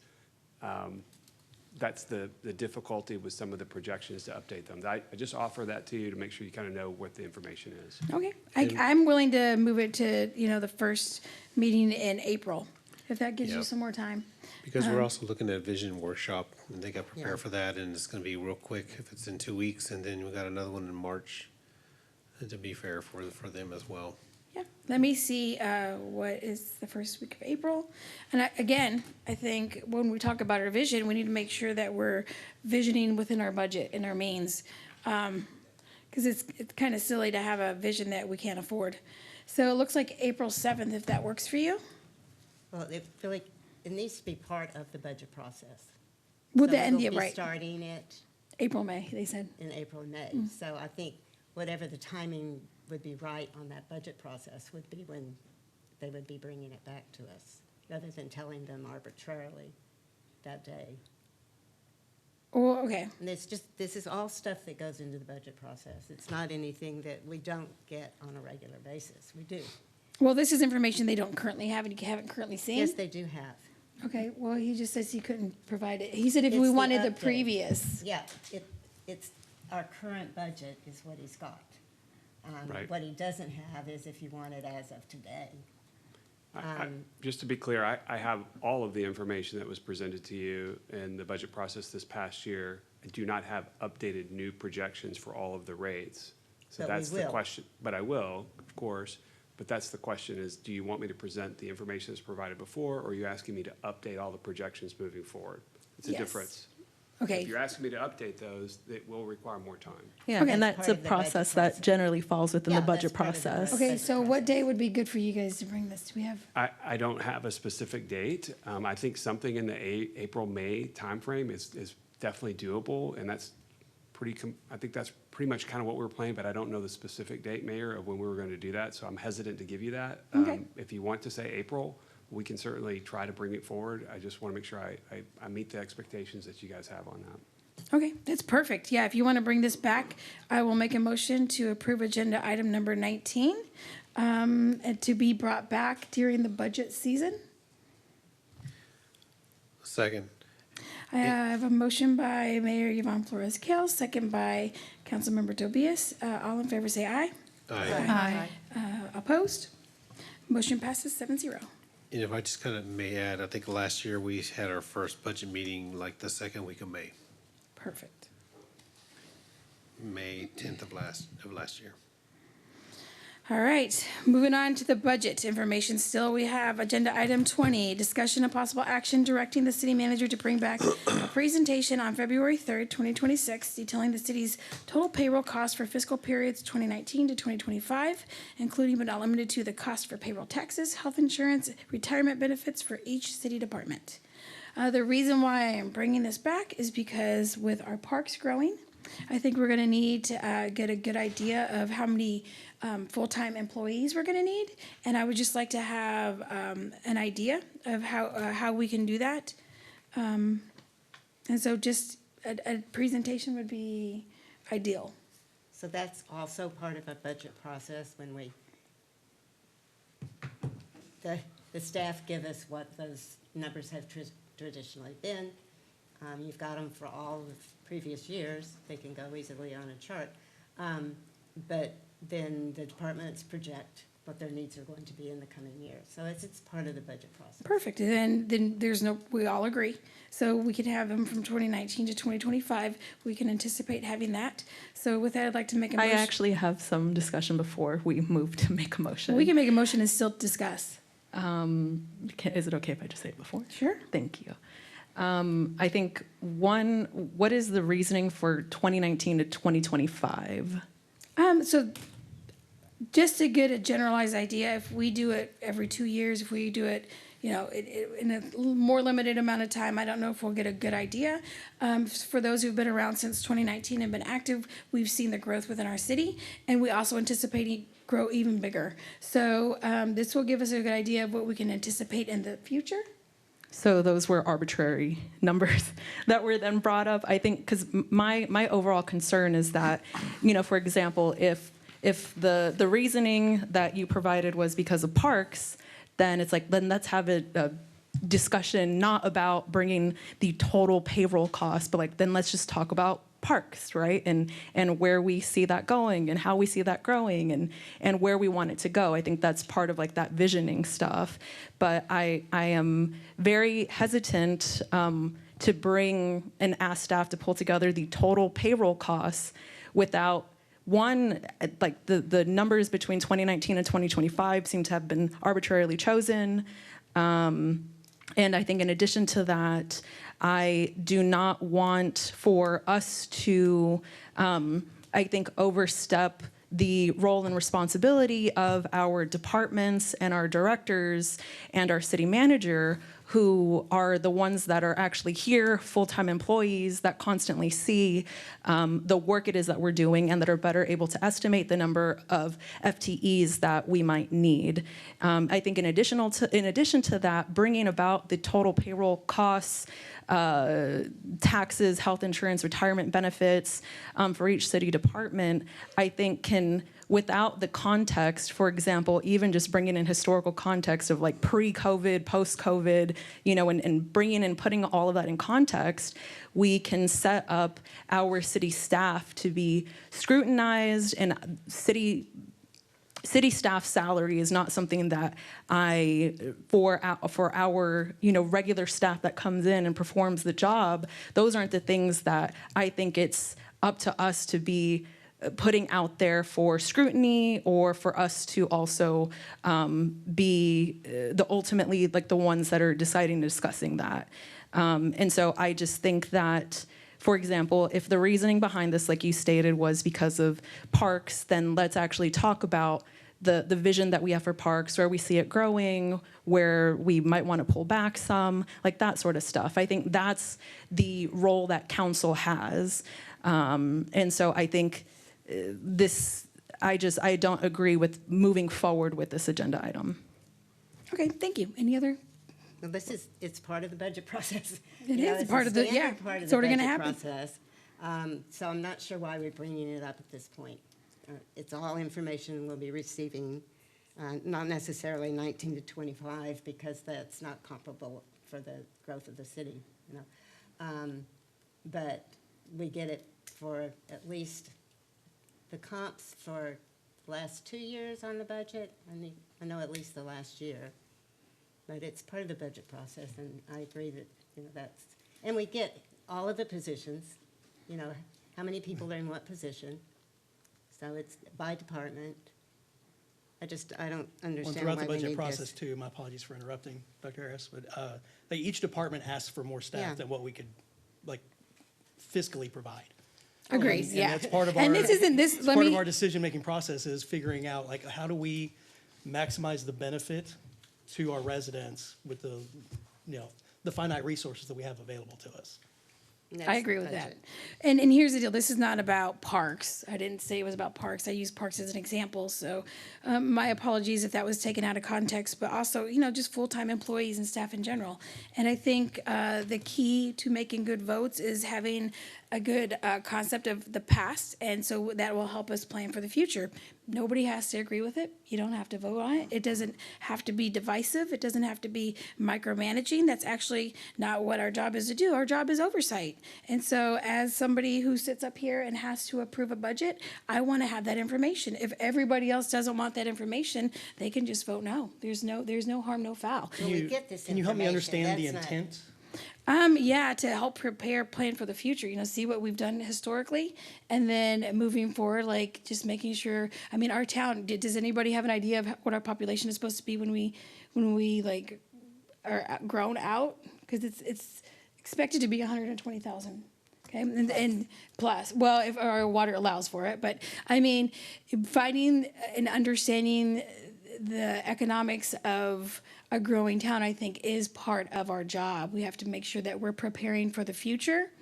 And how do we do that? We do that by hopefully taking our current situation, looking at the past, seeing how that went, and then hopefully being able to have enough information to move forward. We already do that as a part of the Well, budget my concern process. is also, it Perfect. crosses a line, there's a threshold in our charter. Which that- is? That separates us from staffing decisions. And Oh, I feel no. like that is bridging this, which is why I asked for clarification. Like, it feels like we're bridging that line that we don't need to bridge. There's a hard line between us and staffing for a reason. So when we vote on the budget, do you vote on full-time employees? After we've had budget discussions, yes. Right. So that is in our purview. Yes. So In the budget. again, if you guys don't want to vote on it, that's fine. I'd like to make a motion to approve agenda item number 20. Second. Second by, okay, there's a motion by Councilmember Mayor Yvonne Flores-Kell, seconded by Councilmember Goza. I'll take a roll call vote on this, please.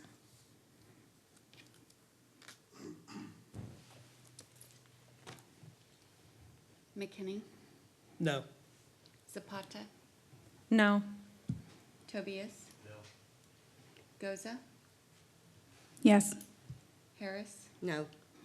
Flores Hill, Yes. Medina. No. Okay. Item fails 5-2. I think, is that all we have? Motion to adjourn. Yeah, I'd like to make a motion. Well, you don't have to make a motion. You could just adjourn. Thank you very much. You guys have a good night.